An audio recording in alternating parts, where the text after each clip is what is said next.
rappers make a shiggy dance like a soul train. Told him slide, no electric. Yeah, it's getting hectic. 777. Yeah, 777. Yeah, told him slide, no electric. Yeah, it's getting hectic. 777. Yeah, 777.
Yeah, how do I sound with it when I hit the ground? 100-mile finish. My moment now ain't no mound sinners. I'm on the prowl and my style fitted. My time, give me high fives. Get a picture of the wise guy. What's a wave to a high tide? Never stuck when you my size. Man, it's my, I said it's my moment. I said it's my moment. I came here to own it. Man, it's my moment. Man, it's my, I said it's my moment.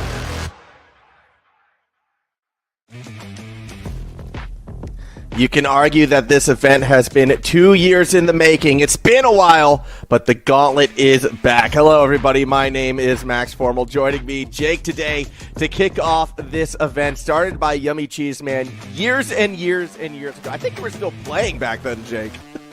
Maybe. I'll have to scroll through the archives, but yeah, it feels like this has been going on for a long time, so it's great to see it back. Yeah, Season 5 is now here, and I think this is going to be a special version of it as well. Again, first time Psyonix has been, backing us along in our journeys here in Oceania for the Gauntlet in and of itself, which I think is, again, another testament to how this scene has been continuing to rise up, been continuing to grow. And, well, we have 4 teams here competing today, new rosters, as everyone has mixed it up since we've last had the RLCS. And this, I'm going to treat it kind of like RLCS Light right now because we still don't have that information for that next season. This is what we got, and I hope these teams treat it as such. I think everyone is still somewhat in the experimental phase. We'll see. It's going to be a few weeks. We've got 5 weeks of the Gauntlet coming up, so we're going to get to see these guys, see if they gel well together, and who's going to be the new kings of OCE. Yeah, I mean, they're going to have a lot of chances to kind of take to the top of the Gauntlet, but as this is a new Gauntlet, that means it comes with a new format as well, and we actually got Dover to get behind the camera and explain about it, so we're going to cut to that video now.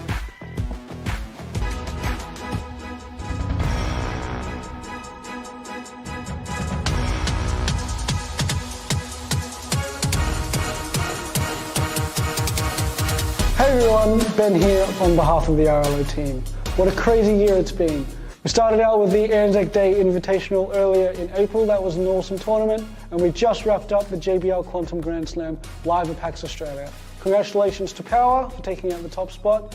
Awesome stuff from them. Now we're turning our focus to the final event of the year, the Gauntlet. And we thought we'd run you through some changes to the format for the 5th installment of the series. The Gauntlet has been a fan favourite of the community ever since Yummy Cheese Man created it 4 years ago. And the format has relatively remained the same up until now.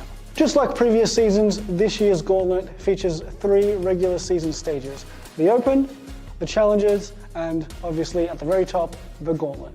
The Open, as the name suggests, is a weekly open tournament every Sunday afternoon for all Oceanic teams to compete in. It follows a familiar format where all the teams start in one of 4 groups that follow a double elimination bracket, and from each group, 2 teams advance to a single elimination playoffs where they'll also meet the 4 relegated teams from the previous week's challenges. The Challenges is the new intermediate stage replacing what used to be the Glove. This is designed to be more inclusive and more exciting for those bubble teams competing throughout the season. The Challenges run every Saturday afternoon, split into 2 single elimination stages. The first stage is where our 4 teams from the Open join 4 additional pre-qualified teams to play 2 knockout rounds. From there, 2 teams will advance from the first stage to the second stage, where they'll face an additional 2 pre-qualified teams, and they'll play 2 more knockout rounds to find out who has our 1 team advancing on to the Gauntlet. The Gauntlet, our epicenter of top-tier rocket-powered action, is the same as it always has been. 4 games back to back to back to back, featuring the top teams in the region, with 1 team at the very bottom taking them all on, and 1 team at the very top for everyone to chase down. The team at the top at the end of the day takes max points and max prize money. And did you hear me say points? Yeah. The point system is back for the Gauntlet, where the top 8 teams ranked by points at the end of the season will be qualified for our playoffs. And the playoffs themselves will follow our favourite hybrid bracket. We're super excited to see how teams thrive and compete in the 5th season of the Gauntlet. As always, we look forward to seeing you out on the pitch. Take care, everyone.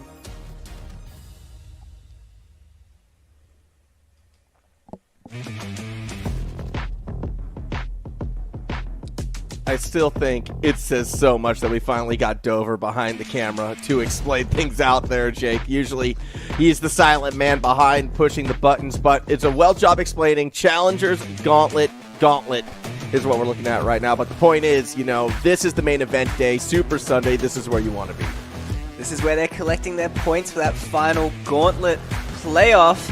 And we have only 5 teams today. You can see everyone secured some great prize money, as you said, provided from Psyonix. I love that #1 spot. You know it's a backed event when our prize pool is in USD instead of AUD. That's always the sign that this one is a little bit more special, is a little bit different. Obviously, though, for the players, I think a lot of them could be more interested in those points, those 15 points for first, what we're going for here. Now, yesterday, you were the one calling the action. Gaming Gamers, Jake, it looks like they're back. They're back and better than ever. I don't know what happened, because normally when you see these retirement home teams, they're a shell of their former selves, or exactly the same as they were, and obviously everyone's gotten so much better, but Gaming Gamers were awesome. The pass plays, the mechanics, how clinical Hawk was, it was awesome to watch. I am a little bit sad that we didn't get to see that Dark Days lineup, because it looks like that one could have been quite strong, but here are our matches for today. It's all about that Gauntlet. It's all about climbing to the top, and Power obviously is that team to beat. They're coming off that win from the Grand Slam out in PAX right now, and they are looking like that top team. Pioneers could be a team to challenge them right now. They've got their full lineup, it looks like, playing again here today, which they didn't have for the trials. So if any team's going to make that deep run, it could be them. It is surprising to see them a bit lower. You'd normally expect them to be in that, like, at least 3rd power ranking in OCE. So we'll see. It's tough for Gaming Gamers to run into them so early. Yeah, it is going to be tough, but I mean, that's just it. When you get into that Gauntlet, you get into that top 4, and if you want to crack through it, I mean, the Pioneers are going to be a tough challenge for them to overcome. That is for certain. I think we should take a little deeper look, though, at this Gaming Gamers side and how they've kind of fought their way through. You're calling them a retirement home team. I see it as, hey, these guys are back. Granted, they don't really have their pictures yet. I don't know. For Hawk, you can maybe get like a stubby holder and a high-res vest. For Sprat, something New Zealand related. I'm not too certain. But I'm excited to see the reunite of Hawk and Zen. Max, they're the retirement home team. 2 of them don't even have photos. Haven't been playing recently to get photos. And Zen's photo is from like 2019 or something. He was on Chiefs so long ago. But you can see, still looks the same, honestly. He's got longer hair now, so he's chilling. Yeah, they're vibe. I mean, look, they're looking focused right now. I think that's the first time I've actually seen Sprat on camera as well. I mean, it's been so long since we've seen a couple of these players. Zen has still been around, grinding in the RLCS, been in the AEL University League, obviously was having some success up there. But when you look at Hawk, like the last time we saw them was trying to qualify for the Commonwealth Games. When you look at Sprat, it was fall split. Last season, not even like this season, realistically. Like they've been so far kind of removed from the competitive scene. To see them now potentially in the top 4 in OCE, it's kind of crazy. And they're going to be up against Pioneers, a new roster for the Pioneers. So I'm excited to see these guys play. Scrub, Amphis, and Fiber, all 3 from different teams combining, but we didn't even see their core roster before, so first time for us. Yeah, it's going to be the first time seeing this trio kind of together like this, I suppose. Although I think they did go together to Gamers 8. I think this was the trio that may have been there. Either way, first time seeing them at least domestically right now, and it is going to be exciting to see how they perform. Again, the fact that they were still able to get top 4 with a substitute in for Fiber back during those trials shows that they still are that competitive team. But the expectation for this trio is to be, competing with the likes of Power, is to be up there on top of that ladder. So I will be excited to see how they do perform. I'm really keen to see how Amphis and Scrub gel together. I think their playstyles might synergize very, very well, and that could be a scary dynamic duo. You're right. This Pioneers roster is absolutely #1 contenders at the moment. I mean, Amphis was the best player on Power for a long time. Fiber was pretty consistently great on Ground Zero, and obviously Scrub, big playmaker for the original Pioneers roster. So I have some high hopes for these guys, honestly. Yeah, this poll I'm not sure I trust this poll. I think it needs to be a little bit more weighted on that golden side right now because Gaming Gamers are fan favorites, Max. You can't hate on them. also looks like we're getting ready to go. Now, this is, we're looking live on that pitch right now, geared up and getting into this. I kind of want a little extra confirmation that this is a best of 7 and not a best of 5, actually, because I've been given 2 different run sheets. I'm breaking the 4th wall here. I need to figure out what that one is, but here we go. Kickoff underway, 5 minutes on that clock. It is the Pioneers on the blue side. The Gamers are in orange. It is, in fact, a best of 7. So we're going to be getting a lot of Rocket League tonight. The graphics were a best of 7, Max. You gotta trust the graphics. They know what's up. You know, the graphics were different than the sheet that was sent to me by Dover, who admittedly was a little bit behind on things, but that's okay. We're coming together now. We're live. We're here. Having a good one. Amphis looking to control that ball right now. We'll be able to get the touch over on Sprat this time around. Now, you saw the Gaming Gamers yesterday. What did they look like? What was their form when they were out there performing? Look, they were awesome, and honestly, I didn't expect them to come here. I predicted against them, and I was so wrong. Even up against Tiki Taka, they were fast, and you can see they're doing it here today. They're just so quick and so clinical in front of net. Yeah, they are incredibly fast right there. Zen just giving no space, willing to commit on that first shot. And Zen, you were saying before, was that main goal scorer during the trials, was the catalyst to get them over the top of Tiki Taka. In my eyes, though, the player who I'm still excited to see is Hawk, because Hawk was always such a great individual player. Maybe a little bit of a boost hog at times, but would make it work for the various teams that they played upon. So we'll see. I mean, a bit of teamwork right there. Pass over to Sprat. High touch, though. Will find Scrub throwing it up to Fiber. Doubles on the cards, but he won't make the second touch. Zen was like the the cleanup squad yesterday, but Hawk was scoring some bangers. But already, a quick reply coming out of Amphis and KCP. They get the goal from some awkward defense. Yeah, it was awkward defense because Scrub made it awkward right there. The control that they had coming into the box, really nice look. And again, Scrub can be that fantastic setup player at times, and we saw it right there. Zen, though, off the kickoff, already getting some dangerous challenges. It will be Sprat through the corner, keeps it up high. Underneath, though, Pioneers, they're going to play that patient game. Or are they? They, again, let Zen kind of get that free touch through that midfield. I'm a little bit surprised with how reserved the Pioneers are playing. I'm sure they're still finding their feet. It's also the first game in this best of 7, so both teams have plenty of time to warm up. But you're right, at the moment it feels like Gaming Gamers have been controlling the pace of the play. Yeah, it has been.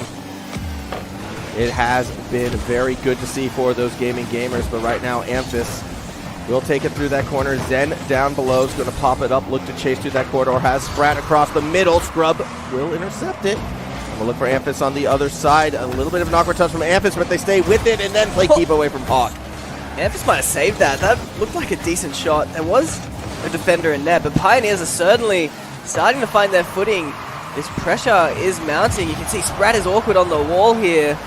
Pioneers not too quick to punish that awkwardness, but that pressure is going to continue as the series goes on. Yeah, Amphis, again, has a chance to find Scrub underneath, but instead stays on that corridor. Now it's going to pop one over the top of Sprat. Hawk will collect on that backboard. Scrub there waiting. And again, when you start to see the Pioneers kind of play more towards the middle of the field, they can emphasize that control. They can slow it down.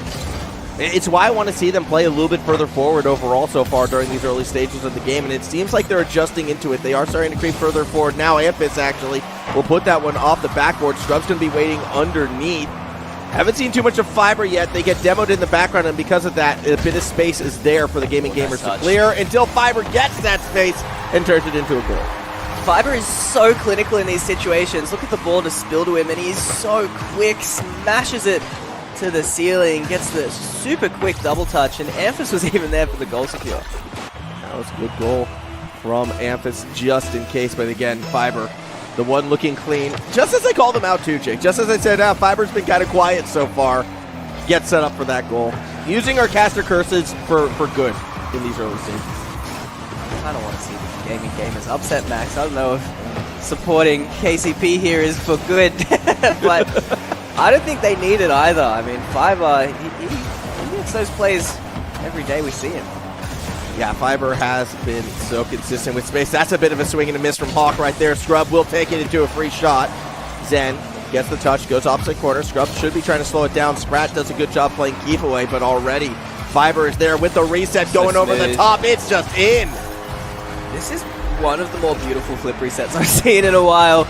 The first touch was just so soft and delicate. He gets multiple touches with the instant flip reset as well. Fiber makes that look way too easy. That was so silky smooth from Fiber. And again, this is what the Pioneers were probably lacking, you know, again, from their Trials run. Why they're so low right now, why they struggled against the likes of the Gremlins and co. Hawk, though, has already responded off the kickoff. Hawk and Zen, those two big goal scorers from yesterday, combining in this game, and Hawk just no respect for Amphis there, but rightly so, just takes the shot and gets it. Hawk has always been that player, very opportunistic, very fast, especially on the ground. We'll see what Hawk can do right now. Again, looking to challenge Amphis. This time, Amphis does get the better of their opponent. As Scrub's going to try to fall through underneath. Actually, Amphis was taking it solo. Now Fiber through the corner, gets the demo, but there's no one there for the shot. 1 minute remaining. Scrub will take it over the top. Waterfall down. Zen is there, clears it into the corner. Fiber's doing so much in offense right now. That was an awesome opportunity just created. Amphis is now setting up the play. Trying to set back into a more pressure style is KCP, and it's going to work. You can see Gaming Gamers already a bit out of position, but it actually works out in Hawk's favor. And Zen will take to the corner. Fiber's there underneath. Hawk versus Amphis. Sees Hawk get the better of it. Sprat with the chance. No real touch. Hawk there, though. Another cross-up, but puts it too high. Amphis is going to try to grab some space, but a tight cut from Sprat will keep it in the corner. Fiber does eventually get that clearing touch. Hawk's response is a slower one again. Gaming Gamers, they want to slow it down. They want to beat you mechanically. It feels like Sprat has a chance of going again off that backboard, but the defense continues to hold. 10 seconds left. The timer is ticking down, and Scrub is stalling. Gets it to the other side. Gaming Gamers going to have one last chance, but Zen has no boost. It's enough to set up Hawks. It's over one. Scrub gets the challenge, but they keep it up somehow. Sprat, Gaming Gamers looking awkward. They have no boost. Zen can't keep it up, and Pioneers take out game one. I mean, you can see how threatening the Gaming Gamers can be if you're not, you know, playing your best right now. They're such an opportunistic group, even at the end, going for that last shot. However, the Pioneers, they kind of felt ready for it, playing a little bit further back for a majority of that game. While I'm not the biggest fan of that style, it definitely saved them a couple times. And, I mean, they still look so confident right now. Just having a little peek over at them. On the other side, Hawk back to the camera. I thought the supervillain chair swivel was coming, but I don't know what he was doing. Getting ready, I think. You know, sometimes you got to focus up. Rest your eyes. Keep it away from the monitor, and then get ready to get back on it. We'll be excited, though, to see how the Gaming Gamers bounce back. It's such a weird team, this Gaming Gamers, because it's so tough to push expectations on them because it's been so long, not knowing what form they're going to be, not knowing, you know, the style. They might have changed since we've seen them last, but so far, they look very reminiscent of the Gaming Gamers of old.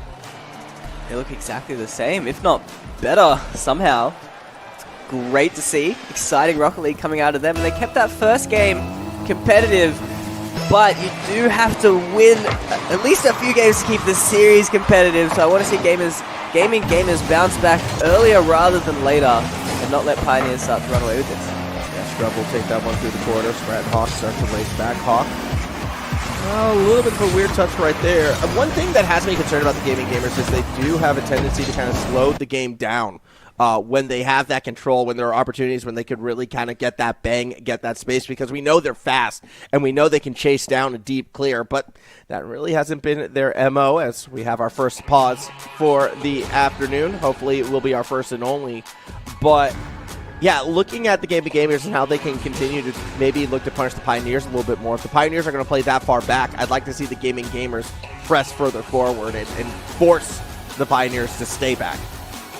So what we saw yesterday from Gaming Gamers was heaps of passes, like an insane amount of passes. And honestly, the opposing teams were struggling to deal with it, although the final match to get Gaming Gamers here, it was like an 8-minute OT or something. It was like this crazy high-scoring series. Every game had like 8 goals, and then just randomly in like a 4-4 match or something, it was an 8-minute OT because Tiki Taka finally figured out how to stop the passes. So I think Gaming Gamers, they might struggle up against these top tier teams, because these teams are so used to cutting out those passes, playing against teams like Power who love to do it. Yeah, I feel like Scrub in particular actually is someone who's always been very, very good at that. And we've already seen it a few times in this first game. Particularly, too, also like the setup, Scrub has been doing a lot, getting in the way. Like defensively, I've been really impressed with what I've seen from Scrub so far. So we'll see, as we are going to be hopefully getting back into this game just about now. We will be going back to a kickoff state. So those first 19 seconds, we will never get them back. They are gone off into the ether, but that's okay. Score still 0-all. Players getting ready to go. As hopefully we'll be kicking this one off very, very soon. There is the resuming sign. All right. Pioneers still up by 1 in this series. Gaming Gamers looking to respond. Just saying 19 seconds gone, but neither team looked too shaken up by that pause. That was a great potential play already there coming out of KCP, going back to what looks like a pressure style.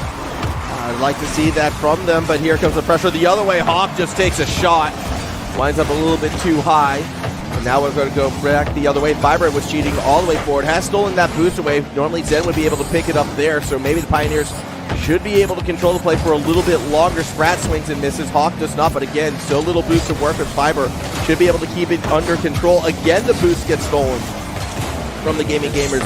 They're just being resource starved at the moment.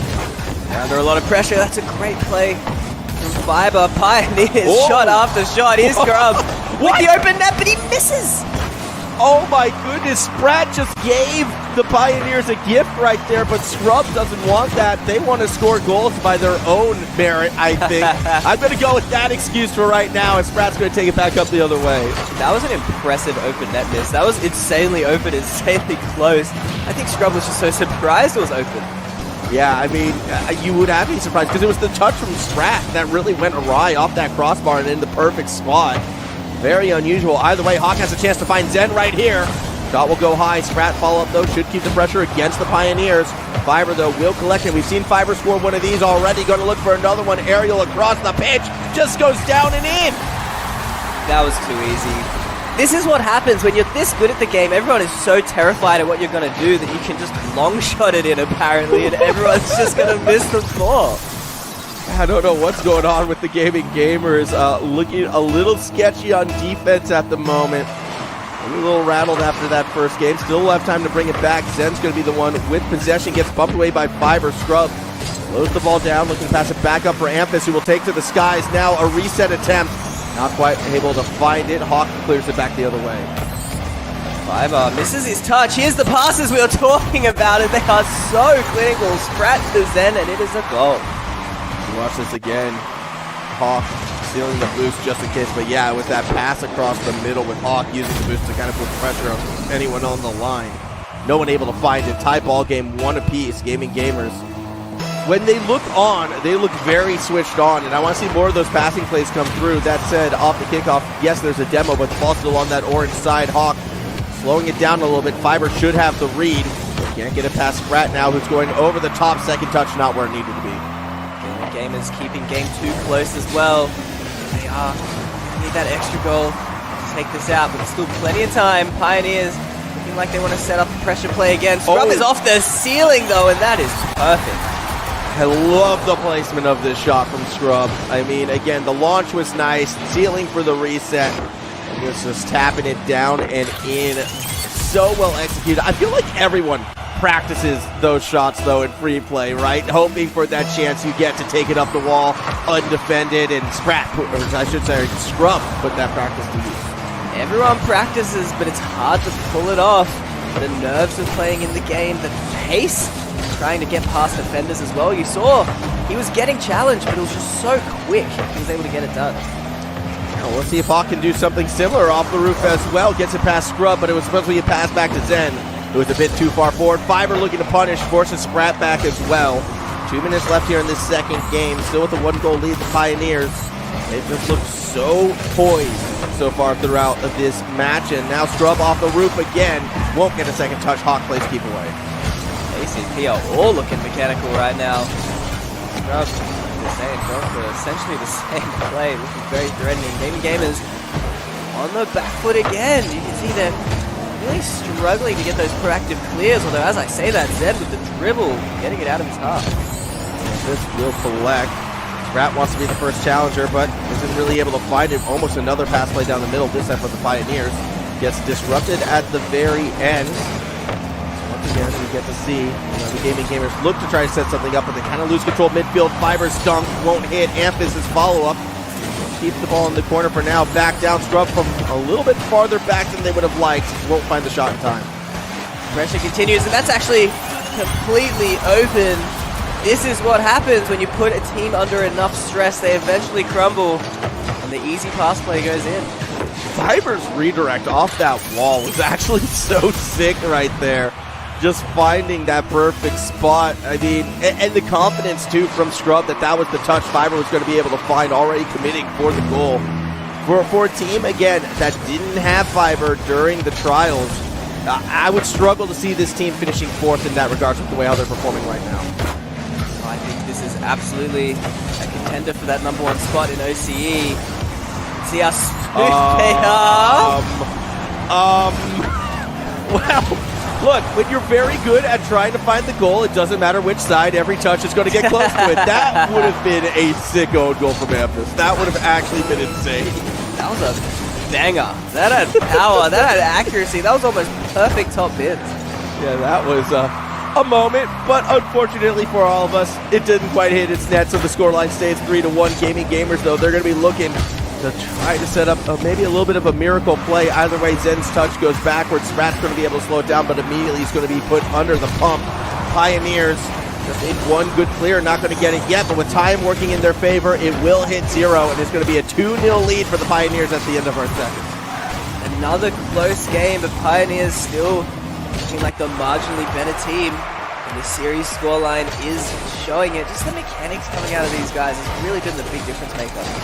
Yeah, it has been, in the consistency of it all. Like, don't get me wrong, the Gaming Gamers have had those flash moments of brilliance, but the consistency to kind of hit those moments just has not been there. They've had a couple errant touches in the middle of the pitch, or, you know, when looking to finally get that goal, the pass play hasn't quite been where it's needed to be. Sprats had a couple errant touches as well on that defensive side that the Pioneers have looked to punish. So I think if the Gaming Gamers can, again, find consistency in their play, obviously everyone's always looking for it. It's a lot harder than just saying it, but that does feel like what's been holding them back. Gaming Gamers are taking a timeout now. Now that we're into the best of 7 territories, these teams get some time to think about what's going on. Max, what would you be saying to them? I'm a bit confused with Gaming Gamers. I think just calm it down and try to bring back what works for the guys. Again, focus on the touches, focus on putting the ball where you want it to go more so than anything else, because that's where it feels like they've been lacking, is when they've slowed it down, started to overthink, and then making those errant touches. I want to see them flow a little bit more. I want to see them play more instinctually almost than overthinking things. But we'll see how that plays out, obviously. That would be the direction I'd be looking to push them towards. Why do you think Hawk is turning around all the time? It's like his meditation zone or something to just not look at the screen. I mean, you know, I think everyone has their methods. It's like in baseball when players take a timeout and step out of the batter's box for a bit and just kind of look at the crowd, do a couple stretches, and then get back in it. It's a way to regain that focus, I'm sure. You can actually see, like, Gaming Gamers look very loose, very chill, and then Pioneers look like they are very focused. And, I mean, that's working out for them, at least at the moment. We'll have to see. I want to see Gaming Gamers, maybe. It's tough. I mean, we're seeing those passing plays coming out of them in offense and that quickness that is getting them goals, but it feels like the lack of an answer to the KCP pressure, which is what's letting them down right now. Yeah, I mean, they haven't had it yet, so we'll see if they can find it in game number 3. Obviously, dropping this game would put the Gaming Gamers in dire straits, but focusing on the Pioneers, too, like, again, if they want to run the gauntlet today and go the distance, considering these are best of 7s, winning these games as fast as possible, probably better off for them, because going up against Power after playing 3 best of 7s, assuming they make it all the way, that's going to be mentally taxing. You're right. That's where this Gauntlet format shows its, at least, uniqueness in that way. Normally with teams, they get that momentum coming through, but it's going to be a long day for Pioneers if they want to take out that #1. See how they find it. Fiber, we can pass it back to Scrub right now, who has to cut him all the way from the corridor. Not quite going to get there. Instead, it'll be Zen. Through that corner has Hawk. Won't make contact. Sprat waiting from behind, though. Pops it up for themselves. They had Zen across the middle, but the defense was sitting stationary, kind of waiting for it. Very slow start, and again, the Gaming Gamers, they have that slower approach, it feels like, against the Pioneers, who are still content to stay far back and just wait for the dangerous touches before moving. I'm not sure they're going to be able to pull that off. I've seen Zen going for some pre-jumps. If he pre-jumped that pass earlier, would have been a goal. Well, obviously, that is difficult to pull off consistently. Whereas KCP are just getting these solo plays time and time again. Yeah, Amphis just took him right over the top right here. I mean, Fiber stealing the boost was nice, but not necessary in the end. It was just Amphis straight over the top, so a 1-0 lead. Very well played. Pioneers once again out in front, once again forcing the Gaming Gamers on that back foot. He makes it look too easy. The pace at which he redirected that towards net with that dribble was impressive. Here's Hawk, the pass is on. That's Zen good. is there.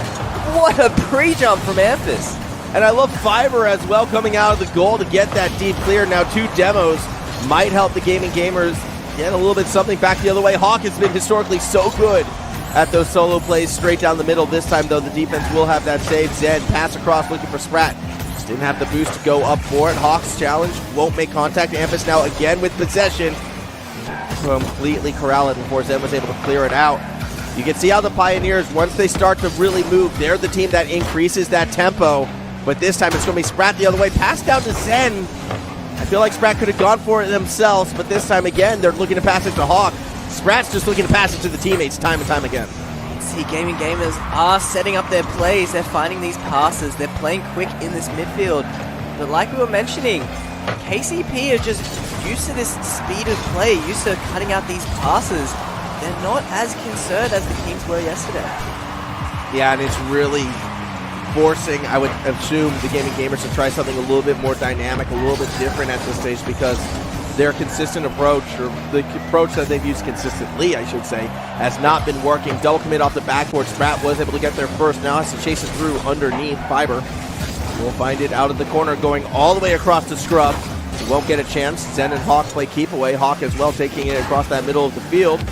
Looking to pass it back towards the center. Sprat goes up, but can't keep it away from, well, finding the shot, I should say. Fiber was kept away from the play. I'll do it for now, though.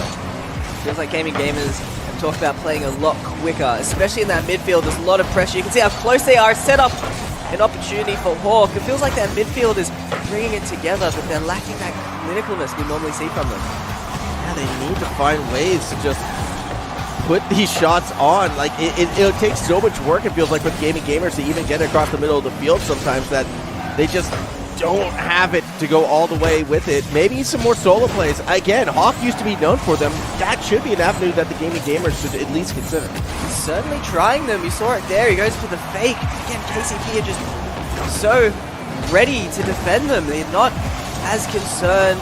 They're respecting his mechanics and shutting him down. Ooh, weird touch from Amphis. Has to go to the sidewall. Might look for a pinch. Doesn't quite get it, but does get the reset on the flip, which they used to keep it into the corner. Scrub now keeping the sort of space as tight as possible on the back foot. Gaming Gamers look to go straight down the middle. They had Hawk, yet Fiber able to intercept it away. Amphis slowing the play down, although it's a perfect setup for Zen, and that is a beautiful shot. Massive mistake out of Amphis, and it gets punished. Yeah, Amphis's touch just, I mean, it would be a good pass had, you know, Scrub or Fiber been facing that way, but both of the other defenders were rotating to the back corner. Very awkward time for it.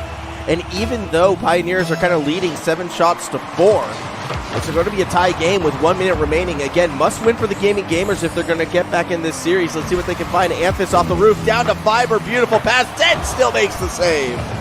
Great defense from Zen. Had the pre-jump. Looked so awkward. You can't blame him. Fiber is so tricky. The pressure is continuing, however. Here's Amphis off the backboard, but Zen is there again. Sprat from underneath is just going to lob it towards the opposite side and chase it up themselves, stealing that boost. Hawk coming through, loses the challenge to Fiber, who doesn't get to Scrub before Zen gets that intercept. Fiber now finds the gap in the defense, going to clear it all the way over to Scrub, who's going to let it fall down. Shot made. Sprat saves, and Zen should clear it out. The game is playing so quick. Maybe not to their own good, honestly. It's getting a bit scrappy, but I mean, this is the closest game they've had. 15 seconds. Here's Oh, a great chance for Sprat. He shoots it low, gets the goal, and they take the lead with 13 seconds left. Sprat finally gets that shot, I think, that we were looking to see from them. And I mean, yeah, well placed. Amphis going for the squishy save, thinking was going to be going cross to the opposite side. Not this time, though. Sprat's got that accuracy. 13 seconds to go. Gaming Gamers have to hold on. Here's a fake kickoff. Amphis, a good pass to Fiber. He didn't want it to go off the roof, but Fiber's so tricky. Zen counters it. 3 seconds left. Here's their last chance. That ball's just going to fall down, though. Sprat will let it ride. Gaming Gamers take game 3. Gaming Gamers, they stepped up the pace. They made the most of their timeout, and they are back in this series. Yeah, they had to come back, too. 2 late goals in order to get them back in it, and considering how well the Pioneers did controlling that game, it felt like for the first 3 minutes, a little bit of a surprise to see the Gaming Gamers come out on top, but that's the momentum I feel like they can build on right now. Sprat's going to feel more confident to take more shots. I'm going to like the Gaming Gamers' chances more and more. That was 2 massive mistakes from Amphis in defense. Not normally what we see. He's a very consistent player, but that first goal was a perfect pass to the other team. Second goal, he's just messing around with a squishy save, leaving it open. So Amphis might have to step up here. Yeah, we'll see. I mean, I do sort of expect the Pioneers to bounce back, but at that same token, I don't know. Again, I really wish I could have heard the comms for that first goal in particular that the Gaming Gamers got. Like, did Amphis think, players were rotating back underneath? Was that not communicated? Was it an errant touch? I'm not too sure. But those are the moments that, like, a new team, they're going to have to kind of learn about each other, learn each other's quirks, where they're going to be at what given moments. That first goal in particular to me felt like a new team playing with each other moment. We'll have to see going into game 4. That was a very important win for Gaming Gamers. They avoid that 3-0 match point, which is just so difficult to come back from, needing that best of 7 reverse sweep. But this is still another important game. If Gaming Gamers can win this, they're all tied up in the series. At that same token, if it goes the way of the Pioneers, again, that 3-game cushion, usually more than enough to put a series away. Fiber able to get the good 50 against Zen. Zen gets it to the safety in the corner where Hawk was waiting, and now Hawk will try and recreate some old school Hawk things. Gets the ball towards the net, and with the dunk, Gaming Gamers have the lead. This again felt a little too easy. Not sure what's going on with Pioneers here. That is a massive mistake from Scrub this time, and Sprat is not letting him get away with that one. Yeah, that's unusual for Scrub to make that kind of mistake. It just looked like they had an awkward launch angle, and in the process of trying to recover it, left it themselves open for that dunk.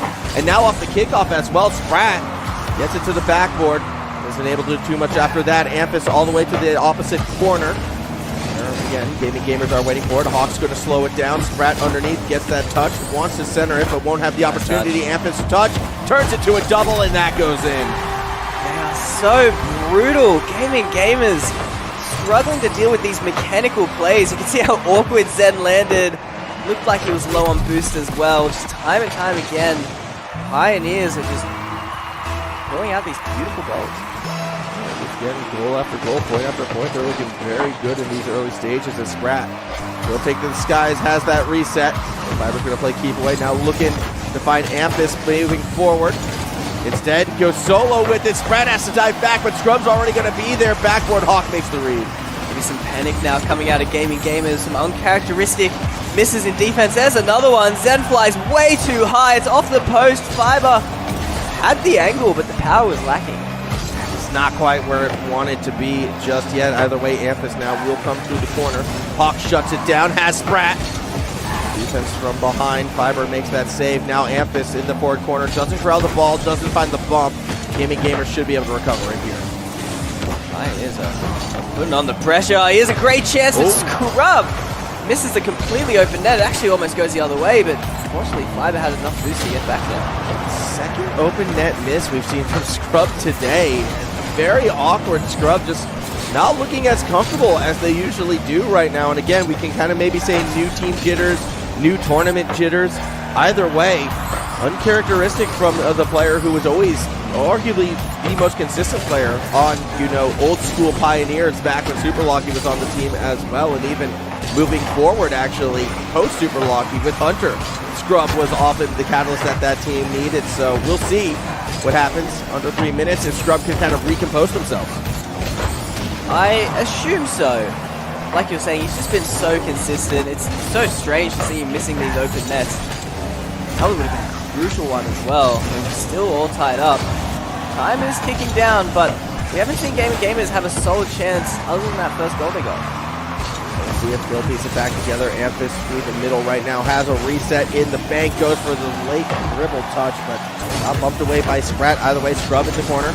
Let's get the dunk on Zen, who looks to go underneath. Fiber keeps that ball in the corner. Hawk will try to pinch clear it out. It goes straight into Amphis, but Hawk's second touch actually finds contact, and now a chance for the Gamers to take control. Zen's going to be the one with possession. Scrub plays keep away. Hawk. Decent opportunity, but gets bumped as soon as he gets his first touch. That's disappointing. Gamers are on the back foot here. It's a bit awkward. Fiber comes from the side, doesn't get the touch. Hawk, that looks completely open, but the bounce is horrible. That's okay. Sprat is there, and Scrub won't be able to make the save, so a 2-1 lead. Gamers out in front here in Game 4. And uncharacteristic mistakes coming out of KCP.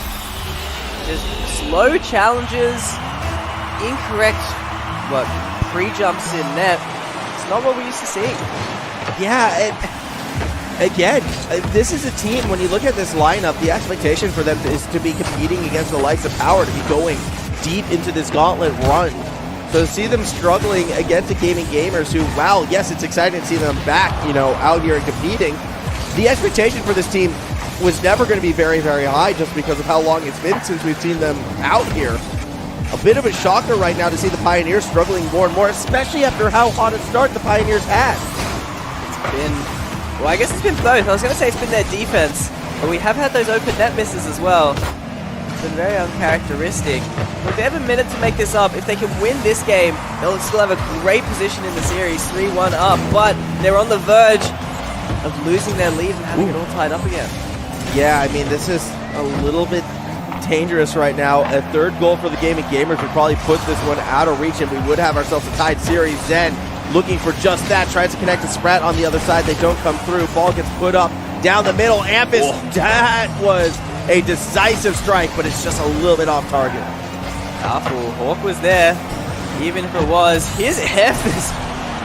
Very creative, but unable to get the touch he was after. It's awkward for everyone at the moment, but Hawk is playing cleanup. Gamers have 20 seconds to hold on to this lead. Hawk has been doing so much for the Gamers so far in this series. It definitely is a reminder of the Hawk of old, just grabbing all the boosts, trying to make those big solo plays. But here comes the Pioneers, a chance to equalize. 8 seconds left, but the ball's going the wrong way. 4 seconds. KCP, they don't look like they have anything left. Hawk is pushing forward, actually just fakes it. The ball hits the ground, and we are all tied up. Talk about turning your series around. Yes, Hawk has been everywhere, would probably have the most touches, but Sprat performing super well that last game. So Sprat definitely in a good position.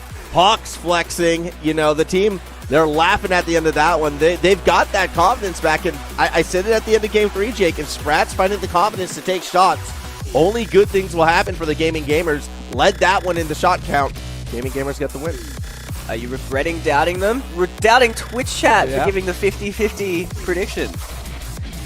I still will stand by Twitch chat was wrong with that 50-50 prediction. I think this one should have been favored for the Pioneers, but that's what makes an upset special, Jake. That's what makes moments like this so cool. If the Gamers can keep that momentum, then we can see. Now we can't call it an upset anymore because it was 50-50. It was a coin flip. What's the fun in that? That's true. Twitch chat ruining your fun, I guess. Either way, this is an important match. The loser of this does not get instant qualification to the Gauntlet next week. They'll have to battle it out in the Challenger Series. So lots on the line, especially for Pioneers. They might be starting to feel the pressure again. They would have #1 team in OCE aspirations for themselves. Well, I mean, that's why I think they're taking that timeout right now, right? Looking to regroup themselves because they want to be a team that's challenging the likes of Power. When Ground Zero's lineup drops, yeah, I mean, you have to imagine that's going to be another team that this one is going to be wanting to compete with. The expectation for the Pioneers is always to be a top 2 team. Doesn't matter what that lineup necessarily looks like at the moment. So we'll see how they bounce back after that timeout. Timeout buff's always super, super strong in this region. So hopefully the Pioneers will be able to piece something together. But at that same token, I also, if the Gaming Gamers continue successes, right, and let's say they get this win over the Pioneers, let's say they keep going and maybe make a deep run in the Gauntlet or consistent runs in the Gauntlet, do they stick together going into next year? Do we take these players out of that retirement home? I hope so. They have brought... It's funny because it feels like new life to OCE, but they're technically old life from old OCE. But either way, it's fun to see them back. Well, I mean, like, it's one of those questions that, you know, sometimes get asked, right? What happened to Hawk? Where is Hawk? Why did Hawk just up and disappear? Well, Hawk is back now, playing incredibly well. Might not be the goal scorer, but definitely has been doing work on the subs. Sprat's been the one scoring goals off the kickoff. 1-0 Gaming Gamers. Where did that come from? This was sick from Sprat. Sets himself up off the corner. Gets the power beautifully in the center of the net. That is great from Sprat. That was a bit of a shocker right there. And I mean, off of the timeout as well, Pioneers, welcome back to the series. I hope you're going to be able to dig deep after that because now Hawk has a chance down the middle. Fiber's going to try to disrupt it. Ampus doesn't get there in time. Zen to play the patient game, waiting for a commit. Actually, Fiber will be able to run them rampant off to that other side. Here we go. Fiber straight down the middle, has Scrub. And no, it doesn't go in. Fiber will tap it through. It's just so funny. Pioneers make these solo plays look so easy, but again, it's just they're playing to their image. Hawk was just making himself so awkward, prepared for that infinite flip reset into the backboard from Fiber. That's disappointing for Gaming Gamers, but Pioneers, they would have been happy to get scored on so early after their timeout, so now they have a clean slate to work with again. Yeah, but should we be concerned that Scrub wasn't able to put that shot in? Like, I know they scored it eventually, but that was a double post out. I want to see Scrub get that goal. Once Scrub starts to perform like the Scrub we know, I'll have that confidence again in that Pioneer side. But my eyes are, like, my critical eyes right now are sitting on Scrub to see how they'll recover. This is a good chance. I like the placement of that shot, even though it was saved. It was good. It kept the pressure, and now Fiber's missing. It was an amazing shot save from Hawk, honestly. It was an awesome shot. But Hawk with the pre-flip gets it done. Looks like they're running very low on boost. Hawk stayed on it until it spawned and gets the big challenge through it. We come all the way to the other side. Hawk has Zen across the middle. Scrub will intercept Sprat off that side, looking for a crazy redirect. Hawk was there. Back over to Sprat. Has Zen across the middle. It's a pass. That's going to be read, though, again by Scrub. So good at reading those plays. So good at getting those interceptions. There you go, Scrub. Back in this game right now. Pioneers playing with more and more confidence. Gaming Gamers looking confident, though. They're playing so quick. You can see Hawk is just playing forward, being that nuisance. Playing in that Ampus style that we used to see Ampus play a lot on Power. At the moment, that was almost completely open. Not sure where KCP's offense went. They were trying to rotate back. I don't think they were expecting more of that back touch either way with 3 minutes to go on the clock. It's going to be Scrub throwing it back over to Fiber. The back pass gets intercepted. Sprat now wanted to slow it down. Couldn't really find an opportune moment. So the left possession go back the other way. Ampus, nice 50. Zen's there, but with no momentum behind the touch, will be challenged aggressively. Scrub go too far. Sprat eventually does get that clear. Halfway through this game, still tied. And again, if the Gaming Gamers win this one, that would be 3 in a row going in the way of the Gaming Gamers. If the Pioneers win this, they're back on track, and that net is open. That ball is in. What happened? Again, these goals come too easy for KCP, it feels. Maybe Gaming Gamers over-aggression starting to bite them. You can see everyone trying to rotate back in time, but it's just open for Ampus.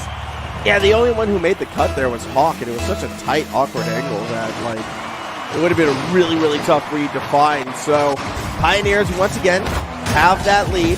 Been a while since we've said that, but the timeout buff maybe coming through in the latter half of game number 5. Sprat has Hawk in front. They're going to look for the pass through the backboard, but Zen was rotating back, so the ball bounces for a long time in the middle of the field before it's regained by the Gaming Gamers. Scrub challenge does enough to get Fiber a free touch.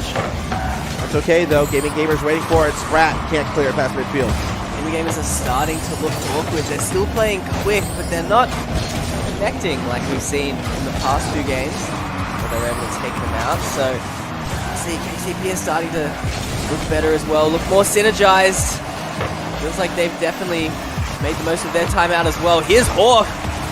Beautiful flip reset, but that's good. Defended, but that's good. What a dunk from Sprat. Oh my goodness. I mean, Hawk does so much hard work right here getting that double commit. Ampus wants to get it to Scrub, but Sprat has that red so well. It's like a picture book. Just follow the lines. We'll get that goal. We're tied 2-all. Beautiful game sense from Sprat. Predicted exactly where that ball was going. Everyone on KCP struggling because Hawk's schedule is so threatening. All tied up again.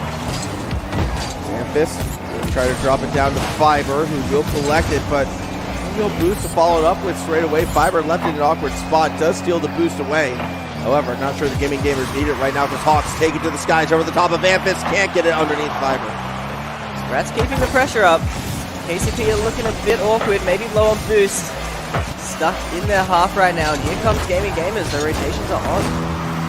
They're on for the moment. Fiber, though, will be the one taking out that backward. Hawks able to get there, and now from underneath, Zen shot from can't make the save. Gaming Gamers late lead. Pressure gets the better of them. Fiber passes the Hawk. Zen is in the perfect position. Again, the game sense from Gaming Gamers rewarding them with these goals, and pressure is on for Pioneers, or else this will be 3 games in a row against them in the first match point. Which will force them either, a situation where they have to force that game 7, or they might drop out entirely. The Gaming Gamers, you can't call that win yesterday a fluke because of, the team, the DNF that we saw on that side. They still won that last series against Tiki Taka, and they're making the most of it here. 30 seconds to go. It's another ball rolling in. Sprat gets another hat trick. Never doubt Gaming Gamers again. Even 2-0 down in this series, they have come back. Sprat, the aggression in the midfield, paying off. These reads, these 50-50s are getting him goal after goal. The difference in Sprat from Game 3 moving forward has been phenomenal to see right now for the Gaming Gamers. Again, that more aggressive style, finding the shots, finding those openings. 20 seconds left, 2-goal differential. We're going to be going to Neo Tokyo with a 4-2 Gaming Gamers, well, a 3-2 Gaming Gamers lead, 4-2 at the end of this one. Gaming Gamers on match point, a chance to go on and take on, that next stage of the Gauntlet. It would be insane. Gremlins waiting for them. Whoever wins this series. It is great to see Sprat step up. He was by far the quietest player yesterday. Really felt like the Hawk and Zen show, and Sprat was just there not messing up too much. But here he's really putting in a carry performance in these crucial moments. Yeah, that was another big-time performance, but realistically, everybody from the Gaming Gamers are stepping up. I still have to give all the credit, a lot of the credit, to Hawk for being the catalyst. I think that sets up a lot of these plays. Is usually the first one to the ball, is usually the one dribbling it across that middle of the field, and has been the one putting the pressure on the Pioneers. Sprat has just been hitting those shots that have not been getting hit by that Pioneer side. Pioneers have had a lot of sort of awkward touches. The Pioneers have missed a couple of open nets. They just haven't looked as settled as they did at the start of the series. And it's interesting to see how the mood can change. Initially, it looked like Pioneers were focused, but suddenly that focus starts to look maybe like tilt. You can see Scrub certainly not looking happy, and probably thinking about those open net misses, sadly. And on the other side, Gaming Gamers just chilling. Yeah, I mean, well, now things get a little bit more serious for them because this is sort of a more relaxed, more funny type team. Well, it's this last hurdle that can sometimes throw them off balance when things start to feel real. But at that same token, I mean, the Gaming Gamers, they've just been fighting those moments. They've still been connecting on them. I feel like there is way more pressure on the Pioneers despite this being the last hurdle for the Gaming Gamers. The kickoffs historically have been good for the Team in Orange. Not this time, though. It's going to be Ampus over to Scrub. Hawk has it red on the backboard. Absolutely all the pressure on Pioneers right now. They can't afford to go out in 5th. They want that #1 spot, and they don't have a single mistake left in them now. Backs against the wall, a single game loss, and they are out of the Gauntlet this week. Yeah, out just when it got started as well, and you know they've taken this entire afternoon off with the expectation they're going to be making that deeper run. Here comes Zen, though, along the sideline. Won't be able to get to the backboard. Scrub has a red. Fiber's going to be the one looking to chase it down. Sprat gets there first, looking to find Hawk across the middle. Won't go too far with it. Fiber again now through that backboard. Ball's going to drop down, and it will go in. Fiber with the first goal. So funny that KCP are losing this series because they've been scoring goals like this all series long. Just a beautiful double touch from Fiber. Crossbar and down. Just what they needed. That was the start that the Pioneers were going to be looking for, but keep in mind they didn't have the opening goal last game, actually, with the kickoff goal from Sprat that worked against them. They did respond quickly, though. Scrub this time gets to the backboard. Fiber was there. Hawk does enough to play keep away. Zen will find Hawk. It's a shot across the middle. Sprat nearly collected it as a pass. Either way, the defense got in the way. Ampus has now done 2 absolutely crucial defensive saves at this point. He set up the first goal himself, actually, with his defense, and now with the double touch. Beautifully done. This was sick. Ampus popping it up. The waterfall down has that red. Beautiful waterfall double right there. Ampus now creating a 2-goal cushion. This is much more the Pioneers we were hoping to see. Not even a double, actually. He just set it up for himself so quickly. And the game is unable to do anything about it. There's still plenty of time left in this game, but KCP have certainly woken up. Ampus with possession is going to look for Fiber. Tries to take it over the top of Sprat. All trying to fall to an awkward spot. It's now the Gaming Gamers who you feel like need to respond probably sooner than later in this one to get themselves back within striking distance. Zen goes up for it, but Ampus was that little bit too quick. And they'll stay on the play as well. The net was somewhat open, but Ampus not able to stay there in time. Fiber with an open net will turn it into a double. It's 3-0. Hawk gets punished. A massive whiff in the midfield. Sprat left scrambling. And the rotations were slow as well. Gaming Gamers maybe a bit too excited with the lead in this series. The Pioneers are reminding them that they can't lose focus or else they will get clipped on consistently. That's just it, though. These solo plays now coming out of the Pioneers, they've been lacking for the past 3 games. That feels like no more monkey business for them as another open-ish looking net. This time Hawk was able to wrap around and get there in time. And the Pioneers defense will actually rotate all the way back to their own backboard right there. It's Scrub and Ampus hand in hand. Giving a lot of space back, but they're looking to make that goal line safe. That said, nearly had an opening for Hawk. The ball does get pushed to safety. This is what KCP needed. This massive lead to start is allowing them to focus on their defense, but Gaming Gamers still find the reply. Yeah, Gaming Gamers not done yet. It was a good cut from Hawk. Pioneers a little slow to react, then quicker to the ball. And that's going to be a 2-goal game once again. Still half a game to go here in game number 6. Pioneers, you would think with the 2-goal cushion, should be able to hold it, but these kickoffs have been a little bit sketchy for them. Here comes Hawk. Doesn't get the dunk. Goes for the follow-up. I think it's in Zen's way, though. Maybe feeling a little awkward again. Hawk has been making those very aggressive cuts all series long. They're confusing for the other team, but sometimes for your own teammates as well. Fiber does get the play over the top of Hawk right now. Zen will be looking to chase the back corner. Here comes Ampus over the top crossbar down, but not in. Scrub's follow-up. What an angle over the top of all 3 defenders. It's always easier when it's not an open net. Scrub finds the difficult angle, and like you're saying, look at all 3 of them jump in unison, but it's not enough. Yeah, just gotta up the difficulty, and then it's the element of how hard you try, right? The more difficult it is, the harder you try, the more likely you are to hit the goal. That's simple. Apparently, KCP, their backs against the wall, stepped up in a big way. Already looking like Game 7 is confirmed. It does feel that way. 100 seconds still to go. Sprat still going to take a long ball shot across the middle, not quite hitting their mark. Scrub brings it back to that other side, but yeah, gearing up for a Game 7 right now. And win or lose, I mean, the gaming gamers have put themselves where I think people are going to be talking about them a little bit now. At least I'm hoping so, that they get back in this conversation, because this team has been fun to watch so far. Obviously, they can still win this series, and then people will definitely be talking about them. But as it stands, gaming gamers, something new, something exciting, even if it's a return to the old. Yeah, there wasn't anything to be excited about. These guys have come out of nowhere. And now, I mean, top 5 at least confirmed. Oh. Game 7. I was about to say confirmed, but I mean, there's still a chance they finish this in 6. Yeah, I mean, that was just a good pass down to Zen, who had the beat on Fiber right there. Good redirect straight down the middle. Ball never even hit the ground, 111 kilometers per hour. So a minute, 2 goals. It's still unlikely.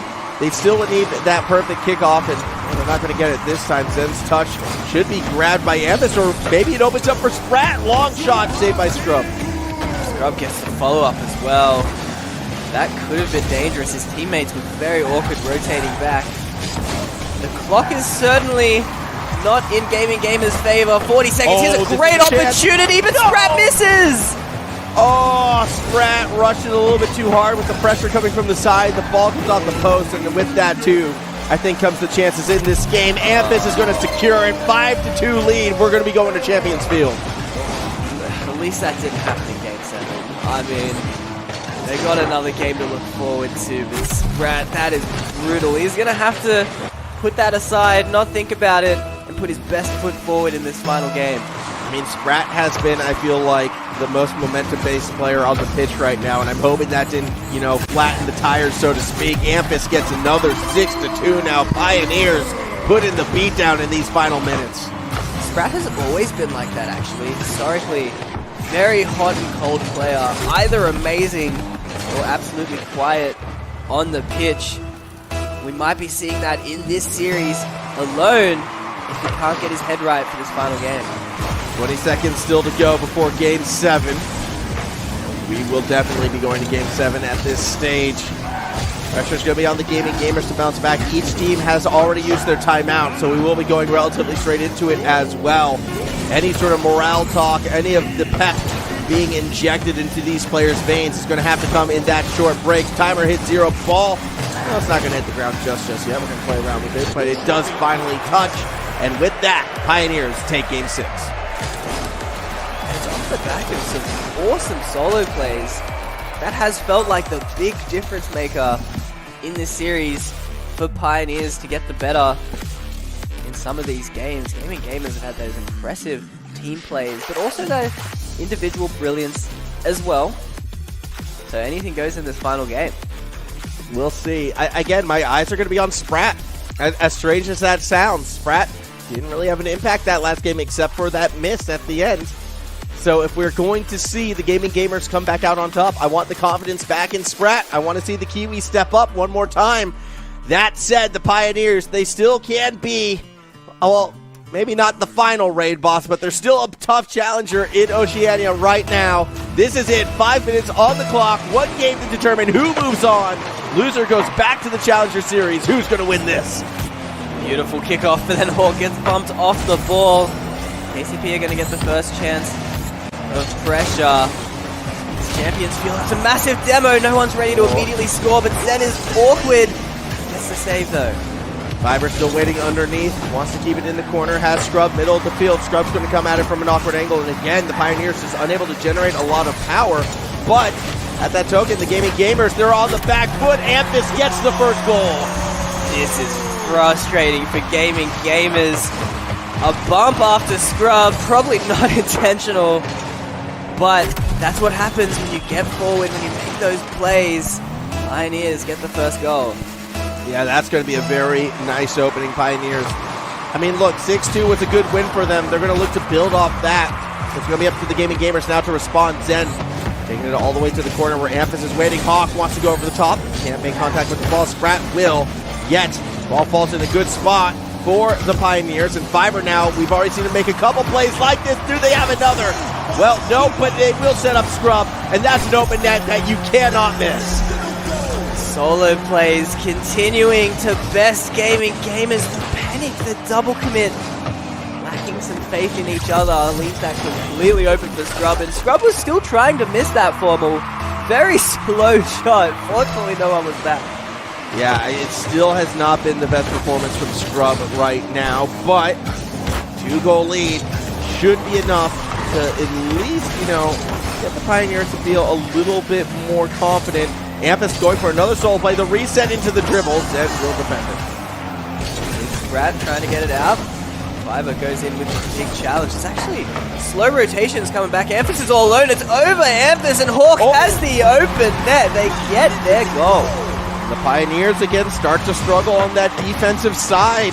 2 challenges just not really working out. A couple unforced errors. I mean, that was actually Scrub that banged it in there.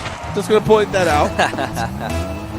Yeah, and it was Scrub that kind of the big mistake in the midfield there, challenging that tight turn, getting beat, leaving Ampus alone. Unable to make up for that mistake. Here's Zen. Sprat's going to have a shot. Yeah. It's not his best though. Yeah, Zen's still going to be there though, and Hawk just waiting right on that outside. Keeps it off the backboard. Sprat though doesn't want to commit against Fiverr. Actually, he's going to wait for the ball to open up. Now all of a sudden Sprat has a chance through the corner. Zen, middle of the pitch. Doesn't really have the boost to commit straight away. And I'll have to play a bit more defensively instead. Gaming Gamers, though, they're valuing control right now. They're waiting for the mistakes to come from the Pioneers, and it could be here. Hawk off the roof. Fiverr catches it underneath. Pressure is building, although Sprat rushed through. Completely missed the ball.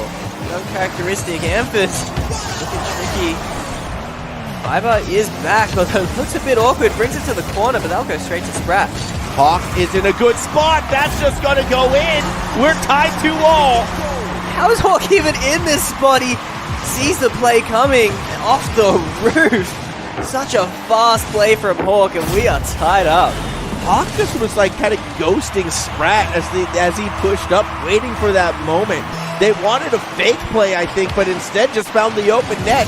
2-all, and again, ball fully rolling towards an undefended goal. This time Ampus gets there from behind off the kickoff. Gaming Gamers, they're alive once more. Halfway through this game in Champions Field, I'm starting to believe in them, Jake. I know it's maybe a little bit late to that party. I think they can do this. They can absolutely do this. There's a shot! Wow! So close from Hawk, and again out of nowhere. KCP just surprised by this speed coming out of Gaming Gamers. Here's a pass. It's good, but the defense is there. Fiverr can be that defensive star if need be. Scrub, though, now going to need them to play a bit of offense as well. Fiverr looking for a bump, not able to find anyone. Zen keeps it in the corner. Here comes Ampus, bumped off the play. Finds another touch. Hawk going to race around. Still in 2 minutes left. Still time for a few more goals, realistically, either way. Gaming Gamers are going to be on the hunt next. Sprat gets a nice challenge, but no follow-up. Zen has to play midfield defense. Good touch. Here's Sprat. He's going to be quick to it. Hawk, maybe his teammate. Here's a pass to Sprat, but Scrub cutting out that pass. Showing up defensively, but Ampus has a lot of room. The flip resets there. Fiverr has the follow-up, but the shot's not on. Scrub had a chance as well, but kind of overcommit themselves, and now we come back the other way. Scrub will be the one getting the touch across the middle. Sprat from underneath, going to lob it forward. Hawk cheated all the way to the backboard, but the ball won't be able to get there. Zen gets bumped as well. Sprat has to come up big and does off the roof. Hawk underneath. It's a shot off the post! Again, Hawk has been so close twice to get the lead for Gaming Gamers. They're keeping the pressure on, but Pioneers are defending so well right now. Sprat's going to keep this one up high. Hawk underneath, redirects it towards the backboard. Fiverr going to be put under pressure straight away, gets demoed. Zen gets there next. Sprat looking for a ball, looking for anyone past the Hawk. Doesn't turn it into a shot though, plays keep away, another demo, that time it's Scrub, who spawns on the opposite side. Sprat, a little space to work with, takes it to the backboard, pops it up. Zen has the height, but won't have the redirect, has the double, can't tap it in. Swing and a miss from Ampus. Fiverr under the pump as well. Gaming Gamers, they have all the pressure, they don't have the goal. It's KCP, Ampus in the 1v1. It's just in, so composed. Pioneers absorbing so much pressure and turn the tables instantly. After all of that attack from the Gaming Gamers, all the shots, all the posts, to lose the lead like that with 27 seconds left, they're going to have to dig deep if they're going to find a way back in it. Hawk shot midfield, straight into Scrub, who Keeps it in that corner as well. Hawk's gonna have a chance to pass it back. Sprat Sprat. opening, shot, delicate, follow. Hawk. We're tied again! The pressure is too much. Pioneers crumbling. Hawk just so tricky. Sprat forcing the double commit. And Hawk again, out of nowhere, so aggressive, finds that opportunity, and we are tied up with 16 seconds left in Game 7. Oh boy, on the precipice of an overtime. Next goal is going to win this one. Gaming Gamers, they're going to have to play defense. Pioneers are going to look to end this one in regulation. Scrub with a chance. Maybe a little bit of redemption off the roof, off the backboard. Ampus can't put it straight. And we start to come back the other way. It's Hawk down the middle. Fiber with boost. We'll let it drop to the ground. We go to overtime. Dangerous for both teams there. Back and forth. Game 7 OT on the cards. Ampus wins the kickoff and gets past one, but Hawk backtracking, gets the defensive clear and passes the Sprout. Now Zen will have to be the one looking for that deep clear. Wanted Hawk on the far corner. Instead, it's stolen away.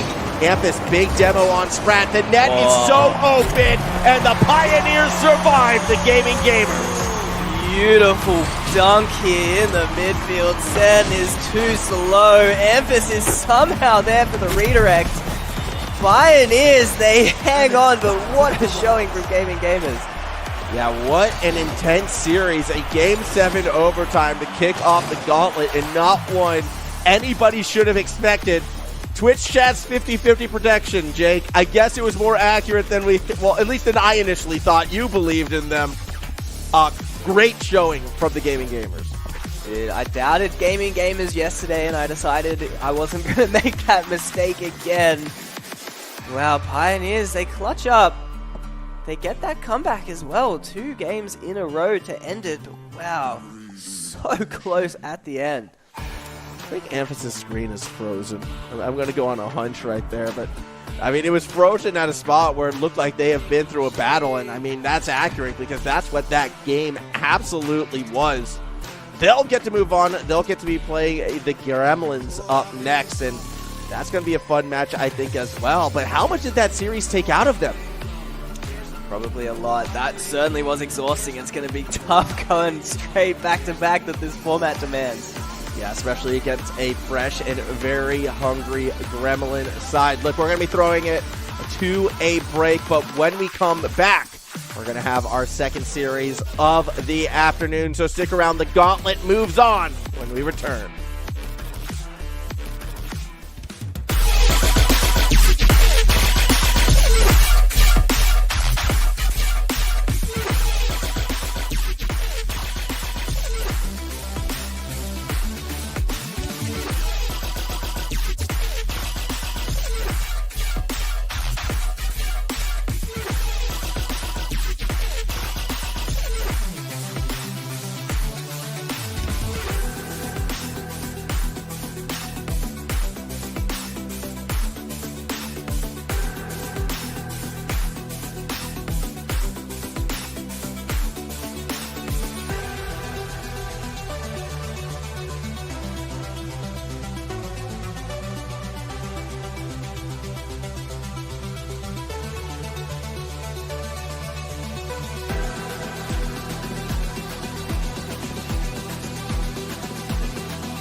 Yeah, know I'm sturdy like a Millie Rocket. Skin clear, still look young, Andy Miller knockers. Money in my pocket, don't call me a money pocket. Engine get to rocket, it sound like a thunder rocket. Yeah, I still love my baby even when it's toxic. Crazy like she Britney, but no, she don't shade the knock. Russell Wilson way I get low and stay in the pocket.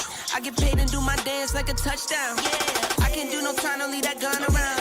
In my teens, we were acting up and running around. Now we're grown, still get to it if it's necessary. On the ground from January to January. Never met nobody who retired when they were young. So I guess I gotta get it to the cemetery. Getting paid just for rapping is fun. I lit up around a month in every February. Talking side, no electric. Yeah, it's getting hectic. 777. 777. Yeah. Totem side, no electric. Yeah, it's getting hectic. 777. Yeah. 777. Couple of money in my head just to say they did it. Can't lie, I'm so paranoid and the windows tinted. I own everything around me, you can say it's rented. Not talking phone numbers when I'm talking 7 digits. Earn it by the day, every second minute. Used to pay me none, look, now they pay attention. Everybody say they drip, but I banded it. See them copy all the looks, but I stay switching. Pick up the loot, then hit the bank. Can never change, still wrote the change. Captain say the pay, this ain't the day. They made me wait, I'm breaking chains. Yeah. Tommy feeling bubbly off the rose. Took a minute, but I got it out the soul way. Friends turn to foes, haters tell them go away. Rappers making shiggy dance like a soul train. Totem side, no electric. Yeah, it's getting hectic. 777. 777. Yeah. Totem side, no electric. Yeah, it's getting hectic. 777. Yeah. 777.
Yeah,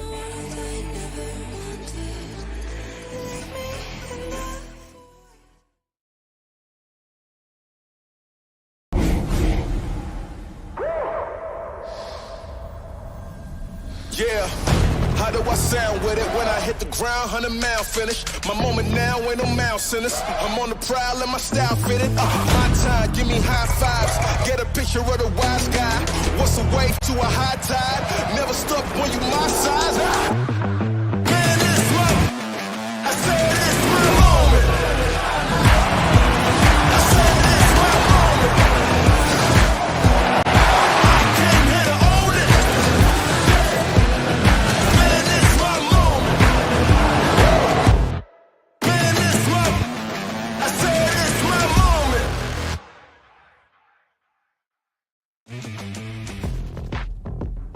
Welcome back.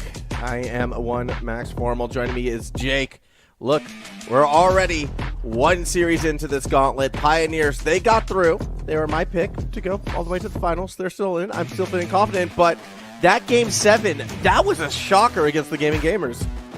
That was sick. That was so fun to watch it. Are you still backing them to make the full run to the final, are you? I don't know. I don't know, because even though they looked, good enough to get that win, a substitution is in play. We are going to be seeing Mock coming in for Fiber, and that was the lineup they ran in the trials. That was the lineup that they finished 4th place in. That has me a bit concerned for this team. We also have Matro in for Caleb, though, so both teams needing subs here, which makes it difficult to predict for sure. Yeah, it definitely does make things a little bit awkward as we're going to take a look at our lineups, I feel, for this one right now. I mean, I feel like, every time Matro has subbed in, Matro has looked well. And I feel like when you looked at the latter half of the RLCS, Matro was in a good place. But here, we have our Pioneer side. No picture for Mock. That also has me concerned, because as we've learned, only, long-standing regular players get photos. Mock should have a photo. It's all the RLCS photos, it looks like. So. Yeah, but Mock was deep in RLCS, right? There you go. I mean, you can see him right there. We can just screen cap this. Yeah. Exactly. Take a screen. Look, he's got a nice smile going on. Quick production. Get it done. He deserves to have a face. I think he's look, I think they would have been disappointed even to come in 4th during the trial, because Mock's a solid player, and I think Pioneers will still have a decent shot here. Yeah, I think they will too. I'm also still not sure if... Okay, no, Ampus is moving now. Okay, so he's moved his eyes since we've seen him last. But he's still sitting in the exact same pose with the exact same facial. That is someone who is focused and looking to perform right now. Of course, their opponents in the Gremlins. I mean, there's a fair bit of hype for this team, I've noticed, in the Twitch chat coming into this one. Matro, Cabo, and Laxon. Cabo, of course, rocking that old Team Bliss jersey. You'll love to see that one. I'm going to be excited to see how they perform. Maybe it's LAN photos that we're getting. That makes sense. Is that makes sense. Would you consider Laxon's haircut a mullet? It's close. I'd say yes. I think that's a mullet. Okay. He's looking very Australian there.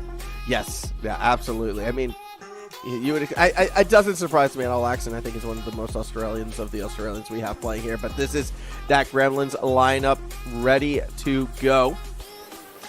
Well, they were ready to go, and then Laxon just jumped AFK. But they'll be ready to go in a few moments' time, ready to get out there and play this one out. I'm excited to see how the Gremlins look in this series, even with that sub right now, because Laxon coming into the squad, kind of taking what was once Gus's role. Gus kind of that big solo mechanical player at times, was the catalyst often for their success back when they were on Merge. Laxon can fill that role if given the space and the time to be able to. Laxon has high highs, but I feel like he struggles to hit them consistently. So certainly eyes on him to make a big difference. Matro has historically been a very awesome super sub, though. He comes into teams. He does not look like the substitute on any of them.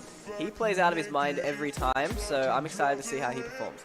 Yeah, I'm just excited, really, to see this team from top to bottom, because I don't know, when I was kind of going over them leading up into this matchup, my big question for the Gremlins is, like, what is keeping them from being an elite OCE team? Like, why have they constantly been sort of that benchmark for the top 4 and not in that top 4? And I don't think Gus was realistically what can be said, oh, Gus was the reason why they're not there. They still have made that swap. Laxon has come into that team. Maybe the answer will become more clear, or maybe Laxon will be the answer that pushes them through and maybe helps them become that elite team. Either way, with Metro summing in, the questions are going to be even like thicker, the fog get denser to walk through.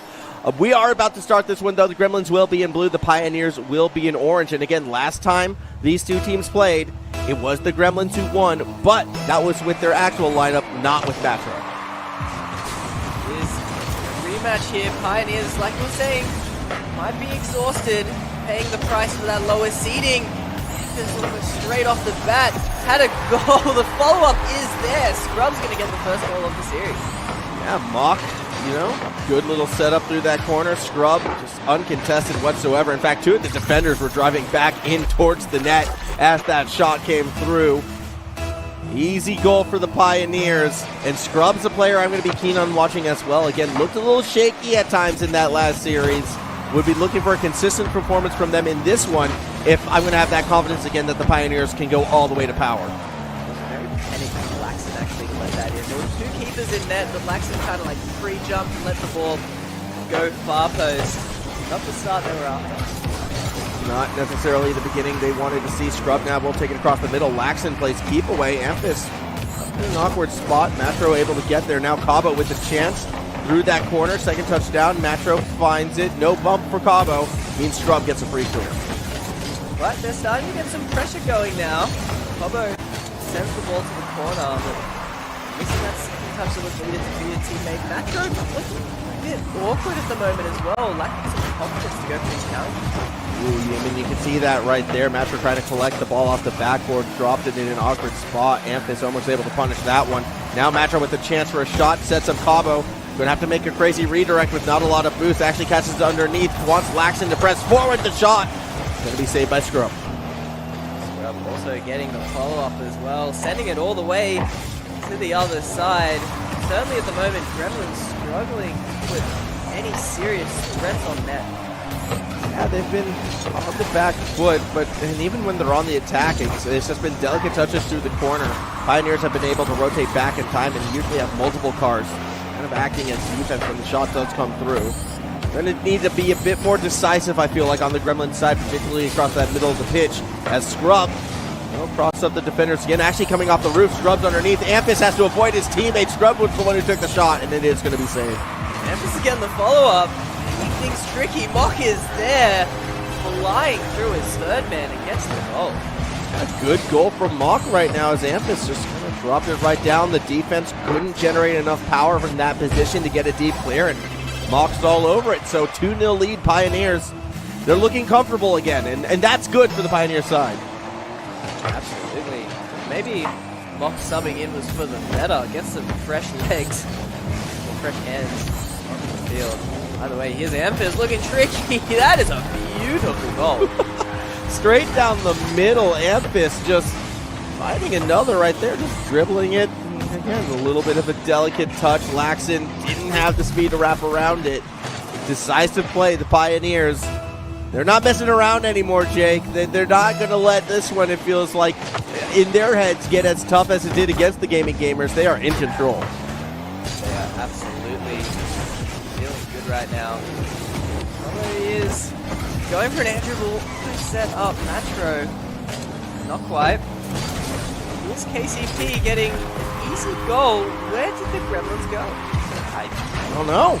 Still waiting for them to show up. It feels like Amphis just straight down the middle. There was no one. No one even close. Amphis could have put that one wherever they like. I mean, there's Cabo and Matro wrapping around late, but yeah, the Gremlin defense just not existent. Felt unnecessary as well. There's so much time left in this game. That was almost straight in. Not quite. Yeah, disappointing start. But someone has got to kind of find where these Gremlins are. What's the first rule of Gremlins? You'd like, don't expose them to bright lights. We need to shine the bright lights on them. We need to get them out and exposed right now so they can, perform under the bright lights of being on stream, right? Like, that's what you got to do, I feel. As Laxon's going to try to kind of throw it across the scrub right now. Laxon will catch it. Can't go too far with it. Mock through that corner. Has Amphis underneath. Will get there. And, again, the ball gets slowed up. but they need a lot more than just defending right now. 4 goals. Looks like they haven't had a serious chance on net either. Rotation's even falling apart there. Pioneers struggling, but not much. The 3 rules is don't expose the gremlins to bright lights, don't let them get wet, and don't feed them after midnight. Otherwise, they turn feral and aggressive and mean. Well, that's what I want to see from them. So if anyone knows where they are, get on it. Start feeding them after midnight, throw some water on them, shine the spotlight on them, and watch them score goals like this. I mean, that does sound like games in a nutshell, to be fair. Don't shine bright lights on these guys, but here we go. That's a nice goal. Beautiful setup from Laxton, and Matro is there. Yeah, that's a good 1, 2, 3. It might be too little too late in this first game, but to get any momentum in their favor would be nice. Amphis wants to keep it away. Cabo, though, will be able to collect that one. Mock actually cutting off Scrub, had a better angle for that touch. Scrub had a chance underneath, but didn't really have the boost to follow it up right there, at least not straight away. Instead, they'll look to play defense. Laxton gets it to the backboard. Mock should clear it. That'll be great for their mentality as well, because they have been smashed this game. It's still probably over, but at least getting that goal, especially such a nice goal, should boost their confidence in game 2. Metro will collect. We're going to go midfield with it, looking to pop it back over to Cabo as well. The pass comes through, but the shot was high and wide. No goal. Pioneers upping their defensive effort. Been impressive this game. Really have not given Gremlins much to work with. No, Laxton. Reset. Mock wanted Scrub underneath. Instead found Matro, who will keep it in the corner. Amphis and Scrub looking to rotate back. The pressure coming through, but not where it needed to be. Laxton keep away from Scrub. Cabo wants to play keep away from Amphis now. Scrub still is able to collect it. 15 seconds left. It will be a Pioneers victory in game number 1. Almost another goal. I mean, the tides have turned. Ever since that 4th goal went in, it's been all Gremlins. So looking to game 2 with this score set back to 0-0, could be a different story. Yeah, it definitely is a good start for the Pioneers, but I'm still not calm. And I don't think anyone should be calm, because again, the Pioneers, they looked this strong against Gaming Gamers in both games 1 and 2, right? And then it started to kind of fall apart on them. So we'll see. As, I mean, you look at the Pioneers right here, they still look pretty calm. They're still smiling. They're still laughing. Mock actually, the giant head of Mock looks the happiest of them all. Yeah, I think the sub might have been great just for their mentality. Pioneers did not look happy after that first series, going all the way to Game 7, OT, lots of mistakes. Maybe just lifting the mood has been a big game changer here. I can feel, well, I mean, I'm not sure. Because, again, Scrub had a bit of a roughie. Amphis' screen was frozen. So I don't know how much to kind of read into that. But, yeah, I mean, a little bit the mentality shift, the Mock coming in. And now I start to wonder, are the Pioneers finally going to be that team that's going to look to create the 4-man roster? Because I still want to believe in the 4-man roster. Mock, we know, is a strong player. I mean, Mock has been a consistent, top 8, top 6, top 4 sometimes RLCS player, right? Like, that is talent that you could build a 4-man roster around. And if there's ever a time to experiment with it, the Gauntlet format is the way to go, because it's going to be a long day for Pioneers if they want that #1 spot. So the super sub might work out for them. Yeah, I mean, just think of it like, again, everyone says there's the timeout buff. Well, think of like mixing the timeout buff with the sub/honeymoon buff. Think about how super that buff could be. You'd be unbeatable for 1 game only. You gotta save the speech for the players, Max. They're the ones you have to convince. Well, we'll see. At the moment, Mock looked strong that first game. This touch was strong, but it was also straight into Matro. Cabo now looking to bring it back up that other way. Matro will have a chance out of the corner. Mock from underneath will bump them off it, but the ball keeps going towards the net. Scrub wanted to throw it down to Mock, I think, but Mock just stayed stationary either way. The Pioneers did get the clear. Whoa, Scrub actually could have maybe scored that if he was a bit quicker. At the moment, Gremlins have looked mostly in control of this first minute, but now KCP is starting to roar back. F is going to set up and play for himself, but it bounces awkwardly. It's looking tricky still with those dribbles. Laxton will take it through that corridor now, has a chance to throw it back to it. Either of the teammates, actually. Cabo will be the one who steps forward, shot straight on target. Amphis just missed, and it's a 1-0 lead. How did that go in so easily? I mean, Scrub, not the best clear. Cabo, not even the best shot. And I think Amphis just forgot to flip. Yeah, Amphis just kind of drove out of the way. It was like, it was year 8 soccer, right, where a kid kicks it a little bit too hard and the goalie flinches and ducks. That's what that looked like to me. Very surprising for sure. And here's another mistake. Cobo's going to get another one. Just straight down the middle. Again, set up by Laxon. Super similar to that last goal, although this time it was Mock who kind of had that awkward touch. Scrub unable to recover it, so not as egregious as the first goal, but still the result is the same. A 2-0 lead now for the Gremlins. Also double commit. Scrub went up for that ball, decided against it, and then wouldn't have been too happy with the hit Mock eventually got. Tides are turning here. Look how quick Laxon is playing now as well. Doesn't have enough boost to beat the third. Will be Matro through the corner. That's a chance open. to put it in. Delicate touch finds its mark. 3-0 lead for the Gremlins. What is going on here? What's happened to KCP? Their defense just disappeared. Surely a bump? Maybe, but even still, someone should be back for that. Yeah, it's actually a little bit shocking. I mean, Pioneers are looking like that new Dr. Jackal, Mr. Hyde team, where at their best could be the best in the region, but at their worst, they just turn invisible. 3 goals in a minute and a half after winning the first game so confidently. It's a bit of a shocker. As Cabo's going to put up another lob shot. Matro's there. Chance for a fourth. It's down and in. I told you, Max. Matro is awesome when he subs in for these teams. What a shot. Beautiful setup from Cabo as well, but wow, it does not get more perfect than that. I mean, I believe you. I remember it. Matro was the catalyst for a lot of deep RLCS runs last season, subbing in and stepping up when needed, and now a chance for another one right here, straight down the middle. It's Matro for the 5th. Gets the fake. First he shows he can pull off those quick, fast shots out of nothing, and then, with that respect, forces Scrub into 2 minds. Gets the solo dribble past him. What has happened to the Pioneers here? 5 goals in under 2 minutes. The Gremlins bouncing back with authority. I mean, this game already feels out of reach. I mean, it's 5 goals. It hasn't even been 2 minutes. How does Pioneers fall apart that quickly after dominating the last game?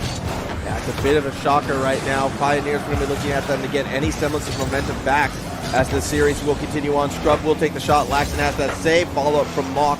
Goes a little bit wide. Cabo there to corral it. And again, I have to go back to the last time these two teams faced back in the trials.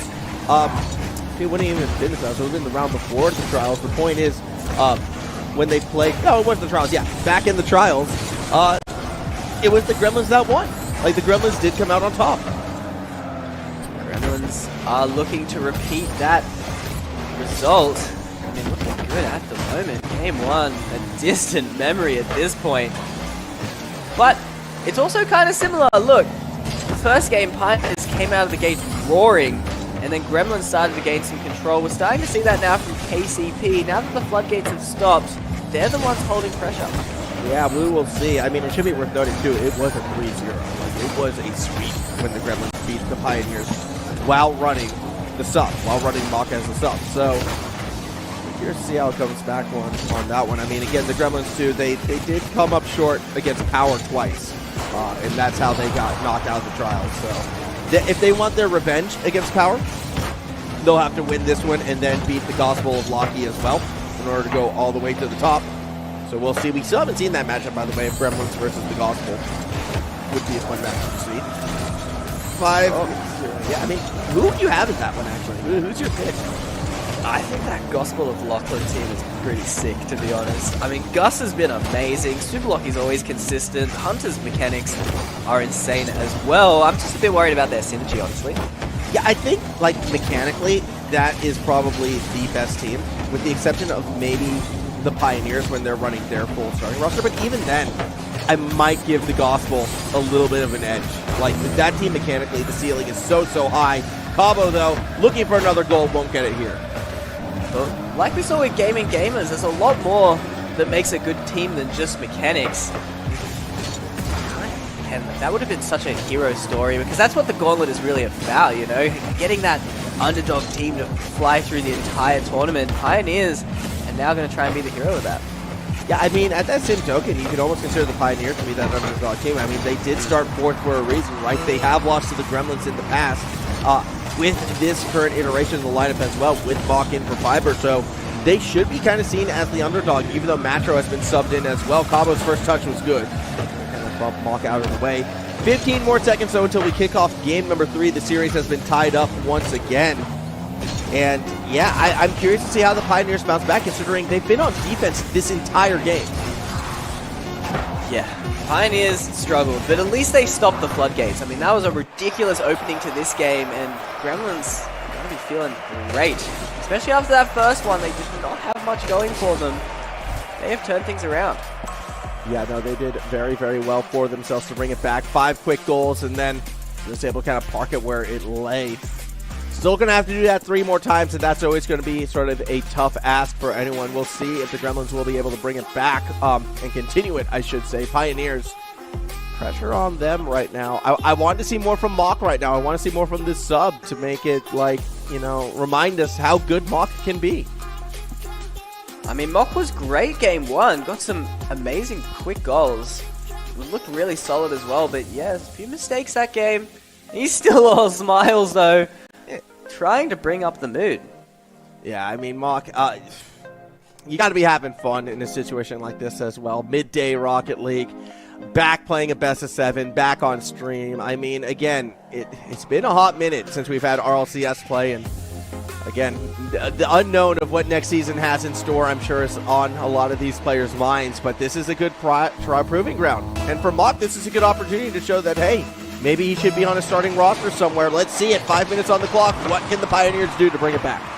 They start out with a strong kickoff. Mach gets possession, pushes the ball forward, but Gremlins smack it back to the other side. This is actually a chance for Kobo. That power! Wow. Almost an awesome goal. That said, bar down and out, not in, but all 3 Pioneers players chase this one to the middle of the field. 1 beat would have been a goal. Well, the 1 beat nearly goes the other way. Ampus can't get it past Laxton. Scrub now through the corner. Has Mach middle of the pitch. Laxton's going to try to play keep away. Mach does eventually get there, but can't make a read. Laxton over the top.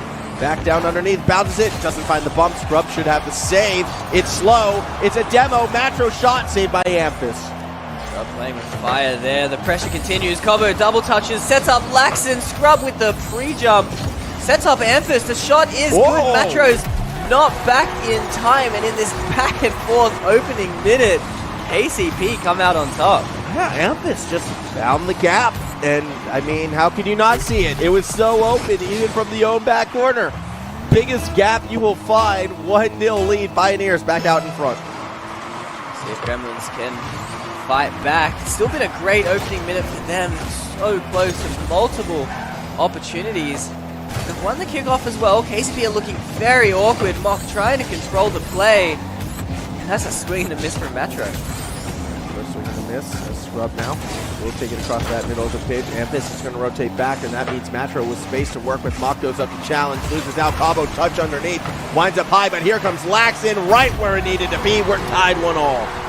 That looked too easy. Nice play from Matro. He gets the multiple touch. Cabo with the backboard, and Ampus panicked, going for the pre-jump save, but Laxton just takes his time and smashes that in. Yeah, so good little goal to tie us back up, and Gremlins, well, going to have to play some defense off of the kickoff right now. Here comes Scrub into the corner. Ampus from underneath, touch towards the net. Matro's there.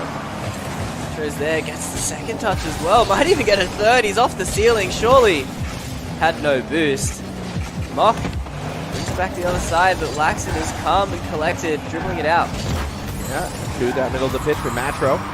Will look to go back down to Cabo, down the middle. Laxton's bump, too little, too late. Ball gets pushed to the safety of the corner. Matro there waiting for it, though.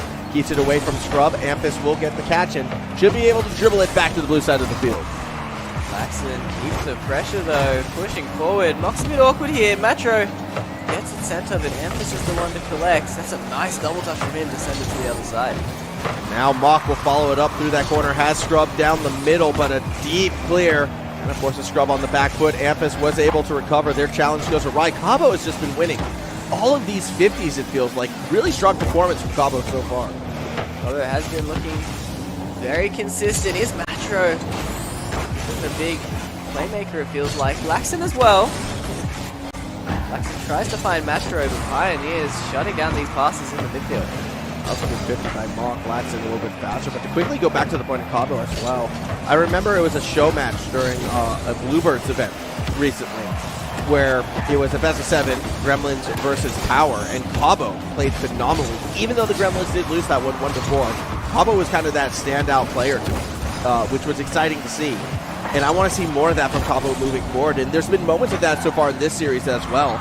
If Cabo can emerge as that carrying force for the Gremlins to kind of get them over that top 4 hump, that would be fantastic. Cabo's been consistently getting better and better as time goes on. That's a big miss. This opens up a lot of space. Mock smartly backtracks and gets the challenge. As Laxton's going to look for a setup off the top. Going to look for Valor this time around. Ball's going to make its way all the way back. Matro will take a boost, but it won't matter. Mock's going to take that shot. Still may have to go. Matro's the one leading the charge now for the Gremlin side. No follow-up. Easy clear for the defense. Open for Cabo. Laxton's there to clear up.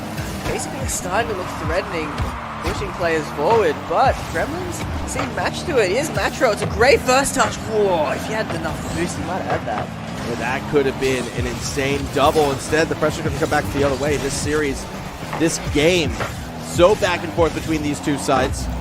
Another one able to really get that full advantage just yet. Cabo versus Moxie's Mock on top, Matro underneath. Take it up high. There's a demo in the background. Now Scrub being taken out of the play. Here comes Laxton from underneath. The shot way too hard, way too high. Easy save for the defense. Matro almost had the follow-up actually, but couldn't get the accuracy. Gremlins are still not having these immediate chances, just amping up this pressure. Now KCP starting to play a bit more passive, but that was a massive dunk out of Mock. Laxton will be the one now with control.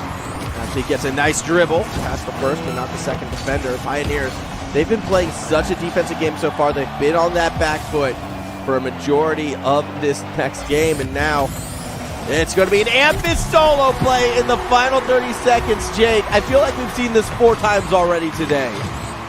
So consistent, so smooth as well, just following the touches, making it so difficult to know when to challenge. That is a crucial goal in the final few seconds. The Pioneers retake that late lead. Let's see how the Gremlins respond. Should be a challenge from Mock as the ball falls down. Laxton has Matro across the middle, but could go solo as well. There's the reset. It's late. Scrub has it red underneath. Cabo back to Matro. Now the shot comes through. Laxton's all the way back, though. He's going to have to burn a lot of boost to get there, and Matro may have just played keep away from his own teammate. Pioneers win the game. It's a messy finish. It was tough, though. Gremlins struggling for sure. And we'll have to see. Pioneers clutching up in those final moments. That was a very close game, though. That was a tense one till the end. I mean, it was 1-1 for so long until Amphis finally gets that solo play, and that's been a reoccurring theme, I feel like, for the Pioneers. It's been a reliance on the solo plays to get them out of tough situations. Doing well. Pioneers stepping up, maintaining the lead in the series. And Gremlin's going to be a bit disappointed. That was a lot of shots they had. What was that? 11 shots, but only a single goal. Yeah, I mean, it was a lot of pressure from them. Pioneers were playing defense that entire time. It felt like from about 2.5 minutes until the end, with the only exclusion being the Amphis solo play. So, yeah, it definitely would be a frustrating loss, I feel like, for the Gremlins, because it feels like when you control the ball for that long, you should be the team winning it. However, they'll be able to bounce back, I feel like. I don't think they're over and done with that one just yet. So we will see how this plays out. We're going to go to Utopia Coliseum for our next match. And again, this is a good situation for the Pioneers. A win here for the Pioneers would mean that they're currently sitting 3-1, or we go back to a 2-2 situation for our second series in a row. Either way, good results. They lost this situation last series against Gaming Gamers, and we saw just how close that series became because of it. So, important match for them. Already it looks like they're starting out strong. What a pass and what a shot. Yeah, that was just Amphis throwing forward to Mock right there. Pass forward, shot down and in. Really well done by the Pioneers. 5 seconds, fastest kickoff goal we've seen yet today. That is a beauty. Oh, Max, we saw so many kickoff goals yesterday, actually. It was so many. It was like one a game at one point. It was silly. Were they secretly playing ones? Like, how does that happen? Morgan even asked, she was like, is this normal? And I was like, the OC bubble scene just loves it, honestly. Like, it feels like as we've gone through the Gauntlet, they've They fixed the kickoff goals a bit, but they're still around. Again, I'm a fan of teams that make creative kickoff goals happen. I am not a fan of teams that just fail at defending and allow kickoff goals to happen. If that makes sense, right? Like it was just like the cheater just hits it into an open net kind of kickoff goals. Those are the bad ones. Those are the ones we don't want to encourage. Okay. Yeah. They're too frequent. They're too frequent. And, I mean, look, they're great for a team's momentum. It's a nice little pop. But is it really as good as, like, a well-thought-out, intricate pass play? Or that? I think I'd rather a kickoff goal than that. You could see this coming. I wonder why. Just Matro is just so awkward. Emphas just gets a free goal. Hey, don't let Cabo off the hook for that one either. There were two defenders there just because Cabo quickly dove off to the side. Yeah, that was awkward defense from the Gremlins. Freebie for Amphis, and now it's a 2-goal lead for the Pioneers. They'll be feeling good with that one. Gremlins not looking their most composed. Felt like they were getting back into this series, but like we were saying, this is essentially a must-win game. 3-1 down would just be such a massive deficit, but this game is not going their way. No, it has not been. Still a chance for the Pioneers to add to their lead. You see Mock looking to cross it up. Amphis was waiting on the other side. Instead, the defense does come through with the clear. Now Matro with the chance. Waterfall down. Easy save by Amphis. Easy save, but the pressure continues, although it's a bit far back. It feels like the big difference we've seen from Gremlins and Gaming Gamers, where Gaming Gamers were just so ready to follow up on their team's passes. Well, maybe they will be now. What's interesting about that approach right there from Cabo, no one from the Pioneers jumped up to challenge, and the other two members of the Gremlins were sitting on the offensive side of the pitch just waiting for Cabo to land. Like, no, everyone was just content to let Cabo slowly dribble that ball. Shot from Amphis, it's high and wide. Just watch Cabo do his free play, role play, I guess. That was... yeah, strange situation. Still feels like Gremlins aren't properly connecting, but it is tough. They do have a subbing. Yeah, that they do, and I think even though Matro is a great player, as we saw in the one game that the Gremlins have won, it's tough to stay consistent with the sub scrub. Oh, that would have been sick. Instead, it's an angle from Amphis. What was that, 78 degrees? That was sick. I mean, what an awesome save from Laxon, but then Amphis, nice shot. Gets it past everyone. Yeah, good angle, good shot, better goal. Amphis, 2 on this game already. Looking with 3-0 now. I'm trying to decipher some information that kind of has come our way right now. There might be a chance the Pioneers are going to be doing another sub after this individual game. Oh, for real? Not too sure. Scrub's saying his tummy's a bit sore. It's sucks, but hopefully he can figure it out. But how would they have another sub in the waiting? Well, get Fiber back on. That's what I'm saying. I'm not sure where Fiber is, but get Fiber back on to get on, and hopefully they will continue. But that can explain that little bit of urgency, that little bit of extra fire that we're getting from the Pioneer side, looking to speed things up right now. Amphis out of that corner. Laxon will play keep away. They do need to end this game quickly. Scrub does need that time. This game is looking almost in the books. Pioneers would feel great. Like I was saying, that 3-1 lead is just massive. I want to see Gremlins fight to stop that, but they're struggling to even get a single goal in play. On the back foot, Matro and Laxon, what can they do? Will be a slower clear from Laxon, but immediately gives up that possession, wanting instead to go for an intercept perhaps. Cabo got the demo, but there's not too much after that one. Mock straight around that corner. Gets the ball towards the net. Again, defense will corral it. But the Pioneers, I mean, this game has felt like the inverse of the last one, with the Pioneers controlling a majority of the attack, except they're actually scoring points. Yeah, they're looking good. Pioneers are absolutely dominating this one. And, yeah, Gremlins, going from 11 shots last game, they've only been able to manage 2 here. It has been all Pioneers, and this looks completely open. Oh, that is sick.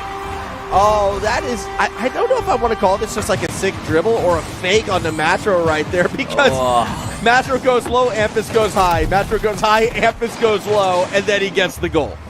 I don't know, because I feel like that was probably open if he just shot it, but it was just so dirty.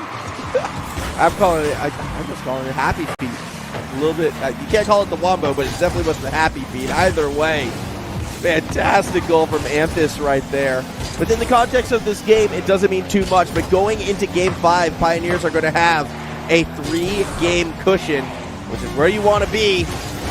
Gremlins looking for one last goal, not going to find it now. Not finding it here. 4-0.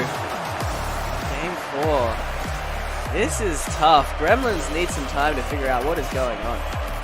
Yeah, they are going to be in a good spot. So, on that note, the Pioneers one step away from taking on the Gospel. And then, of course, the raid boss at the end of the Gauntlet, the king on top, Power, still waiting to see who their opponent is going to be.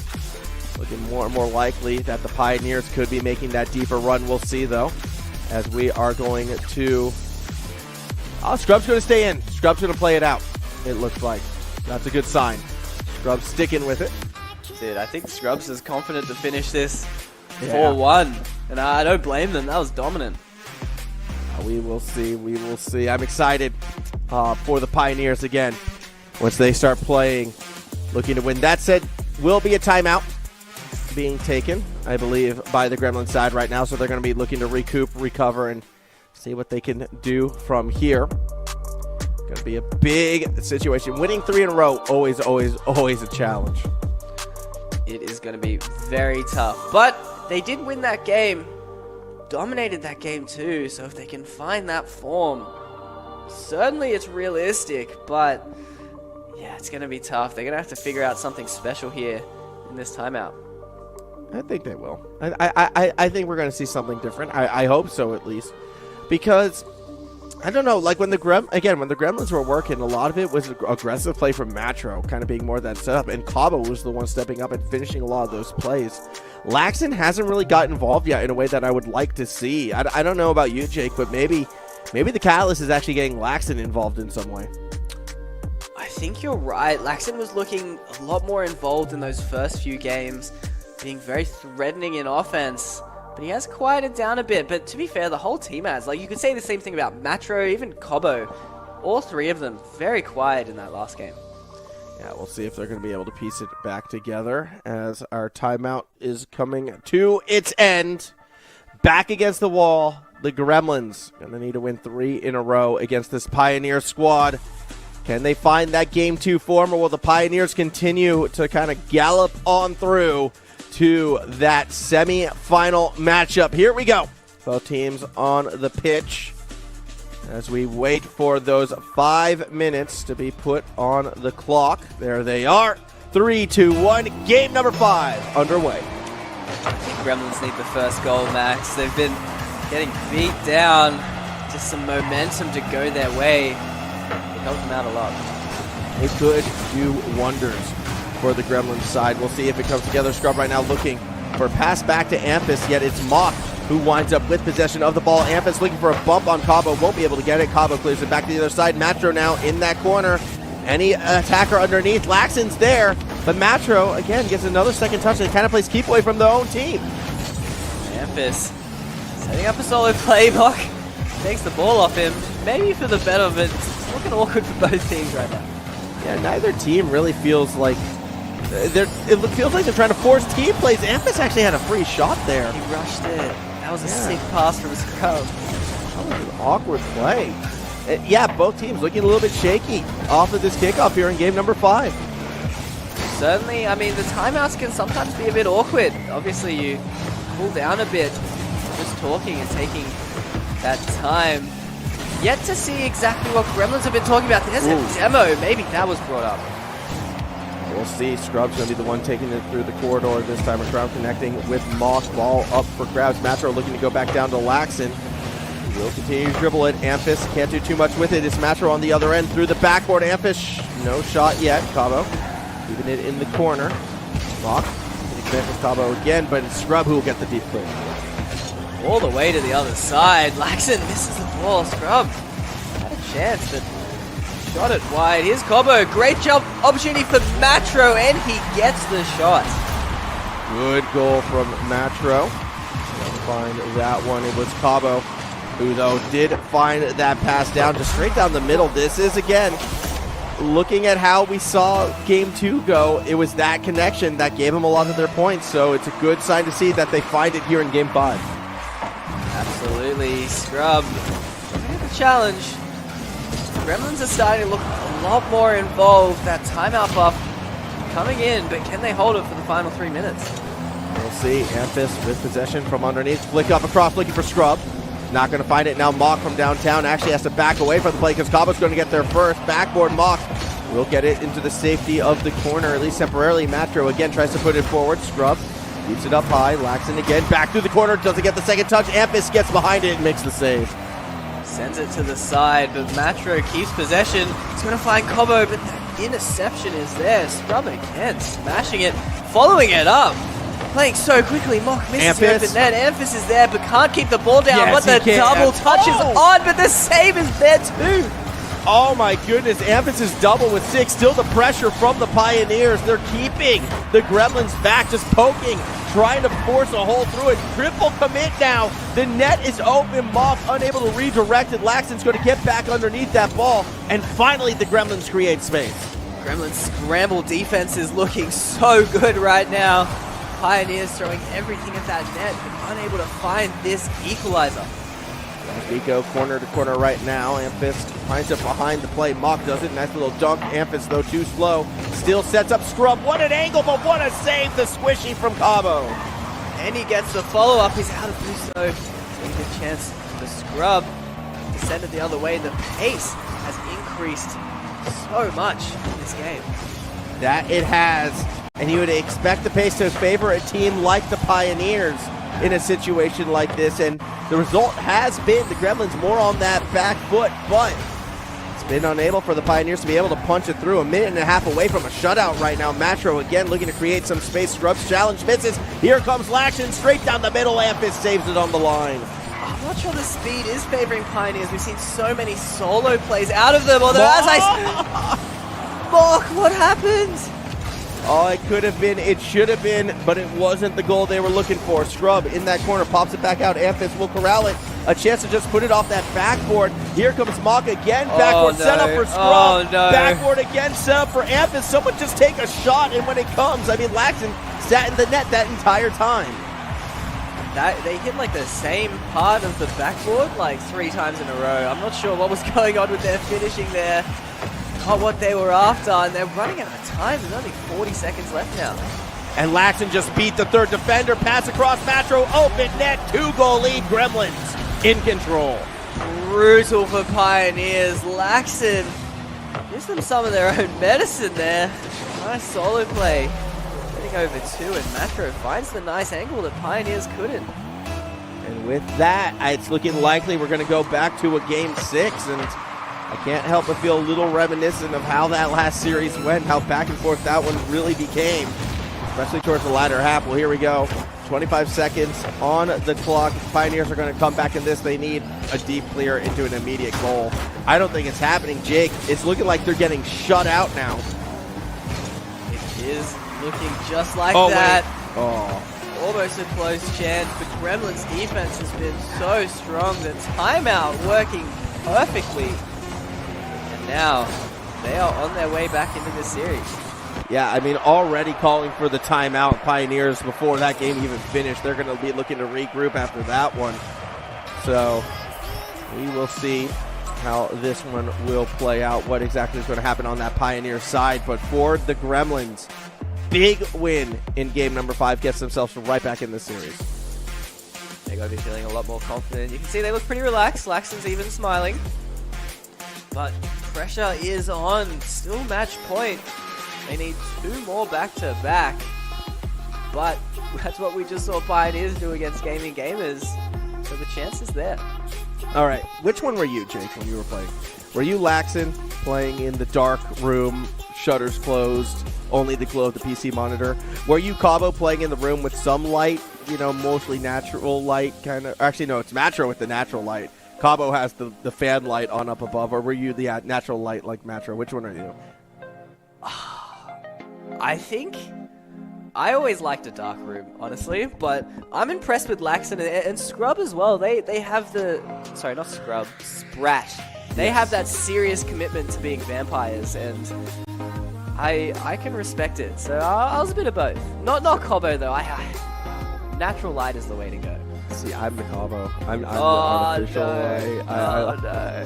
Which is probably, arguably, like the worst of the three. I get it, absolutely. But that's where I'm sitting right now. Scrub. Hopefully, we'll be back for the next game. We will see. Again, the timeout taken by the Pioneers right now. And when they do come back, we will get ourselves back into this match.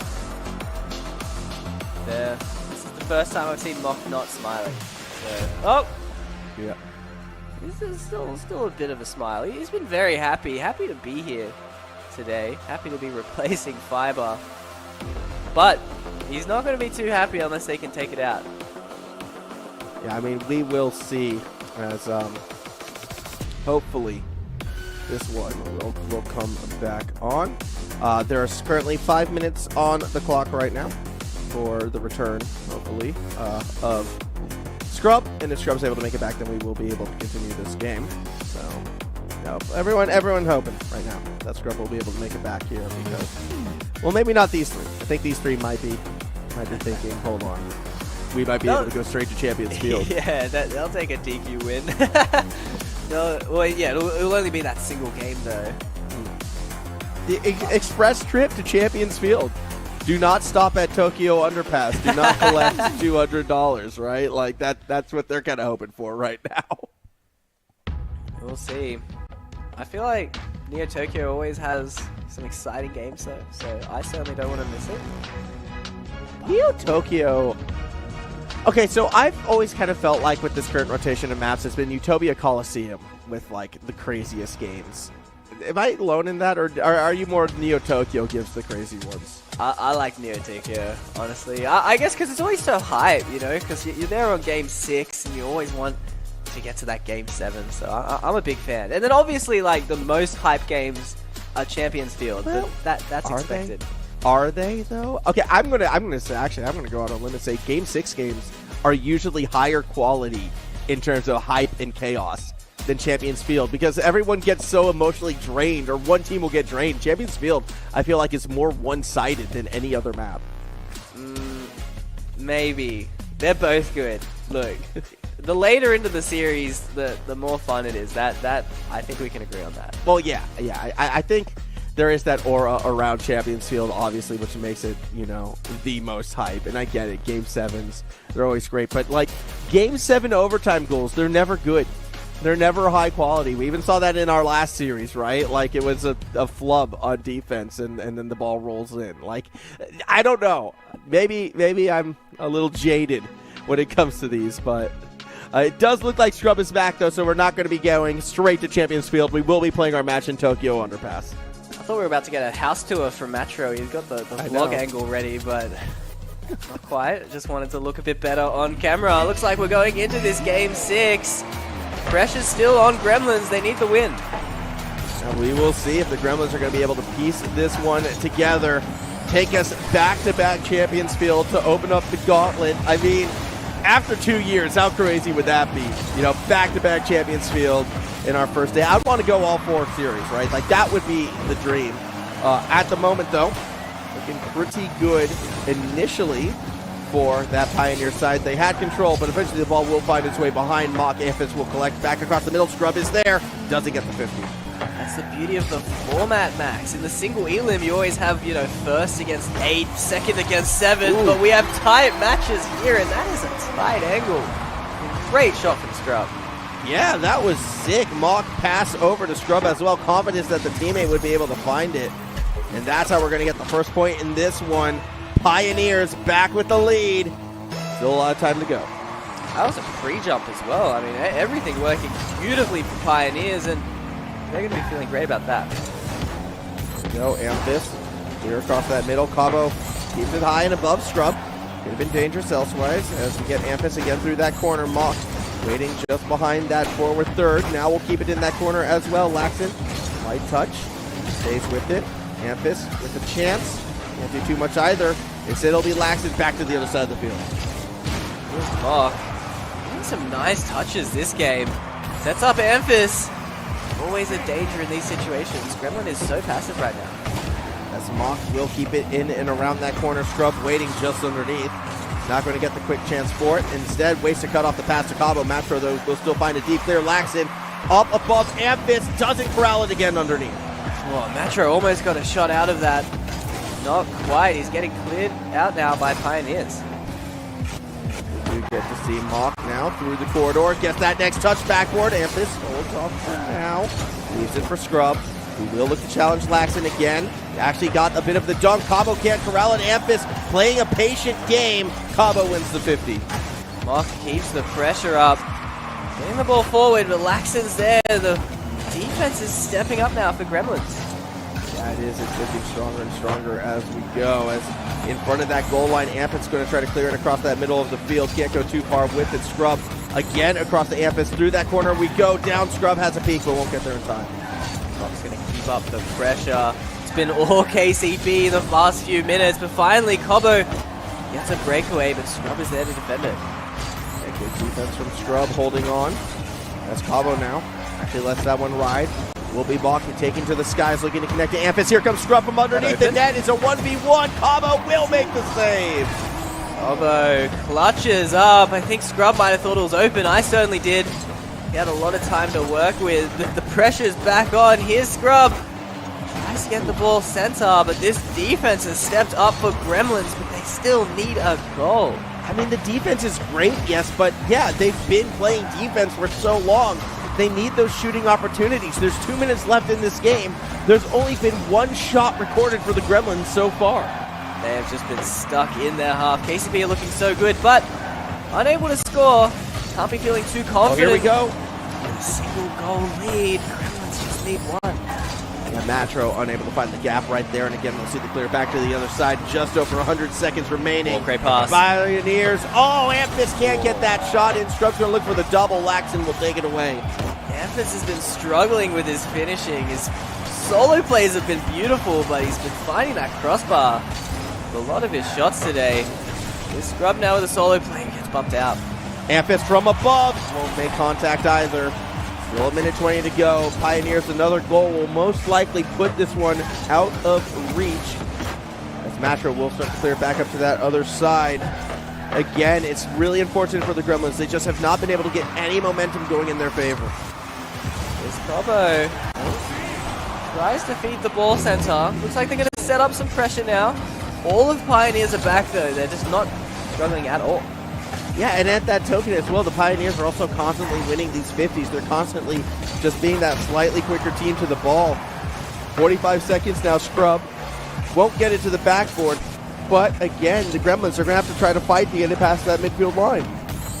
Gremlins. Pressure is on. There's only 35 seconds left. They're stuck. Pioneers aren't giving them a chance back into this game. They need to stay in this tournament, but only 25 seconds left. As Amphis will hold it into the corner right now. Cabo from underneath keeps it there. This is kind of that last chance for the Gremlins. They have to convert with this offensive pressure. Scrub gets slowed up by Matro, but still finds Amphis underneath. Now towards the backboard. Laxton doesn't get the save for a double to ice this series. The solo plays coming out of Amphis today have been amazing, and there is another one. The beautiful angle off the double touch, confirming this game, moving on through the Gauntlet. And that will do this one. Again, off the kickoff, it was a fake attempt. Gremlins trying to get tricky with it, but time is just not in their favor. The Pioneers get through in 6. As we guys gotta wait for that ball to hit the ground, but my goodness, Amphis.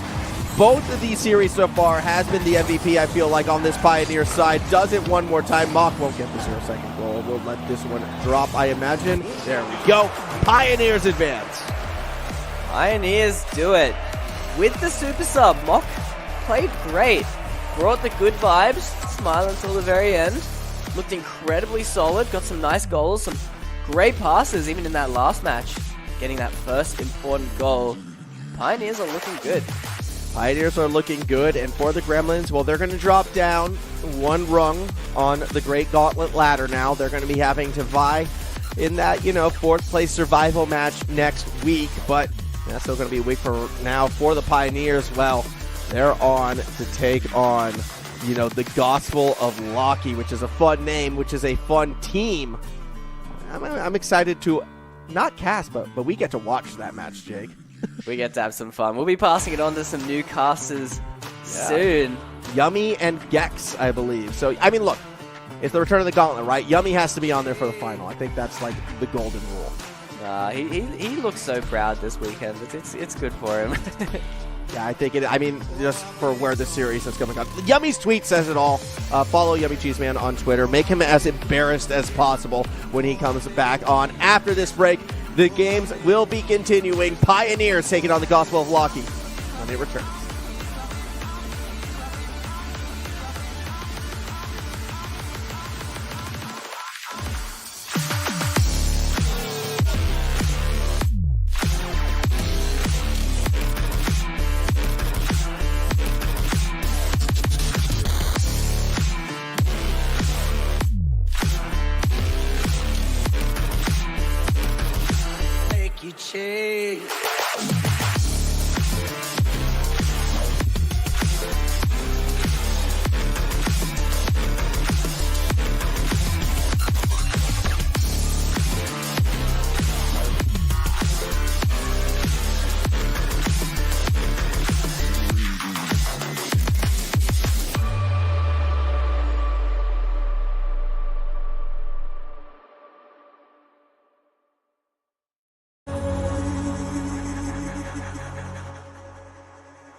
Hey, look, everybody with it. Eyes super heavy, I'm moving steady right through the city, lifted. My foot up on the gas, get up out the way or watch you on the Michelin. Ties tied away, better ride that or you swimming with the fishes. Try not to get offended. My spaceship is coming, my base steady rumbling. I'm facing my drugs, so I spacing my problems. It's coming together, I'm pacing my steps and it's so crazy. Got patience and time and work, yo, it's a fact I'm true to this shit. You can tell by the rap I'm truly gifted. Look, no lie, I'm high. Perp smoke all in my eyes. I could barely see you through the shade. Who shade on my shine? You focus on my step. You moving backwards. I promise. You lose me in the process. Then I pop up on you like tie-dye. One side, my side. You ride it, you die. Choose wise. Shoot for the star. And I ain't missing 10% like my shoe size. Send me up. I'm here to stay. I play for keeps till I'm gone. They like what he on. I been in my zone, dog. And you should know that I get mine.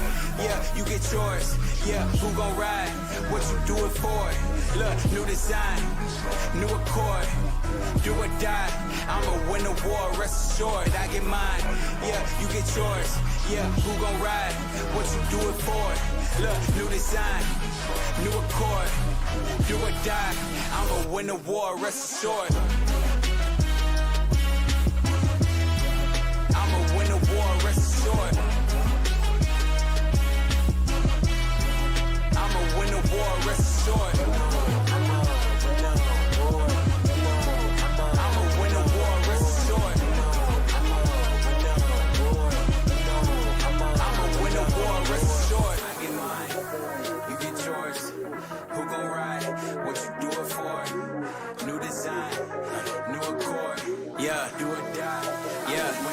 Everybody got their level, but we are not one and the same. Prezi position my aim, I put that on Barack Hussein. Happy to show you for those who don't know, he out of his brain. I hop in your city and shut it down like you gotta be playing. I'm out here, yeah, already. I've been here, I was born ready. It's been clear, I perform better when I'm in the lead and the horns let me. You was good, but the boy better. More clever, plus more effort, make more cheddar. Don't let up, I'm dumb heavy, drop confetti. I'm up with the giants, I don't see no one above me. I brought the beast out the belly just to show shit could get ugly. Understand, I'm about my business, penmanship up at 100 and me dropping fires. The only way that you could be bubbling from the home of gorillas. Yeah, we realer than most. Quick to jump at your jugular if you getting too close. My whole team on the come up, I finna be in the pros. Been on my grind to the sun up, so I'm gon' leave with the goals. You know that I get mine. Yeah, you get yours. Yeah, who gon' ride? What you do it for? Look, new design, new accord. Do or die, I'ma win the war, rest assured, I get mine. Yeah, you get yours. Yeah, who gon' ride? What you do it for? Look, new design, new accord. Do or die, I'ma win the war, rest assured. I'ma win the war, rest assured. I'ma win the war, rest assured.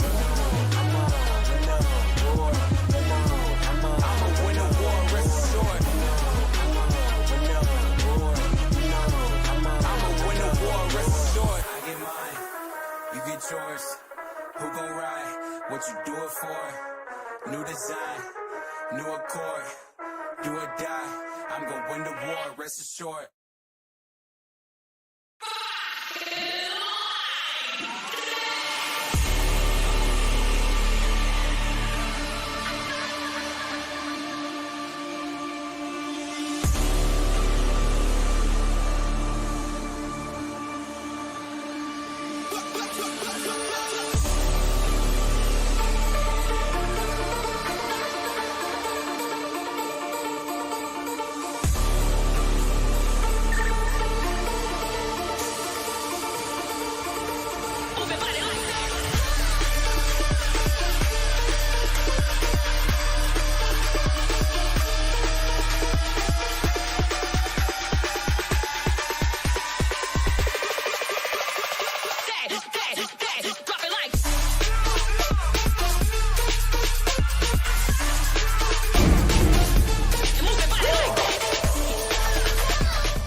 How do I sound with it when I hit the ground? 100-mile finish. My moment now ain't no mouse in us. I'm on the prowl and my style fitted. My time, give me high fives. Get a picture of the wise guy.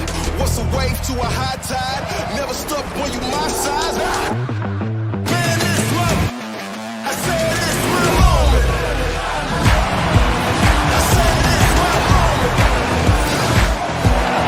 I came here to own it.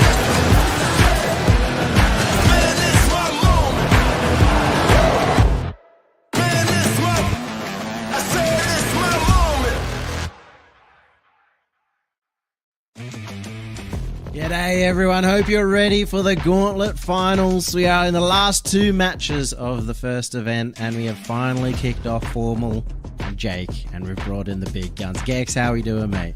Fantastic. Good to get rid of the riffraff, get into the good stuff. Yeah, these Up on the last shirt, two by should the be way. Fantastic. Thank you. Always got to rep well here. But you know what? It's been a pretty epic day so far. That first series, I got to watch a bit of that.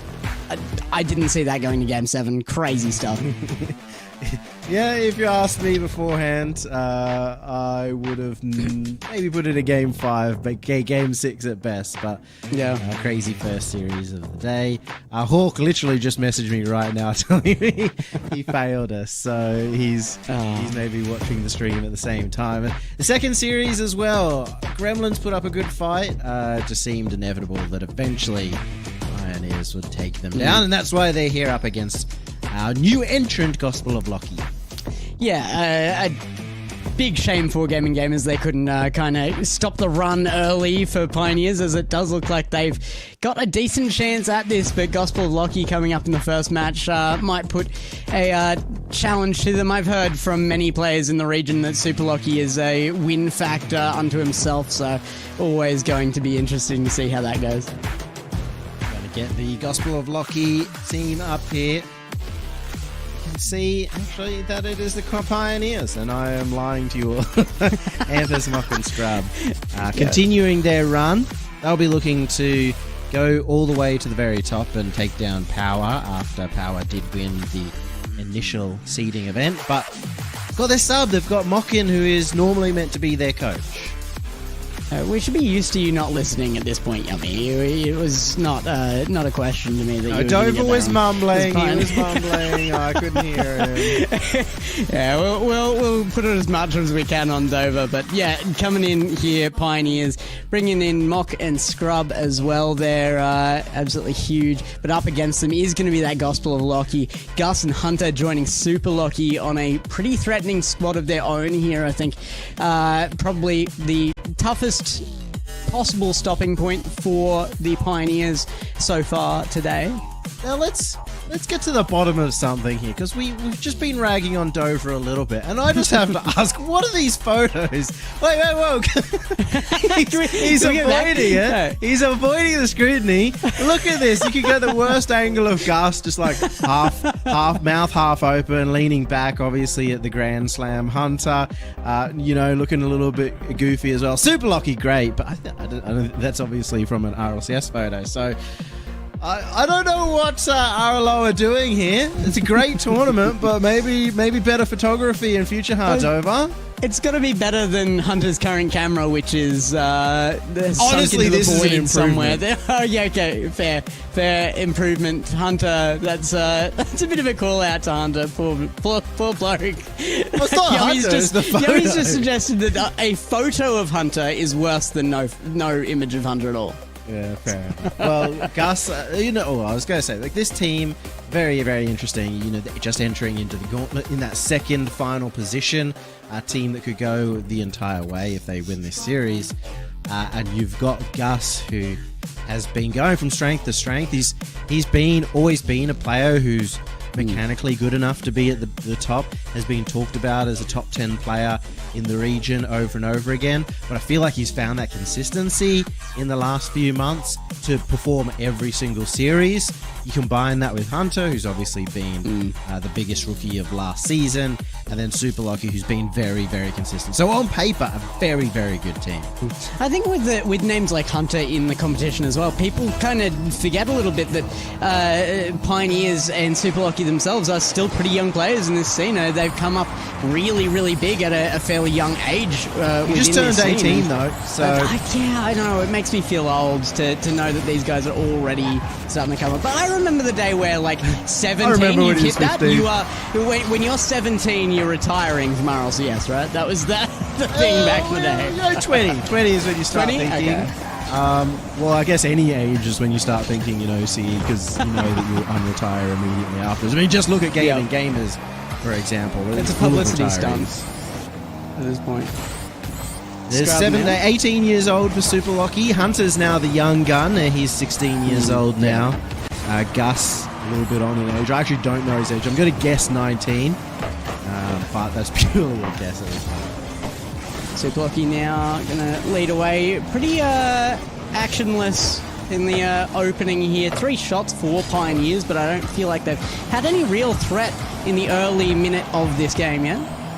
It's going to take a while for both teams really to warm up. Of course, we do have the sub for KCP, so at the beginning of any series, it's going to take them time just to figure out how they work, not just with that sub, because they have played a series with him so far, but also against specific opponents, against specific playstyles. On the other end, it is still a brand new roster, a complete new trio. Super Lucky, Hunter, and Gus have not played together as a trio before. Good shot coming off from them as well. Gospel Lucky shooting on target here with a little bit of threat there. Their defense has been put to the test so far with 3 saves on board already in just an early phase of this game. Definitely still in that warm-up phase, like you said, but gotta say it's looking fairly good for Gospel of Lucky so far. Nothing too threatening though from either side, so Gospel of Lucky haven't had to stretch too hard on any defensive plays, and maybe to be expected early on in the series. It's the likes of when Amphis and usually Fiber, the core member of this roster, start going for the solo play, start pushing further forward. That's when maybe a newer team could be tested a little bit more, have their rotations under question. But for now, it's been very much stay behind the ball, very easy to read Rocket League, I'd say. Good to see Fiber in for realistically probably the first main event in the squad as well. Now, Fiber's a bit of a big change for the team, and did look like he was lining up fairly well in the opening phases of the competition. I could also say, they probably wouldn't have been happy going to Game 7 against Gaming Gamers. That's true. Maybe that's why Fiber has left. He's not too happy. he's decided, no, just run the sub. See how you go. First goal. Amphis is going to kick us off. Nice one from Amphis, and this is what we're talking about. Just a little bit of individual brilliance and crack open a newer team like Gospel of Lucky, and extra touch at the end is all it takes to get the first goal. I feel like both of these squads are probably some of the squads that are most likely to see those solo pop-offs as well, though very, very big solo plays coming out of just about every person on both sides of the squad, so it definitely should be seeing this. Well, Scrub earlier, he's that player that you'd think of least, I'd say, on this pitch as a solo player, but he was very fast early on today. Oh my god, Super Lucky gets one as well, so ground-based goals going. I was going to say, he's very fast with his plays, and that's kind of been his brilliance, and Super Lucky has a little bit of that same speed here in the solo play. Like I said, that X factor coming in on Super Lucky can be a win condition. And probably the reason for the name Gospel of Lucky there. So I've been told it's Go Spell of Lucky because nobody can spell Super Lucky. Yep, that's exactly what it stands for. And look, I'll tell you what. I'm going to say it. Super Lucky, clearly just lucky. Super lucky. He's made every single grand final of last hours. Yeah, clearly must lucky. have been luck. Yep. I'd agree with that. Just pure luck, nothing else here. Gus as well now, getting a bit of luck of his own. That's nearly a goal. What a save from Mog. Very consistent. Obviously showing some consistency early on. And that'll be required from somebody like Super Lucky with 2 players like Gus and Hunter on the team. I mean, Gus does have that consistency at the back end, but all of his best performances always been when he's had that ability to push forward and take a few more risks. I'd like to see Super Lucky provide that to him. Great pass from Scrub there. Starting to see a bit more threat coming out of Pioneers now with these shots. But there has been an enormous amount of shots taken on field for not really the ability to say there has been much threat up until this point. It's both teams starting to warm up now. Gus has put on a good strike, and unfortunate that didn't go in. So a little bit of a double commit come out from the Pioneers. Maybe just stretching a bit too hard for a goal of their own. And there's Gus. He shoots it straight at the defender. Yeah, that was a given one there. Scrub didn't even have to move, just float in front of the ball and a guaranteed save. But they still don't have it out of defense, though. That possession doesn't mean much if they can't get into their opponent's half. And with dying seconds, looking like a decent likelihood of an overtime in game number 1. Don't speak too soon. Shot on! on, and another save. Scrub No, this see, time. I'm a Having to genius. put in the work. Never question Gex. That's what it comes down to. Never been You wrong. say it was a dolly that he just had to stay in net for. I say he's one of the best defenders in the region. That's if the bar for best defender in the region is stand still in net and get fired at, I'm there. I'm on it. Hey, if 100%. Lawler could call Dogu the best defender in the world because he had more saves than anyone else, I could call Scrub the best defender in OCE because he saved 2 in this one. Yeah, absolutely, 100%. I'm on board for that. Gus is going to make a challenge in offense here, but beaten out by a double commit from Pioneers. Should hold them out of 2 pressurised in offense here, but overtime in game number 1 should certainly heat things up a bit faster for this series.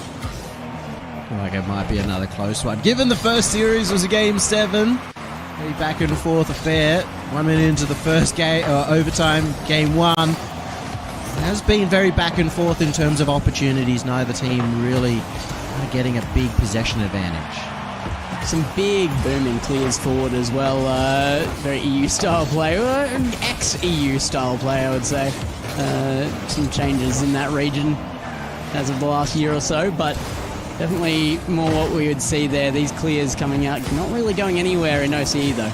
That's right, OCE, as good as EU were 4 years ago, and now looking to maybe go that next step. I know that I've been talking to some of the players, Scrub in particular, very keen to take this team.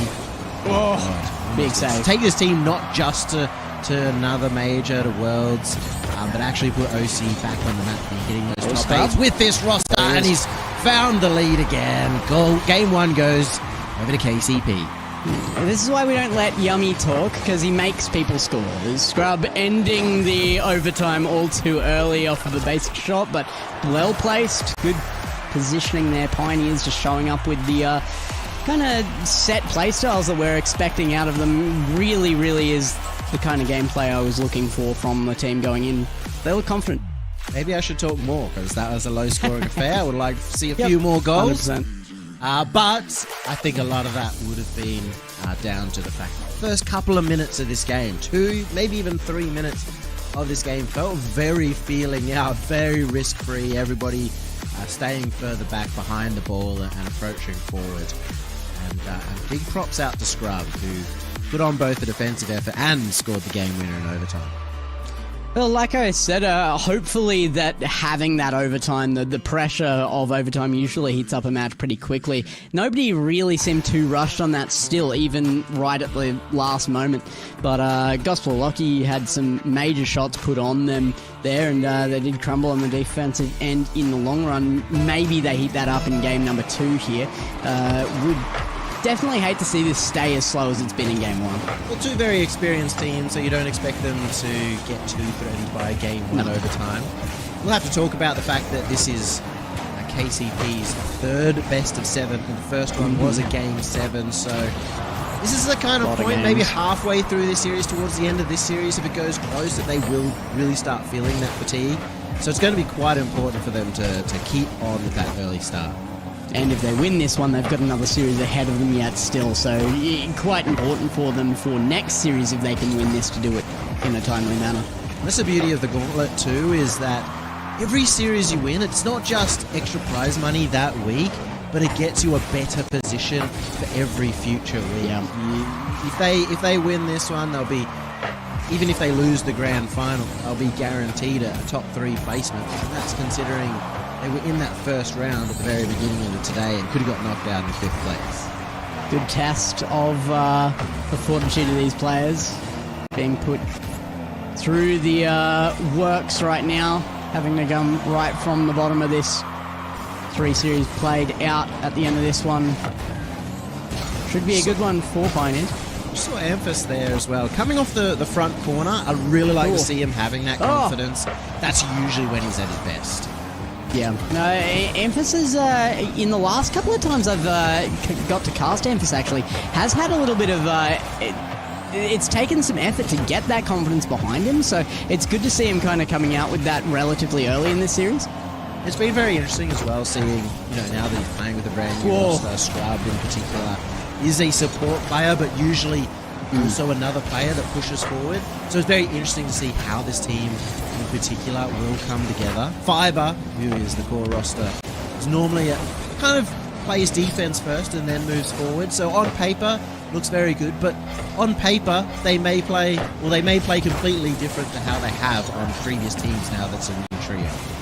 Certainly a non-standard composition for both these squads, I would say, actually. And I like that. I think that the meta of the game has really shifted to support that. If you can, particularly as a coach, come in and make a big difference to a team, make that kind of thing work, it can be a big surprise factor to the other teams up against them. Well, I like that it's a trio. Both of these teams, brand new trios, that... You know, there's that tendency sometimes when you have two players from an old roster and you bring in a new player, you almost try and force that player to come in and play the way that they used to play, that the team wants. Creating a brand new roster ends up getting these kind of mixing pot of all these different ideas can come together a little bit quicker, funnily enough, than a team of two. And interestingly enough, Amphis has been on the same roster essentially for years now, since RLCSX and Ground Zero. So this is his first time to truly reset. Whoa. Double commit in both of them. Let the ball past, but Amphis there to collect. Scrub now has some possession. Dangerous situation from Pioneers, but really no movement from Gospel Locky to capitalize. Same note, Pioneers not pushing too hard on this attack. They're just trying to send one person forward. Amphis is almost just a one-man army to try and score. They've got that solo power, like we were saying. Everybody on both of these rosters is capable of making solo plays. Gus might be the least likely to do it, but that's in amongst players who are all exceptional at doing that. It's really funny because I feel like just Gus hasn't had the time on the ball this series of this game. Absolutely not. He's had some of the best solo plays of anyone in OCE in recent times. Some MVP level performances in the RLO Grand Slam as well, but haven't seen even a single attempt yet. Super Lucky stuck in the midfield. Might get an attempt on this as Scrub puts it straight back to him. Amphis upfield now. Gus underneath. Being challenged. Time ticking down with no goals on the board. Can you start talking about somebody again, Yummy? We need one. We'll just let this go to another overtime. 40 seconds remaining, a very midfield dominated, and no real huge standout individual plays coming out, but it's maybe somebody like Hunter right there who could set one up. Gus, as we said, they need to step up if they want to score. Amphis almost finding a freebie as Gus hit the backboard. Important one for Gospel Locky here as well. Always want to even that up as quickly as possible. Turn this into a best of 5 rather than have those two back-to-back go across from them. What a caster. But still. It is. It very much is. Best of 5 coming up. That's my prediction. We do go to another overtime, surely. Yeah. We'll hit the ground. Overtime in the first 2 games. And, well, we've got to say for Gospel of Locky, a crucial one. They have to try and win this. Otherwise, we'll start seeing Pioneers, who are already on a roll, keep going further ahead. Pioneers are looking still like the better team to me right this second. There's been some good pushes from Gospel of Locky, but Pioneers have had the majority of the aggression here. I've seen a little bit of, I'd say, limp gameplay from Gospel of Locky. They just haven't really pushed hard. They've been hanging back a lot. They haven't gone for any kind of crazy solo plays. It almost feels like they're just trying to play a little bit of ticky-tacky towards each other and hope it works out. Well, I think that probably does come down to a lack of confidence from a brand new squad as well, to some degree. But all of these players have enough experience at a high level to know that they should just be playing onto the ball more than this. They're playing to not lose as opposed to playing to win right now, and that's not going to do it against Pioneers. It might be an element of the fact that they're bringing their core roster and they're up against a team that would be pretty sad to lose against, considering it is, you know, the sub of Mock, and it is an ex-teammate as well of Scrub, the Super Lucky, that is. And, I mean, even Hunter's teamed with Mock in the past too, so kind of a lot of connections between these two teams. Super Lucky going to make a defensive mistake there, but does beat Mock out. Big read there. Going to center that up well. Some panic of defense on Gospel of Locky as good attempts are made. They do end up in the other end. 0 boost there on Gus as Super Lucky makes his run. good chance right now. Bit of pressure, not much boost, but actually Super Lucky loses a race to the boost in the corner, and that was all the difference between maybe keeping pressure and Pioneers pretty much getting out scot-free and getting the extra time to collect more. Mock going to touch that down center as Gus makes a controlled effort here. It's not a pass away confidently though as the 50 comes out very slow. Super Lucky again trying to set up his teammate, but there's that ticky-tacky you were talking about. It's kind of lane touches toward teammates that they're just expecting to make passes out of. They're trying to turn a pass and then they're trying to just keep a bit of possession, and there's never anyone making it a very decisive play. They're trying to take the ball high, and that's where usually Gus will go high and look for a couple of flip resets. Hunter actually very strong in the same spot. They're just playing it maybe risk-free more than anything else. Hunter there! Might have just slobbed it, but Scrub gets in the way. Brilliant save, but this is a lot of pressure coming out of Gospel of Lucky. All of a sudden, they've turned on the heat. Definitely coming into this with a bit more speed. Almost trying to get goals through sheer power of numbers. A lot of shots towards the net and hoping at some point Pioneers roster will make a mistake. Oh my goodness! This off the roof! 3 minutes into overtime and the heroics come out. Pioneers don't care about numbers of goals. They'll take one shot and make it count. 113k an hour off a redirect. That perfect. Precision is the word. Pioneers are on top. That's where we like Amphis. Going risky, going up the opponent's backboard off the roof. You saw it coming just a little bit too high for the defense to get up to, and a very, very tricky angle for Amphis, but an important one. Pioneers now 2 games in the lead. They're happy about it too. You see those cameras. Scrubs grinning right now. 2 games up. They've got to feel a little bit of comfortability right now, particularly if Gospel Lucky can't keep up the pace and pressure that we saw a little bit of towards the end of that overtime. You got to say though, Pioneers just coming out with an unbelievable quality shot to finish the game. Magnificence, and that's what we've been looking for pretty much every single one of these players throughout this. And finally, I mean, we knew that Pioneers were the ones willing to make those plays. We haven't seen them from Gospel of Lucky, which is maybe why they've only scored 1 goal so far over the 2 games, compared to Pioneers, who have got the 3. 4 actually. So, I don't know. I want to see the same. I want to see some confidence out of Gospel of Lucky.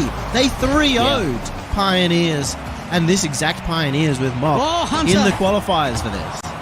That was the confidence there. Hunter going for a solo play that nearly is pulled off with a really, really well precise and well pulled off flip reset play there, but a demo from Super Lucky. Have been seeing Super Lucky go for a bit more of a bump play style here. Oh my goodness, that's going to sneak its way in. I thought that was blocked for sure. It took all 3 members of KCP in the net to combine together and not be able to save it, because Hunter puts the softest shot on. Scrub backflips out of his original play, pre-jumped for that one. It would look like a ghost touch as well and take Mock out. Everybody flying past, and catastrophe here for the Pioneers. I don't think they're going to be too dissuaded. Yes, especially with a dunk like that. And it's Amphis, of course. Finding a similar angle, but from the opponent's backboard, this time in a clear from Hunter. Hunter probably didn't want that first touch where he got it. He did manage to recover and get back to the ball, but he had only 1 place to hit it. Amphis is looking way too confident right now, and so of course he's going to be there hoping for the dunk. Sometimes that can be even more brutal, getting the goal and then having it returned to you. After trying so hard for so long, it was Gospel Lucky finally breaking the barrier and taking that first goal for themselves, and now they're back where they started. Especially a goal like that, Gex, where you've worked hard for your goal. Your opponent, in that case, Amphis has taken a little bit of a calculated risk. He's just trying to guess exactly where Hunter's going to hit the ball. He's read him very well, but there's still a certain amount of fortune that has to go in your favor to be in the right spot to dunk that into the net.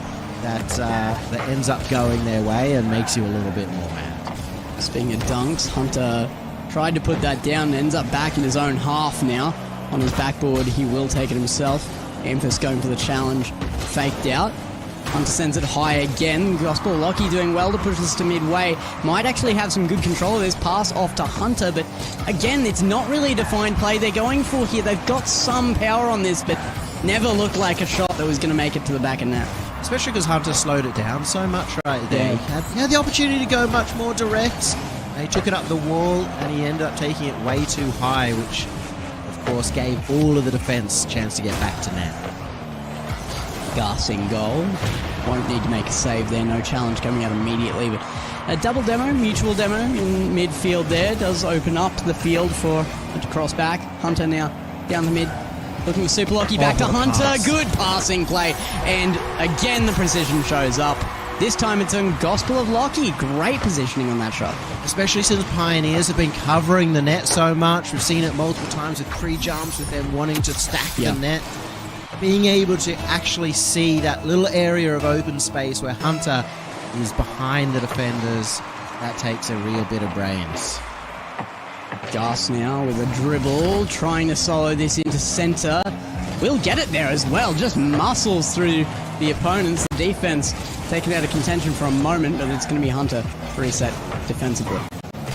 Come from Mock could actually create some chaos here. Hunter was really struggling in that defensive half, and it's instead going to be Gus over to Hunter. Beats it around one, a demo in front of net. Was Amphis on Gus, but that was even enough to slow down Amphis and maybe make a chance as Amphis goes the other end as well. Hunter has been the shooter for Gospel Lockie, especially this game. Coming out with both goals so far, but couldn't find a shot on that last one. Gus can't get a dunk, and it's straight back off the backboard again. A back and forth gameplay might actually benefit Gospel Lockie here if they can keep it going long enough, though. Just a couple of moments as well where Scrub has played from in front of the ball, end up either missing or just being in too awkward of a spot to deal with it. It's actually sometimes letting Gospel of Lockie off without too much worry, without too much thought, because they know exactly what touch Scrub can make. Super Lockie almost crunching that one through, but now it's a counter-attack. Chance here for Pioneers. I swear I just heard you say Gospel of Lockie, and I think we would have had to have you fired for that. Amphis, another one on target. 2-2 now, evening up. Pioneers want to take this in a sweep. They still have the option if they can take one more goal here. Really impressive, considering they are playing with Mock, who is now their coach and has been their coach for Scrub for quite a while. He was coaching KCP over at the World Championship in Dusseldorf as well. So probably a little bit of advantage. We've seen that so many times in the past, that coaches who come in as sub tend to get what their players are doing. You see that from Five and Jimmer in the past, who've both had success as subs in the past. Fantastic work by Scrub to try and push that into an offense, but Pioneers are having a lot more difficulty actually putting shots on target than they were. As I say that, that's the curse coming to life. What is this? This is the greatest goal I've ever seen. Mock pops it up, gets the air dribble bump, and then Gus was just going, oh, okay, he's out of the play, but he's accidentally landed on top of him. That's the way to step up. Let's go, Mock. That is absolutely brutal. Poor Gospel Lockie worked so hard for a lead. It's gone now. Pioneers striking with some real ferocity this time around, and it's physical play to get them this third. You talked about frustration. Yeah. That's the second frustration in this game. The second time that they've scored a goal only for it to be reversed around. So mentally, they're going to have to stay on top of this. Gus is defended well by Amphis there. And dying seconds here, they're going to start to panic. They've got to get a goal on target here. If they go down the third game in a row, very little chance of a reverse sweep here in this best of 7. Gus going to get under it. Flip reset actually has some power to it, but not to anybody on the team. Can't continue the play. The possession is with Pioneers, and that should end the game, surely. One last chance. Super Lockie is absolutely argy-barging for the ball and did get past the final defender, but not quite enough time or boost. And Pioneers now go to 4 match points. That is absolutely insane. Pioneers about to make their run to the grand final if they can take one more game here. They've got some leeway to do it in as well. They can do it in a sweep, but they've got a few games to waste here as Gospel Lucky try to push for their reverse sweep in this best of 7. That was their best chance, Gospel It was. Lucky, but just 2 times. Either just making a mistouch and having to try and catch up with it. That was Hunter, where he got dunked by Amphis right at the very beginning, and later on that absolutely phenomenal goal of the day from Mock. Those are just 2 plays that just slightly went away from them. And that's the problem with taking every single game close. It means that little goals and little moments like that have so much more of an impact. Yeah, absolutely. The bump play at the end there really seemed to get Gospel Lucky to this low point. Now they're going to have to pull themselves out of that. Like we were talking about, frustration gets into the mental game right now. They're coming in probably feeling a little bit defeated at this point, but best of 7 reverse sweeps been pulled off in the past. It's unlikely, but it is doable, and if any team might be able to do it against Pioneers, I would pick this one to do it.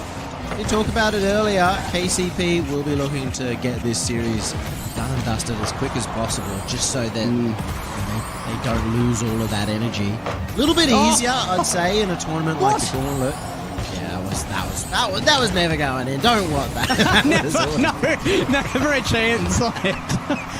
I was going to say, yeah, Gauntlet, a little less pressure, obviously, than RLCS, a lot less pressure, realistically, than RLCS, so sometimes that fatigue factor is a lot less because you don't have all that adrenaline running, your heart's not beating as fast, which is one of the most tiring and especially mentally fatiguing factor on those long RLCS days.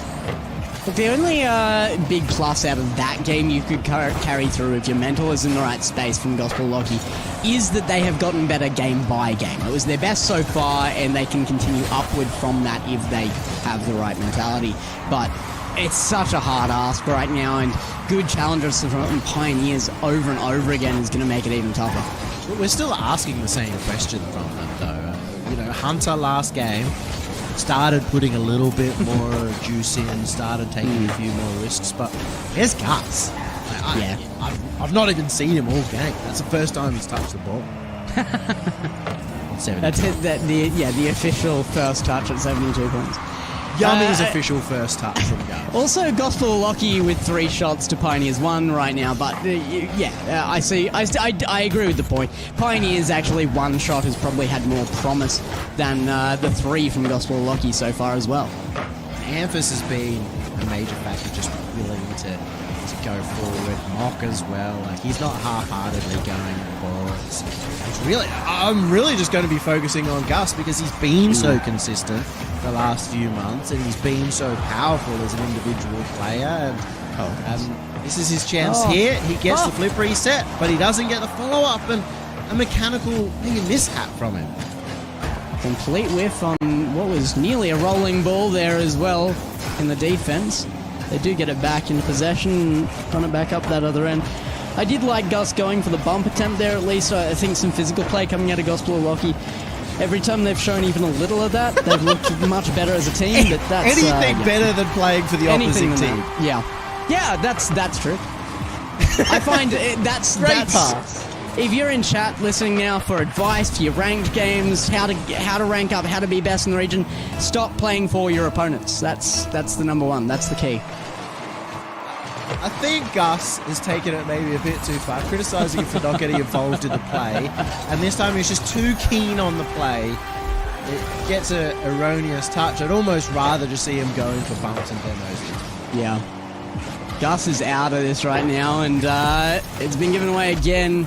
Pioneers 2-0 in what could be the last game of the series. It's looking promising for them. Gospel Lucky, you got to say though, I've just seen better out of every single one of these players on some of their worst days. You know what? I'm just not done with Gus yet. I am genuinely disappointed. I said in Twitch chat earlier that Gus is the greatest player in OCE, and I could play better than him. CJ could play better. Even you, and you're like a Diamond 1. You play better than him. Whoa, where did Diamond 1 come from? All right, I'm just guessing. You talk like a Diamond 1. Oh my goodness, that's brutal. I'm just going in. I'm just so mad at them. I'm upset. I am genuinely upset with Gus.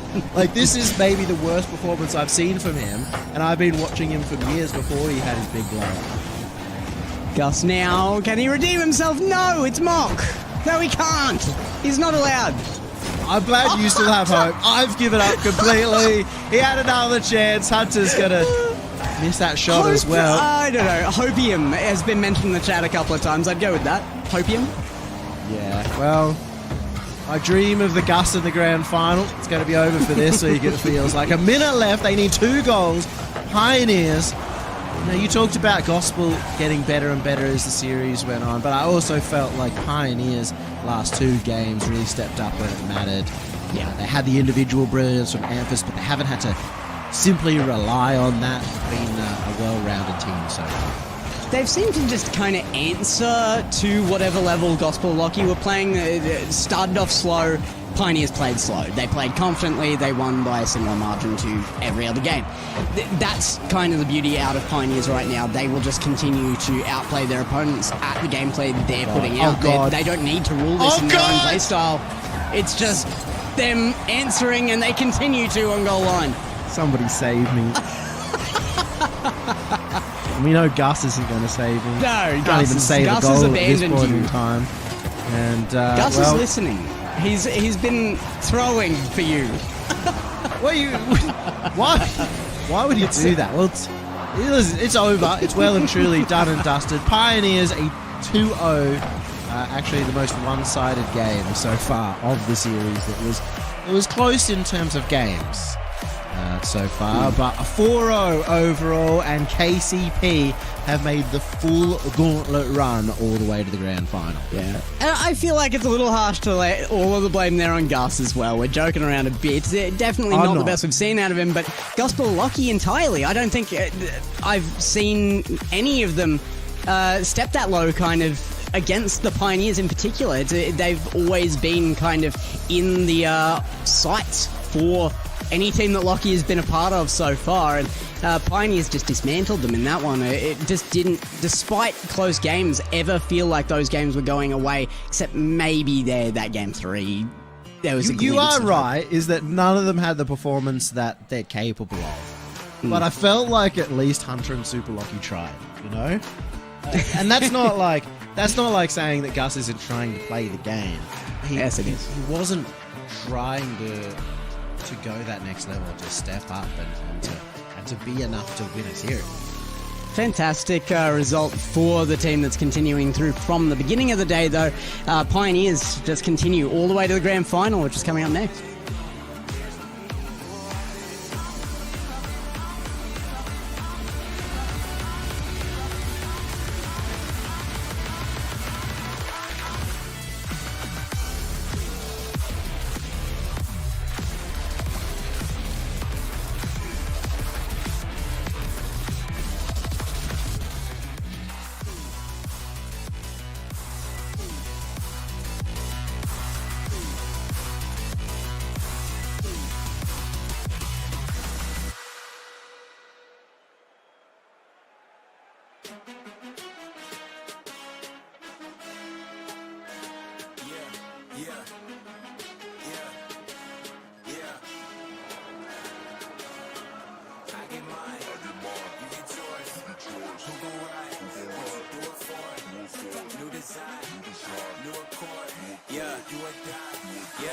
Hey, look, everybody with it. Eyes super heavy, I'm moving steady right through the city, lifted. My foot up on the gas, get a better way of watch you on the mission. Ties tied away, better ride that or you swimming with the fishes. Try not to get offended. My spaceship is coming, my base steady rumbling. I'm facing my drugs, so I space and my problems is coming together. I'm pacing my steps and it's so crazy. Our patience and time and work, yo, it's a fact I'm true to this shit. You can tell by the rap I'm truly gifted. Look, no lie, I'm high. Perp smoke all in my eyes. I could barely see you through the shade. Who shade on my shine? You focus on my step. You moving backwards. I promise. You lose me in the process. Then I pop up on you like tada. One side, my side. You ride or you die. Choose wise. Shoot for the star and I ain't missing 10 for 10 like my shoe size. set me up, I'm here to stay. I play for keeps till I'm gone. They like what he on. I've been in my zone, dog, and you should know that I get mine. Yeah, you get yours. Yeah, who gon' ride? What you do it for? Look, new design, new accord. Do or die, I'ma win the war, rest assured, I get mine. Yeah, you get yours. Yeah, who gon' ride? What you do it for? Look, new design, new accord. Do or die, I'ma win the war, rest assured.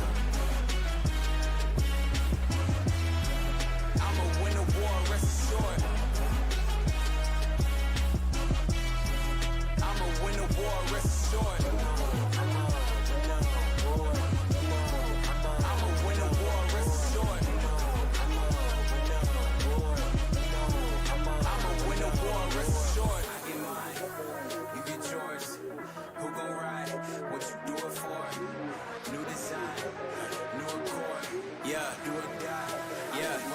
Everybody got their level, but we are not one and the same. Prezi position my aim, I put that on Barack Hussein. Happy to show you for those who don't know, he out of his brain. I hop in your city and shut it down like you gotta be playing. I'm out here, yeah, already. I've been here, I was born ready. It's been clear, I perform better when I'm in the lead and the horns let me. You was good, but the boy better. More clever, plus more effort, make more cheddar. Don't let up, I'm dumb heavy, drop confetti. I'm up with the giants, I don't see no one above me. I brought the beast out the belly, just so shit could get ugly. Understand, I'm about my business, penmanship up at 100 and me dropping fives. The only way that you could be bubbling from the home of gorillas. Yeah, we really the most. Quick to jump at your jugular if you getting too close. My whole team on the come up, I finna be in the pros. Been on my grind till the sun up, so I'm gon' leave with the goals. You know that I get mine.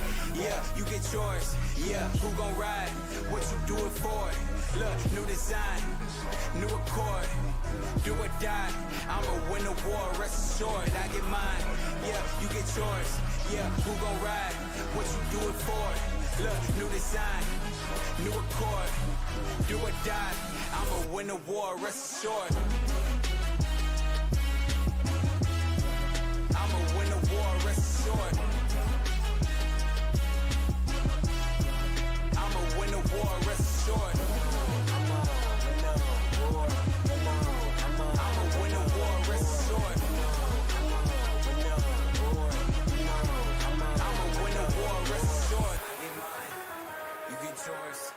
Who gon' ride? What you do it for? New design, new accord. Do or die, I'm gon' win the war, rest assured.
Yeah, how do I sound with it when I hit the ground? 100-mile finish. My moment now ain't no mouse in this. I'm on the prowl and my style fitted. My time, give me high fives. Get a picture of the wise guy. What's a wave to a high tide? Never stop when you my size. Man, this my, I said this my moment. I said this my moment. I came here to own it. Man, this my moment. Man, this my, I said this my moment.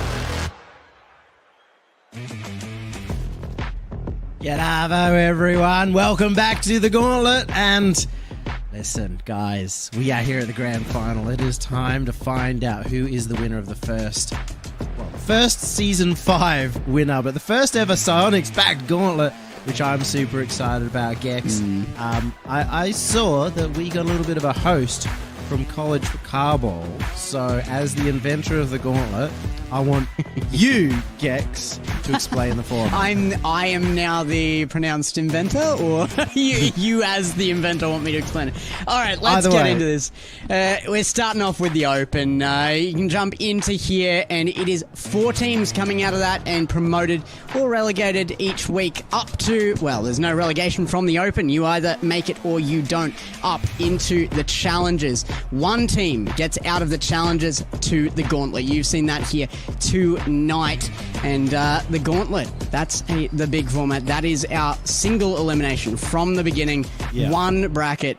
And you either make it or you don't. You've got some gatekeepers here. You were talking about earlier, though, that format of just holding a position based on the last performance as well, which is really interesting there as well. Yeah, the beauty of the Gauntlet is, if we have a look at the bracket, it is a Gauntlet format. What a well-named tournament.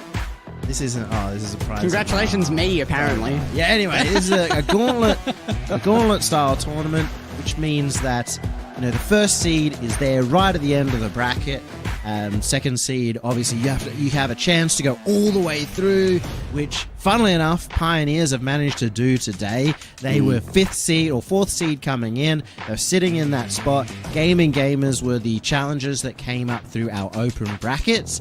And funnily enough, Pioneers have made the full run, which means they now have a chance to win the entire tournament, getting through 4 series. But at minimum, they've already concerned themselves as top 2, which means when they come back next week, they'll be in that position that Gospel of Lockie were in this week, and they'll get a guaranteed top 3 no matter what. Gospel of Lockie will be in Gremlins' position. Gremlins will have moved down because Pioneers have overtaken them all. And why is there so much of a competition here? Why is this all important? Because $30,000 lays on the line for them as well at the end. Big prize pool for this tournament coming up for the regional, sponsored by Psyonix. So great to have them on board for this. As a note as well, just for those, there is 5 weeks of this competition, and you earn points as well for every win that you do get. More points are on the line, so this grand final is worth 15 points compared to some of the early open rounds that we had yesterday were worth as little as 1 point, and they all accumulate as well to a Gauntlet final. So there'll be a 6-week that will have the biggest prize pool on the line at the very end to determine an ultimate winner. But let's get into what the grand final is. We all know Pioneers. We've seen them throughout this entire tournament so far. They've run the entire length of the bracket, and they've done half of that with a sub. And shockingly, the biggest challenge to them so far was Gaming Gamers in round 1 as well. So they came through 4-2 against the Gremlins and then 4-0 against Gospel of Lockie. So they are only getting better throughout the day, despite what energy would tell you. But Power's here to try and give them a challenge finally. They 4-0'd the team that managed to beat Power in the trials. That is the Gospel of Lockie did manage to get 1 series win. Of course, Power, we do know, end up getting the bracket reset victory in order to secure this grand final spot all the way back last week. All the way back. An entire week ago, which is a long time, I guess, in Rocket League time. And we all know them. They're off the win as well of the RLO Grand Slam. Power coming through now with Banana Head instead of Amphis. We were talking about this earlier, right? The average player age fairly low compared to some cars. Definitely not me. I don't know who would be old around here. Definitely not me. But I think a week is a good portion of some of these players' lives. So it's a long time for these guys. They've come back in to compete. I was just going to point out a little bit of a Freaky Friday situation going on there. Looks like Torsos and Banana Head have swapped bodies for the day. Courtesy of Dover probably managing to do that one. And looks like Power will be the favourites, to 63% of the poll going to their favour. And I think that is reasonable. RLO Grand Slam winners, they have their number 1 seed, and they have their full roster, which obviously KCP don't have at the moment. And that was one of the things in the last series as well, Gospel Lockie, full new roster there. So this is a roster now that's been set in stone for a while. Power's coming in looking like they have some kind of tenure behind them to take on Pioneers with, especially with that sub coming on. It'll be interesting to see because Mock has been stepping up. He's looked really, in the unit, in the rotation. So it's going to be up to Power to shut them down. Torsos, Fever, maybe 2 players who have been around the block for a while together and could take them down. Banana Head, who's got that individual brilliance. On his best day, Banana Head is the best player in OCE, but is he going to be able to consistently bring out that performance? It's going to be a tough ask against Pioneers. As long as Pioneers still have the energy in them, they have so much warmth in the tyres. They've been playing all day. They're on a huge rollout after a sweep in the last series. So they've got to be coming in here with a decent amount of confidence. Also notable to see that Torsos is back on the Dominus after spending all of last RLCS season having switched. So he's back, and, well, so is Amphis. Gets the first goal. He's been having a fantastic day so far. Yeah, no Gus to disappoint you this time, but Pioneers are on the ball and may be able to bait out some angries from Power, from Yummy about Power. Yeah, Fever absolutely blasted Banana Head across the net there. I think he's just maybe not trusting enough. He ended up bumping him as he was jumping up, which sent Banana Head absolutely flying. And certainly was a part of the reason Amphis was able to score. Speaking of, more bodies in line there as it comes back downfield. The defense did hold and the clears come out. Good dunk there to keep it as well. Amphis gets demoed away as Mock rotates back. It's Scrub to make the challenge.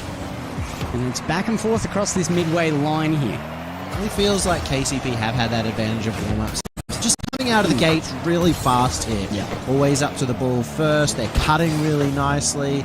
And sometimes in the past we've seen Power, they like to take it slow at the start, or they don't maybe even like to, but they just accidentally start off playing a little bit of a slower tempo, and that's really costing them right now. They're not getting those individual opportunities because of how much KCP are up to the ball first. And the advantage there of just being able to have the best of 7 straight off the back as well. Power coming straight in at the end of the day. Of course, it was best of 7 all day. As soon as you get in the Gauntlet, best of 7 for every single matchup. So always a little bit easier to come back from a loss if you do take one, if it comes out the beginning of the best of 7.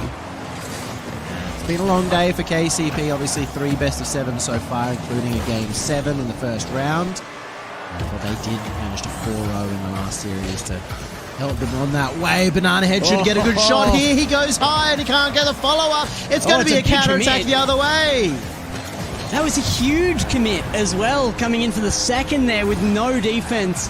It's going to be a free one away for Pioneers. Mock was just sitting there to collect it. Didn't really have to make much effort at all as Fever nowhere near back in time. It's half a game gone and 2-goal lead for Pioneers. That feels like Warsos was desperate after Banana Head should have scored. He should have at least put on a good shot at minimum. And that frustration of like trying desperately to convert what should have been the goal into a goal after it had already gone bad, and it's left them 2 goals behind now. It's not overcomable by any means, but it is going to take Power really warming up as fast as possible here. They have to come onto this game strong now, and that's a great way to do it. What a save from Scrub. The read off the ceiling, the placement in the top left corner, all looking great for Power. That's the kind of thing they need to build confidence, even if it does get saved away.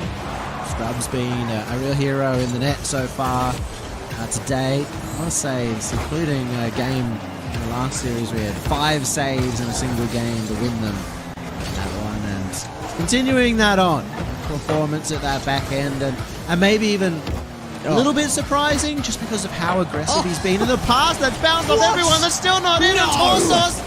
It goes flying past the front of his car. It's going to be a goal at the other end. A repeat performance, but in an even more surprising fashion this time around. I don't understand what just happened there. Amphis just rushes it back out of his net. He gets the shot for free upfield, but well fought by Pioneers to keep that out of net. I don't know how Power didn't sink that. People have been waiting all day for Power to finally enter the building, and maybe they should have had such high expectations. But there we go, Fever getting the first one. Finally something going their way. G'day, Fever. Speaking of, well, I just want to congratulate you on your welcome back to the grand final as we re-entered. That was about the most Aussie re-entry I've ever been a part of. Is that just like to counteract the Americanness of Max earlier? We're just trying to get things back how on American target. Max is. Oh, it's disgusting. He says he's Australian. He touts his Australian That passport liar. all the time. Hey, I haven't met anyone more American in my entire life. Horsos to the backboard now. Off ceiling. He's got good control of this. Got the second reset onto that as well, but couldn't get the pass off. In control of Pioneers once more. Solid last fight back coming out from Power, but too many mistakes early on. Too desperate, I'd say, in a couple of these goals. You kind of think if they just didn't push forward, or at least scored one of those, then it was a 2-goal swing for both of them. Both of them got counter-attacked, so could have been in a much better position. Even still, even despite, they are still within this battle. Banana had left that down, and good decision because Torsos gets out an absolute banger of a pass, and the placement of Banana Head is unbelievable. That top right corner, sorry, off of Fever, they're absolutely massive. Yeah, completely counter to Banana Head's placement for that first goal. That should be one for kickoff. That's a booming strike, but it looks a little bit like Power too desperate again off the kickoff. Banana Head and Fever getting caught on each other's trails. Bit of a crushing blow there. The kind of matter-of-factness of that goal there. Pioneers just claiming game one here. At least they're trying to. Chances are running pretty low here. Not going to get one out there as well, which might have been their last chance to really get this thing evened up. 15 seconds on board, and you have to say Pioneers have done very well just bringing their heat into game one. Done well. They've continued that kind of domination, as we said early on. They were playing a lot faster. They got into the game immediately and put that scoreboard pressure onto Power. Kind of, you know, a lot of the criticism I have of Power throughout this game is that they were too desperate to score, and the reason was they got down a goal early because of that out of the gate swinging momentum that Pioneers came with. Yeah, I mean, Power, like you said, they tend to actually take a bit to start up that game one. They usually do actually take their time to feel out their opponent again, but they didn't really have that time in the Gauntlet format. That back-to-back, bringing Pioneers in with so much recent experience because they've had it in the last 3 series.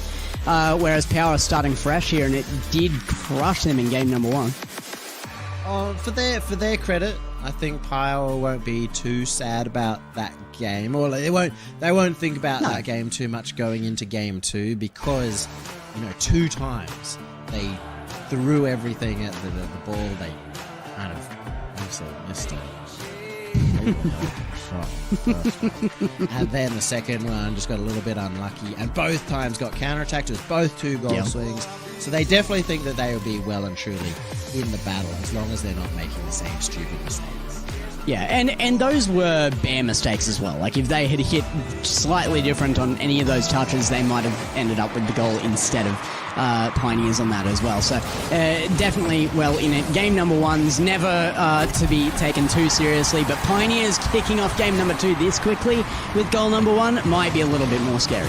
Kickoffs have been quite volatile so far, and that's an interesting one. The scrub flying past ends up being a good bait. I think called off too. The shot was well placed by the second attempt there. Amphis coming through. Amphis has been fantastic for Pioneers all day. He's been a lot more... When he's looked confident, sometimes he's been hanging a bit further back earlier on. I'd say against Gaming Gamers was probably not at his full form. But I worry, he's really feeling himself now. Isn't he just? A lot of attempts on high aerial plays here.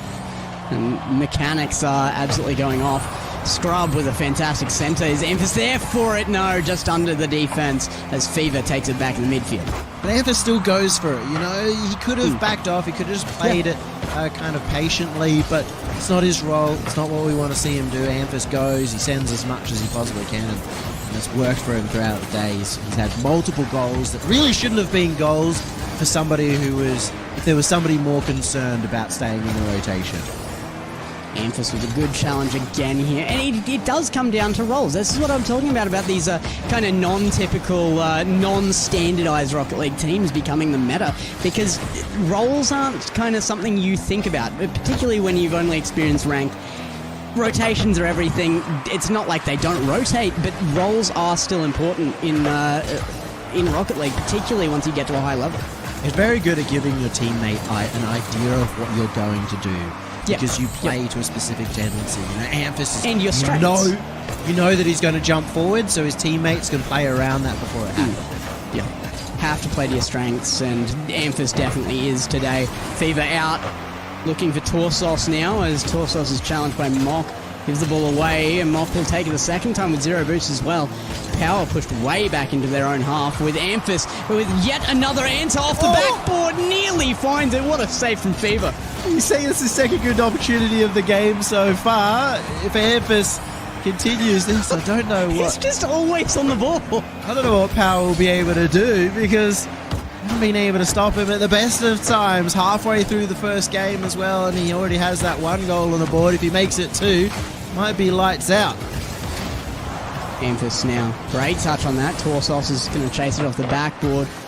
That's going to go right, though. Upfield pass. Torsos on target. What a save from Amphis. He's working both ends of the field.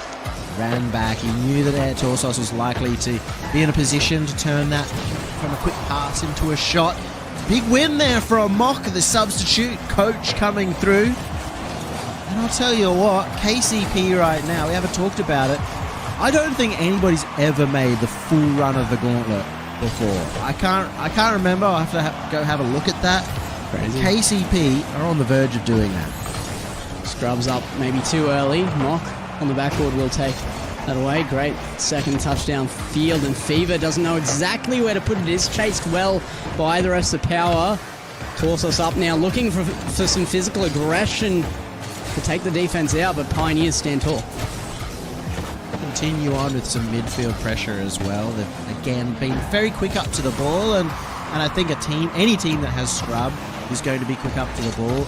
But Mock has been very good at it in the past. It's been his strength, and considering the fact that he hasn't actually competed in a little while now, this big long off season, it's great to see that he's still applying that same pressure because it gives so much more room for Amphis. But Banana Head stuck one in here. There were 3 defenders, and he still found the gap.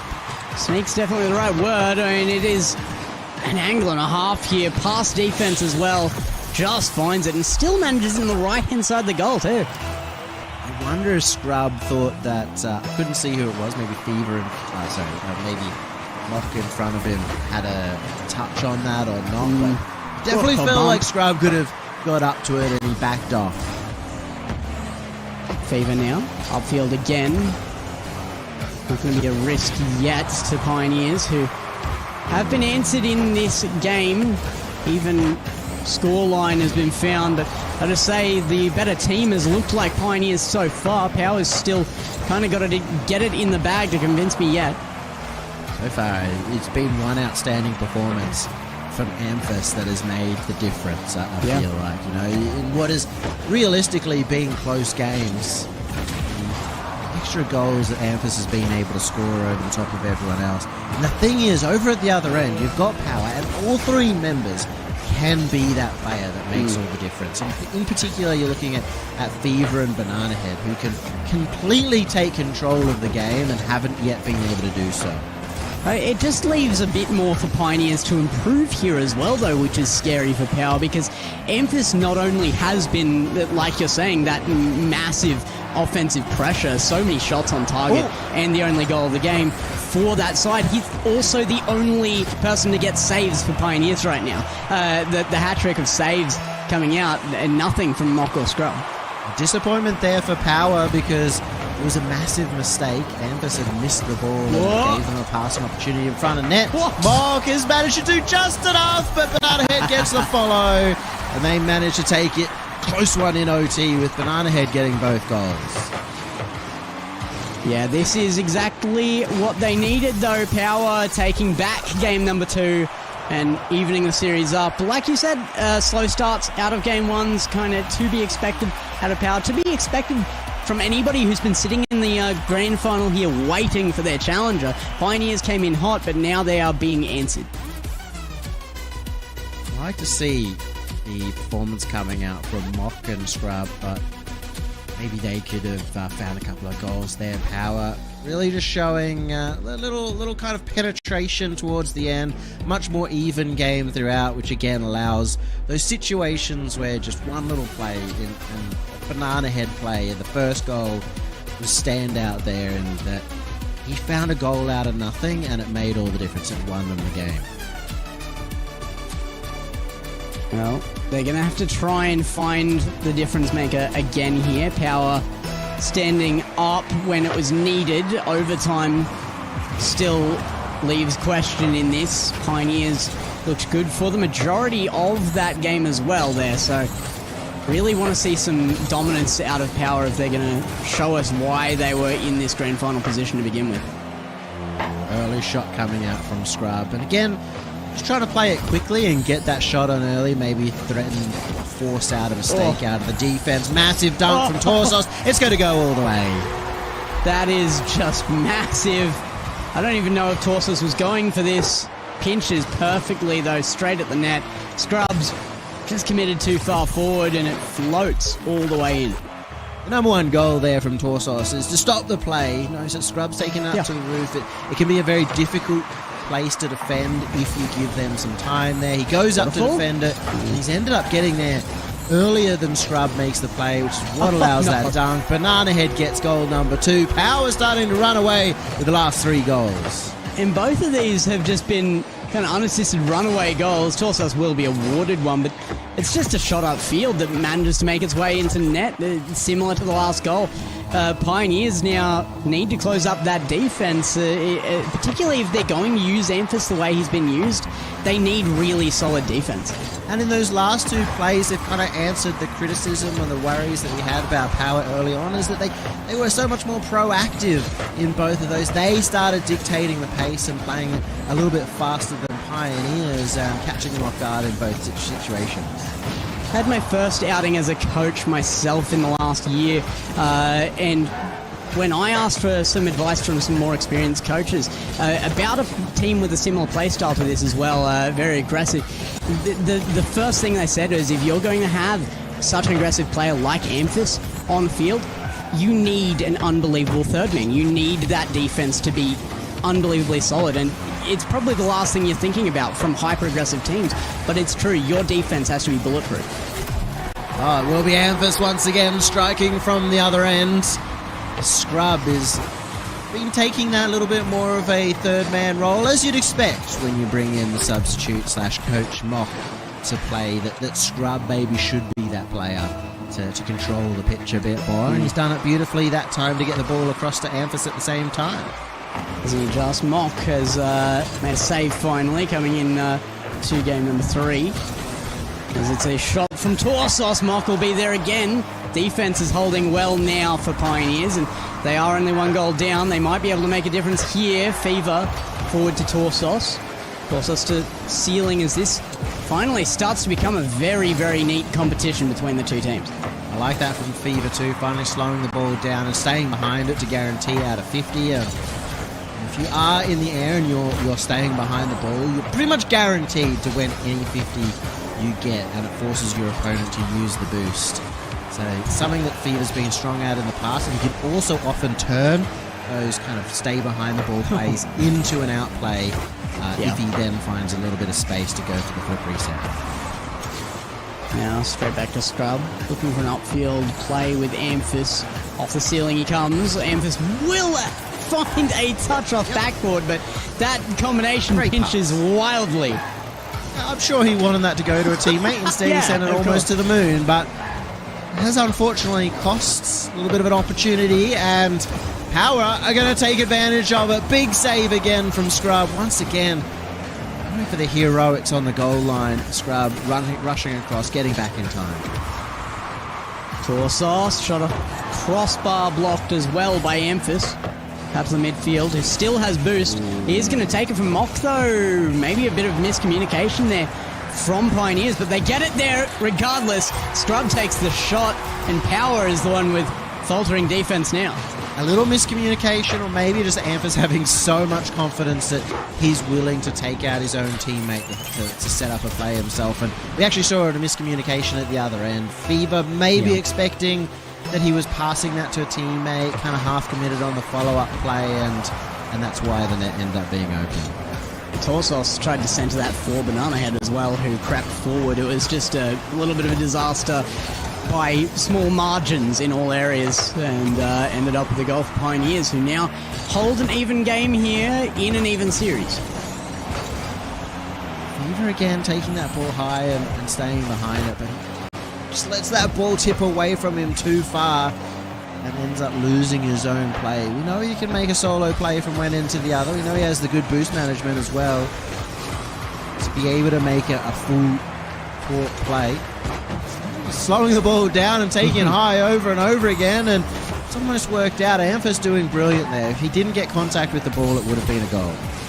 Banana Head had completely run out of boost. I don't think they had any option but to slow that down. That was the only way they were going to get another touch from it. But they've been able to continue that offense even to now. The entire time we've been talking, there's been an onslaught of attack coming out from Power.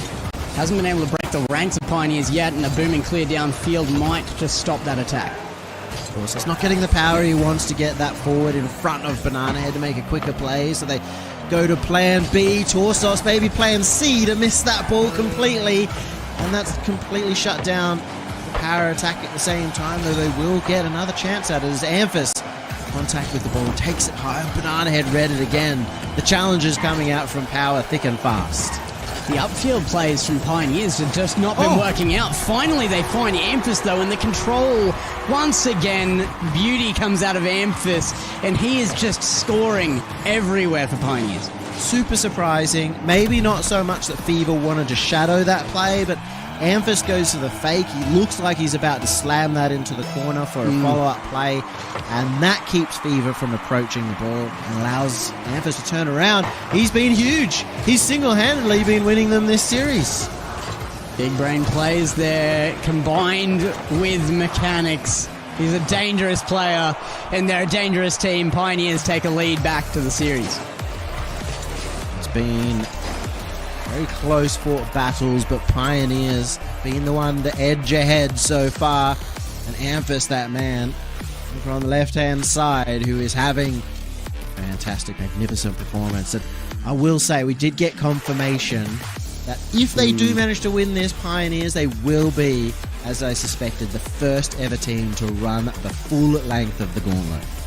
Yeah, you can see exactly why they're going to be that happy. Look at Scrub. He's absolutely going off right now. He's commanding the team or something. He's definitely got an opinion to state, and they are happy with where they're sitting right now. So let's see if they can continue it into a 2-game lead here. It would be pretty crushing for Power with these teams being so close, I think, if they're able to do that. Those at home, context as well. The Gauntlet has been running for 5 seasons so far. Roughly, I would say 50 or more events. So that gives you an idea of how spectacular and special it would be for somebody to make that full run. And not only that, to do it, subbing halfway through the run would make it extra special. Mock's going to get a demo on Torsos here. Makes this dangerous. The center is there. Banana Head's up early. Mock can turn back with boost. Fake out actually does manage to get one player out of defense, but defense will hold for Power and actually get it out past midfield all the way to the backboard of Pioneers. Clear breakout at Amphis, the man of the hour. Very threatening, but in this case, can't get it out of the defense. Good set of challenges, rotations coming out from Power, but those can be broken down by one player outplaying. In this case, it's going to be Scrub staying on the ball, taking members out of Power, and it's an awkward position for them in the defense. Amphis is just going to bait them into centering for themselves here. Banana Head has control, but the challenge is there from Mock. Scrub now in. Leaves it for Amphis off the crossbar. It's rare that they come off that point and don't end up in, but Amphis is going to get unlucky on this one. It goes away. Looks like Fever may have had the flip reset. Didn't quite get the actual... Didn't get the flip reset in the end because didn't end up being able to use it. It may have been all the difference. Banana Head, you're going to use the flip reset for a fake. It gets away from Amphis. Support from the teammates come through. The communication in the defense starting to pick up here for KCP. Banana Head gonna stay on this one. Big flick forward to Fever, who can get a piece of that, but it goes straight forward. Scrub, what a pass, long back to Mock. The shot is dead on as an arrow, but saved away. Amphis finish it off, and it's a goal lead for Pioneers once again. The biggest surprise of this goal is again to do with the fact that this is a team playing with a sub, and their rotations have been on form. They had players going through bumps, but then still getting back into the play. They had a player, they had Mock get a touch on the ball to put the pressure on and then bump out the final defender. They're just working so well in that play as a 3-man unit. We're just at the beginning of this series, we were saying that, you know, there was still room for improvement from Pioneers because Amphis was having to kind of really push that carry so hard. Mock and Scrub have stepped up. They have filled that gap, and now they are playing at potential. And those are the two players that you'd kind of want to play like this, to be fast up to the ball, but then going left, or maybe a little bit too low. But, you know, after being quick up to the ball and taking opponents out, making it frustrating for your opponents to play, it's the best thing about them is they make it harder for the opponent. Maybe not so difficult there. That wasn't easy. And defense was still resetting from the double commit on that last shot on goal from Pioneers. They kind of panicked on that and were just out of position. And the shot came out fairly easily for Power. I was going to say that the best thing about players like that, who are more shutdown players, I guess I can't talk, but more shutdown players, they have the advantage of, if they can go for boosts and demos and bumps, then they have a huge impact that way. It doesn't just have to be solo plays. And we saw that a couple of times from Mock. But kickoff goals. It's about the 5th one so far this series. Yummy's getting upset at the players now. Let him talk. Let him get his point across. Yeah, let me finish. Yeah, exactly. I'm the important one here. Who cares if Pioneers are on the verge of making history in this tournament? Doesn't matter. Yummy's got something to say. Scrubs also had a lot to say. He's been very consistent across the entire day so far, making the run that they have.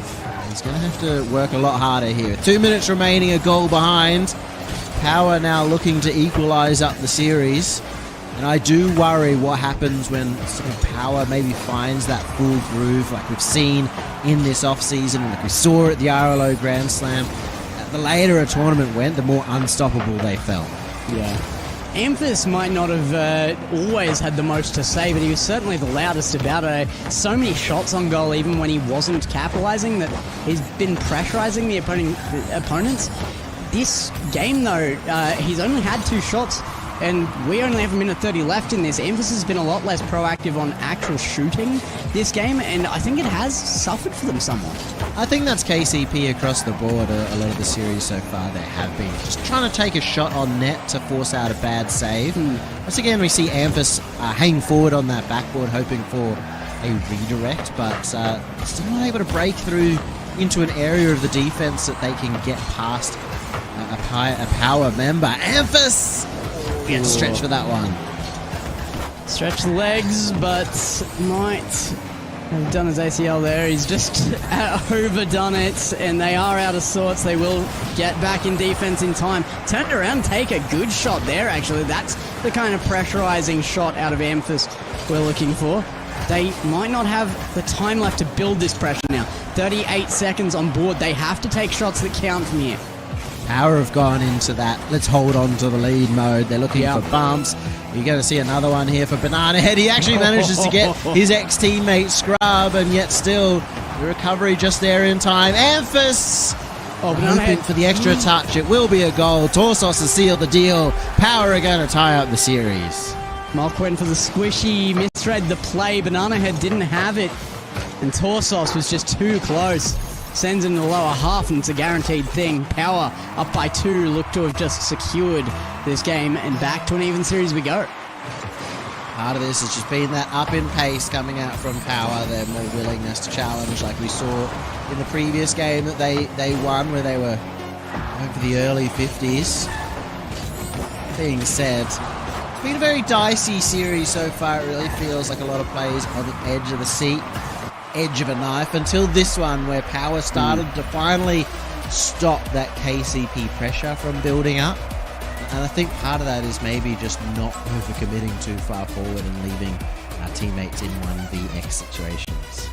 And ironically, that was kind of the problem for Pioneers there, and I can't really blame them. I mean, they sent players forward on actual opportunities there that just didn't turn out, but 2 goals back-to-back, that happened. They left themselves out of sorts in defense. And then I think more the problem was that they didn't collect their defensive rotations quickly.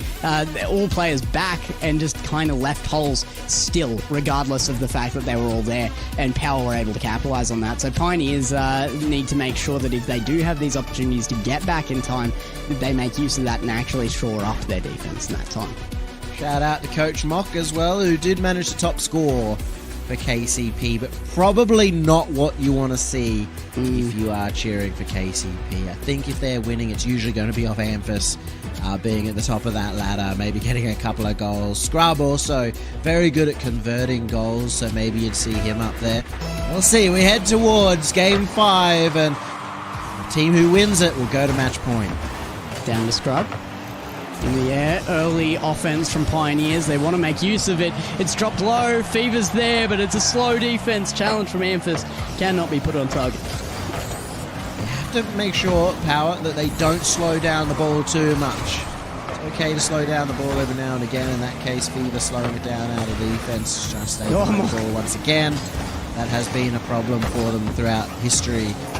Just going too slow with a lot of their plays, and it gives KCP, it gives their opponents just so much more breathing room to get back when an attack fizzles out.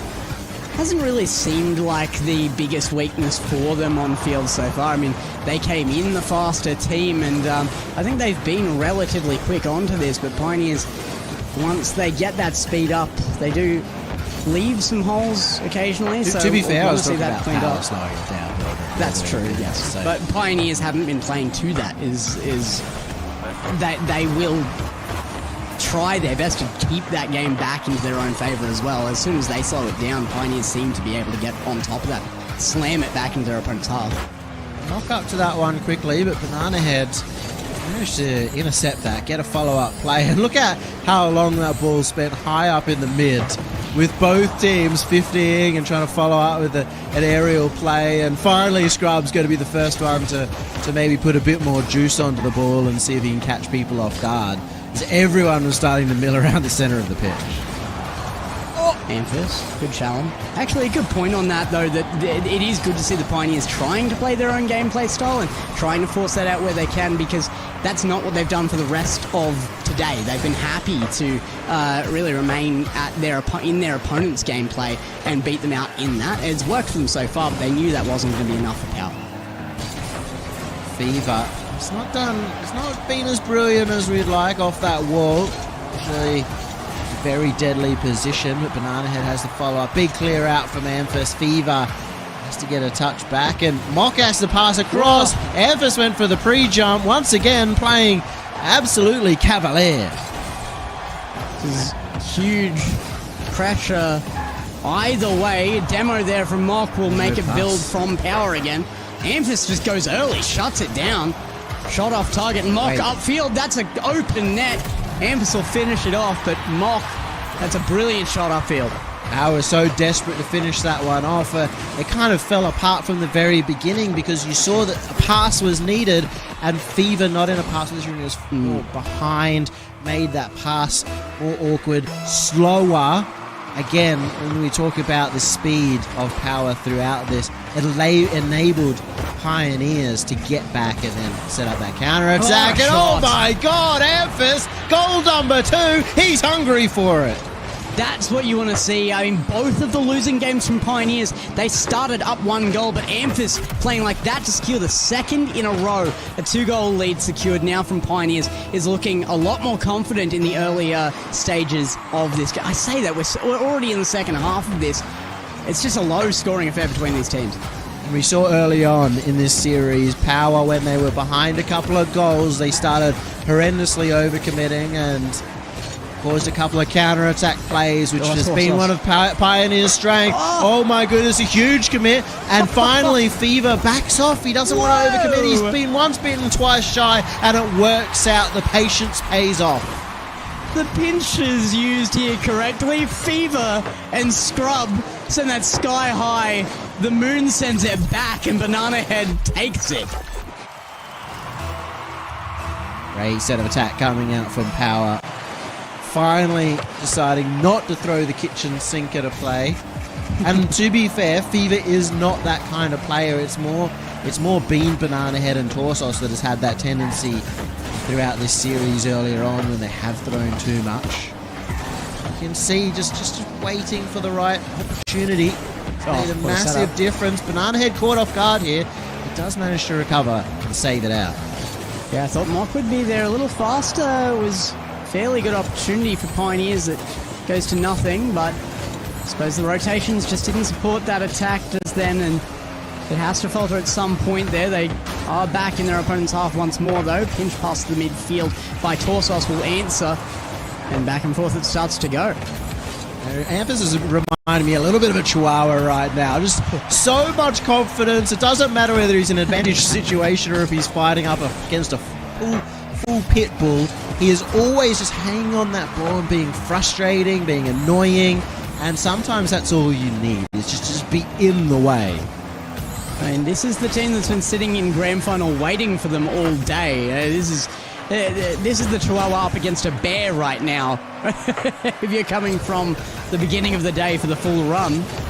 And they have to be suffering on energy by now as well. You've been playing so many games back to back at this point. It also makes sense that Amphis would be the one that's almost desperate to win this. You know, he was on this roster for Worlds. He was on Power. He's being replaced by Banana Head now. And will be looking 100% to prove himself more than anything else, more than prize money, more than winning the Gauntlet and creating history by being the first to make the full run.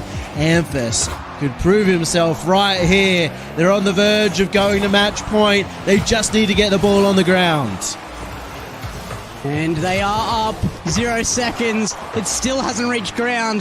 Power has the chance.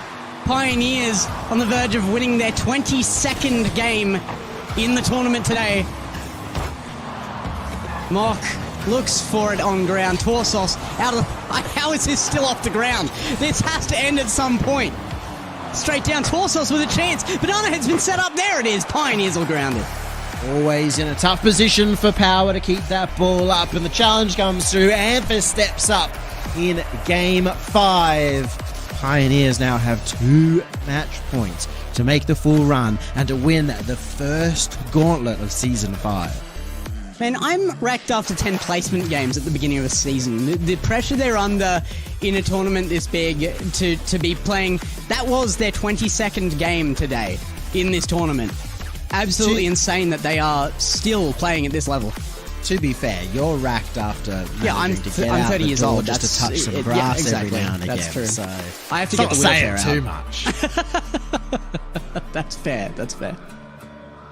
Pioneers, a fantastic effort. Again, we've been talking about Amphis all series long. He just seems so desperate, and he's got the right 2 teammates behind him. I think Fiber as well, when he is in the roster, is a good mix-in for Mock. In a different way, Mock is more like challenge early, similar to Scrub. Fiber's more of a hang further back, but both of these players and both of these teammates are giving Amphis just opportunity to be so annoying, always on the ball, always risk it all, always spend all of his boost and try his darndest to score that goal.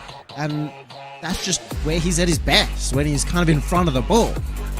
But that's what we've seen Power try to do at times as well, when they've gotten some decent offense going, the pressure building in their opponent's half. Occasionally they will throw everything at it, and like you said, the kitchen sink sometimes has not helped them. Pioneers, on the other hand, seem to need that to play their own gameplay style, and they benefit from it. It just really comes down to the chances coming out here, where the gaps are opening up for either team. Pioneers have had the better half of that so far.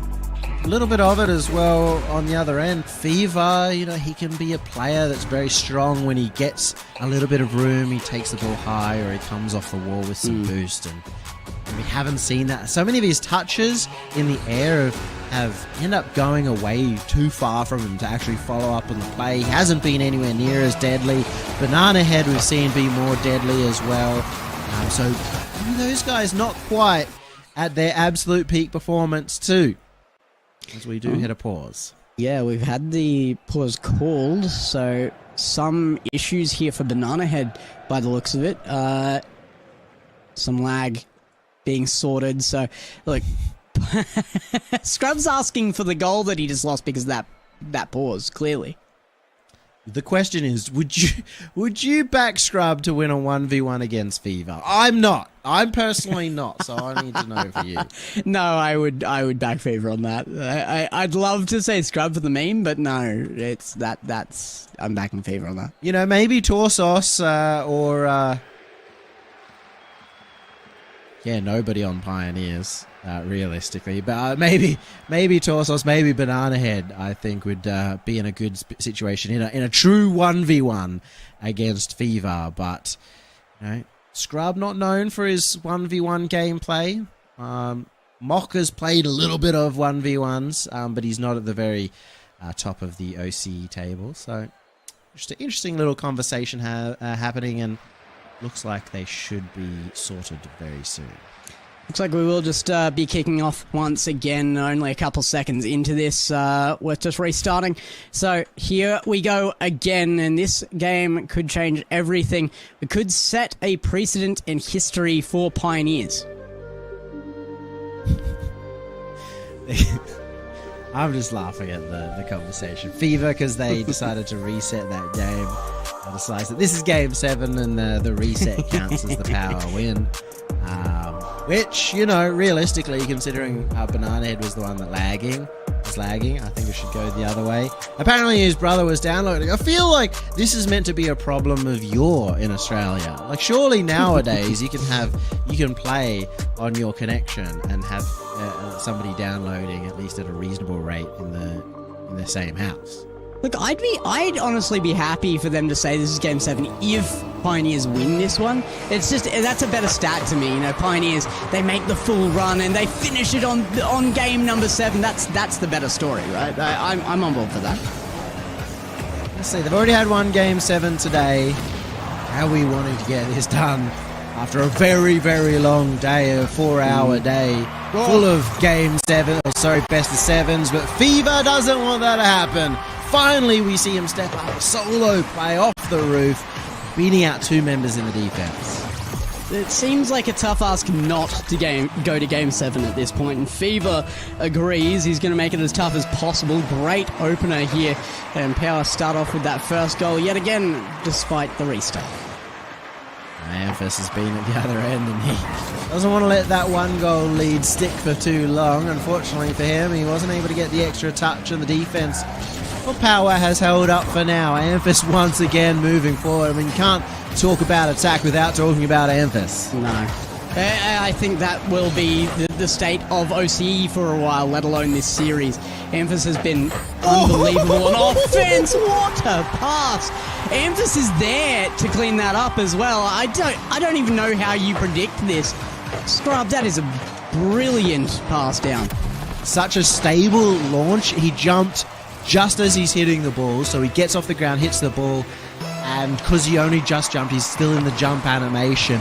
The ball doesn't have effect on his car, so he keeps all of his momentum. It looks like he's about to take a shot. The way he angled his car, that forces the defense up to try and make a save. He ends up passing off the backboard, and it was a really quick react and a good position from Amphis. Of course, also boom upfield for Fever to chase, but has to pass it back out of position slightly for it. Fever's going to get a chance again here, but doesn't even go for the shot. Banana Head trying to pre-flip through that one, and oh my goodness, at the other end, Scrub starting to put on his own effort. It's not going to just be the Amphis show, it seems. Scrub puts another one on, and that's past Fever. Scrub getting involved. Scrub decided a little bit of ball chasing was necessary here. Great turn onto it. And yeah, everybody caught out by that. I don't think they were ready for Scrub to make that turn, take that shot, put that power on, and that's a great goal to get Pioneers back in the lead. Well, especially great communication, because Amphis was up there. Throughout the entire series, Amphis would be chasing the ball in that situation. But obviously talked about it, had a quick say of, I'm turning, and Amphis turns to go for bumps to be disruptive instead of going for the ball. Communication and just awareness from the team of positioning on field. Positional comms severely underrated, I think, as a big thing for these teams. You'd have to know where your teammates are to make these plays work. Back in the back corner now for KCP. Fever, I feel like, is the one who has to put on this big effort, and he's started off the game well. Looks good in that play as just attempting to get the pass across to a teammate. Torsos takes it high. Amphis having to get up in a difficult situation now for KCP, starting to run really low on boost as Amphis has to run forward to steal boost away from the midfield and hope that his teammate can hold on to it. Not quite into the net. Good opportunity for KCP. Mock, again, coming in as, like you said, Coach Mock, coming off the bench for this, has been absolutely amazing, to be frank. Super sub? He's done exactly what you need from him. He hasn't, been that all-star player. He's not been at this level, but he's fitting in really well with the team. He's up to the ball so quickly, and there's moments of brilliance where he recognizes that he can set up something for a teammate with a bump or a demo or a boosty, or it's been really impactful so far. And I mean, you want to talk about those positional comms, that awareness and the communication. Having somebody like Mock on the team who understands that at such a deep level, he is going to be able to kind of guide the team on that, even if he's not that all-star player. It's not like he wasn't on a top 5 team at the end of last season. It's just been quite a while, probably since he's been properly scrimming. Fever, he's got a second one on the board, all set up now from Banana Head on the counter-attack. Oh, but Banana Head is unhappy with it, and they've just gone very, very well there. He's asking for the pause yet again here. Internet is just failing him right this second. I have been noticing some fluctuations, been keeping an eye on it. They've been, it's probably either end of what he's seeing would be playable, but when it's flicking between the two, that's tough to do anything That's why with. it's always good to be an only child, you know? Yeah. You know what I'm saying? Your brother's downloading, your internet's getting all messy, you're in the middle of what could be a historic run. And, credit to him, despite that lag and kind of the lack of confidence that can come with that, he still managed to set up a good goal for Fever. Yeah, absolutely. That was the case last time he had an issue as well. They sacrificed a goal on a reset because they had just gotten one off the back of Banana Head despite lag. Yeah, well, I'm assuming we're not going to take a goal away from Banana Head. He called the pause after the goal. Yes. And fair enough, it had gone the other way. It would have counted the other way as well, but like there. Is he restarting game on PC? Neither. That's not the answer we're looking for here. Well, I think he's really just getting off the game to go yell at his brother. Yeah, that could be it. Yep. We'll see. We'll see. It looks like they're going to be ready to go. I don't think the disruptions are going to help anyone in this one, and it is a tied-up game, so we'll see how this pans out. Gotta love the bed between these two teams. These guys know each other well. There's so much chat going on right now between the two, and they're having a lot of fun with this. On the team Oh, I know, other, right? So that's the same with everyone in OCE. It's just been a wash cycle, you know. You jump in, you don't know who you're going to be teaming with next. Every off season, you're on a brand new team. And in this case, Banana Head managed to land on power. Yeah, exactly. I think Torsos and Fever, we were entering this, I was saying that they bring in probably the most stability of either of the squads in here right now, and they should have kind of brought in that power behind them, no pun intended. But it has actually looked like Pioneers as just as stable a team right now. They look like a team with much more experience behind them than they've got. Stable throughout this day.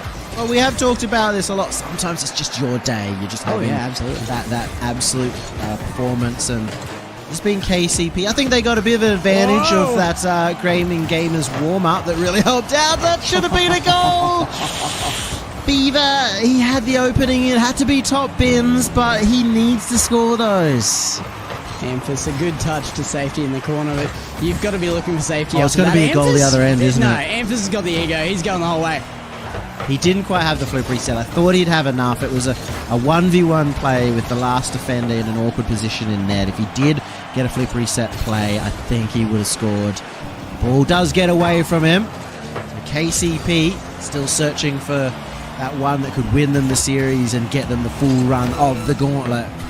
Instead, it's going to be Power looking for a Game 7. They've got a chance right here as Torsos gets saved out by Mock. Brilliance. That last defense from Amph is probably the most typical thing from him I've seen. They're under onslaught of attack for ages. Pressure is on, boost is out, and Amph is like, no, I'm running the field. It's fine. I'm going to go for a shot. Amph is always still pushing forward, even right there, trying to just get underneath the player. Make it awkward for him. Get a dribble down the other end, and we're seeing a little bit more from Power in that regard too. But we go to overtime. Could be one goal away from Pioneers winning it all, or Game 7 if Power win. Fever on ball now. Flip reset to the backboard. Scrub underneath will pop it away, but Torsos does get to it before he's demoed out of the play. Emphas beaten out, but Mock does chase. Emphas again here, doesn't let up. And the centre not quite found. Scrub will whiff there as well, and Banana Head has control back to their side of the field. I think Mock needs to stop pre-jumping on every Amphas player, because we know that Amphas is going to have another 10 touches. Wait, it's wide open! Somebody, where are you? Well, that's it! It's decided! KCP have won! They've made the full run through the entire length of the bracket, and they've done it over the Power. And Scrub had the respect to Emphas, so he's earned the MVP of the day by far here to let him take the final shot. I don't care if that was a miss. That's the storyline I'm going with. Where's the defense? I think that's got to be a question that Power will ask themselves throughout the week, because it wasn't just one situation. They left the server immediately, all three of the Power members. Pioneers still reveling in their victory. But I'll be honest, we will be talking about Player of the Day later. Amphas, I think, is starting to clear. Yep. Mock is just screaming into his microphone. I can't tell if he's really happy or really not. Because I'd be happy right now. I'd definitely say I'd go with happy. I'm going with happy. You got to be happy. You took down what is the most recent champions in the RLO Set a record. Grand Slam. Amphas took down his old teammates that dropped him for Banana Head. Scrub, who I know was kind of wanting to duo with Banana Head for a long time. He kind of set himself for that to be the GOAT duo of OCE. He would be disappointed that he lost Banana Head. So there's a lot of factor there. And for Mock to come as the coach and pop in and take the victory as well, it's got to mean a lot for him, considering nobody would have expected him to do well. Yeah, no, absolutely. I mean, they came from the bottom of the ladder here. The Gauntlet bracket is brutal, and they just conquered it. The first team to ever do so, actually, to conquer the entire bracket like that. Crazy stuff to just go game after game after game and just not lose your ability to stunt. A huge play by the team. We've had some very long runs in the past, but yeah, nobody's made the full Gauntlet run. We've had people when the previous stage used to be called the Glove originally. Great name for the Challenger stage. People have made the full run of that, but obviously that doesn't hold the top teams of OCE. Yeah. And right now, this bracket here are the top teams of OCE right now, and Pioneers just plowed their way through all of them. Yeah. Nor does it hold the pressure. Pioneers just don't crumble, and that they stood up 4-2 in the Gauntlet final. They have earned themselves some very nice points here, and well on their way to some of that prize pool from the $30,000. They get $950 into the pocket. They get themselves, if I recall, I gotta check that, because you know me, I just rock up. Yummy. And he just says things. I just start talking. hey, I made the Gauntlet 10,000 years ago. No, you said I invented it today. That's been certified. So I said fine. as the inventor, it was ambiguous, but $900, $900, $600 for second place, and not only that, they've guaranteed themselves from what could have been like $330 originally as the minimum they could have earned today. They've not only earned themselves the $900, but that almost compound interest, because next Gauntlet, next week, they are now guaranteed another $600, and they are the final boss. They only have to beat the one team that comes through. But they won't have the warm-up of apparently every single series before it, so we'll see how they have to go next week. I'll be keen to see how they go fresh off the bat on a Game 1. They struggled in the first series today against the gaming gamers, how you struggle in that and then you win by a 2-game margin against Power, I don't know. Well, you know how is they brought in Mock, mate. They brought in Mock. Yeah, that's it's just proof that they should kick Fiverr and bring in Mock is as a main permanent roster player. now. Yep. Yeah. Fiverr is the coach. Imagine Fiverr as a coach screaming into the mic. Just, yeah, I'd love to see that. Yeah, there's a lot of things I'd love to see. So look, there's more to come. So I'm going to be watching on next week as well. Yeah, I mean, they're awesome to be on for the last 2 today, though. I really enjoyed it. Now, look, guys, there is this gauntlet is going on for 4 more weeks of regulation weekly play. So if you aren't following the RLO channel, hurry up, go press that follow button. You're going to have to see us every single week. It's the best Rocket League in Oceania, probably in the world. It's definitely the most entertaining, as we had plenty of entertainment across today. And then there'll be the finals following those 5 weeks of action. This has been week 1 of what is going to be a fantastic series, especially given the run that we had, the history that we've broken today. Thank you all for joining us. Thank you to Gex as well for joining us.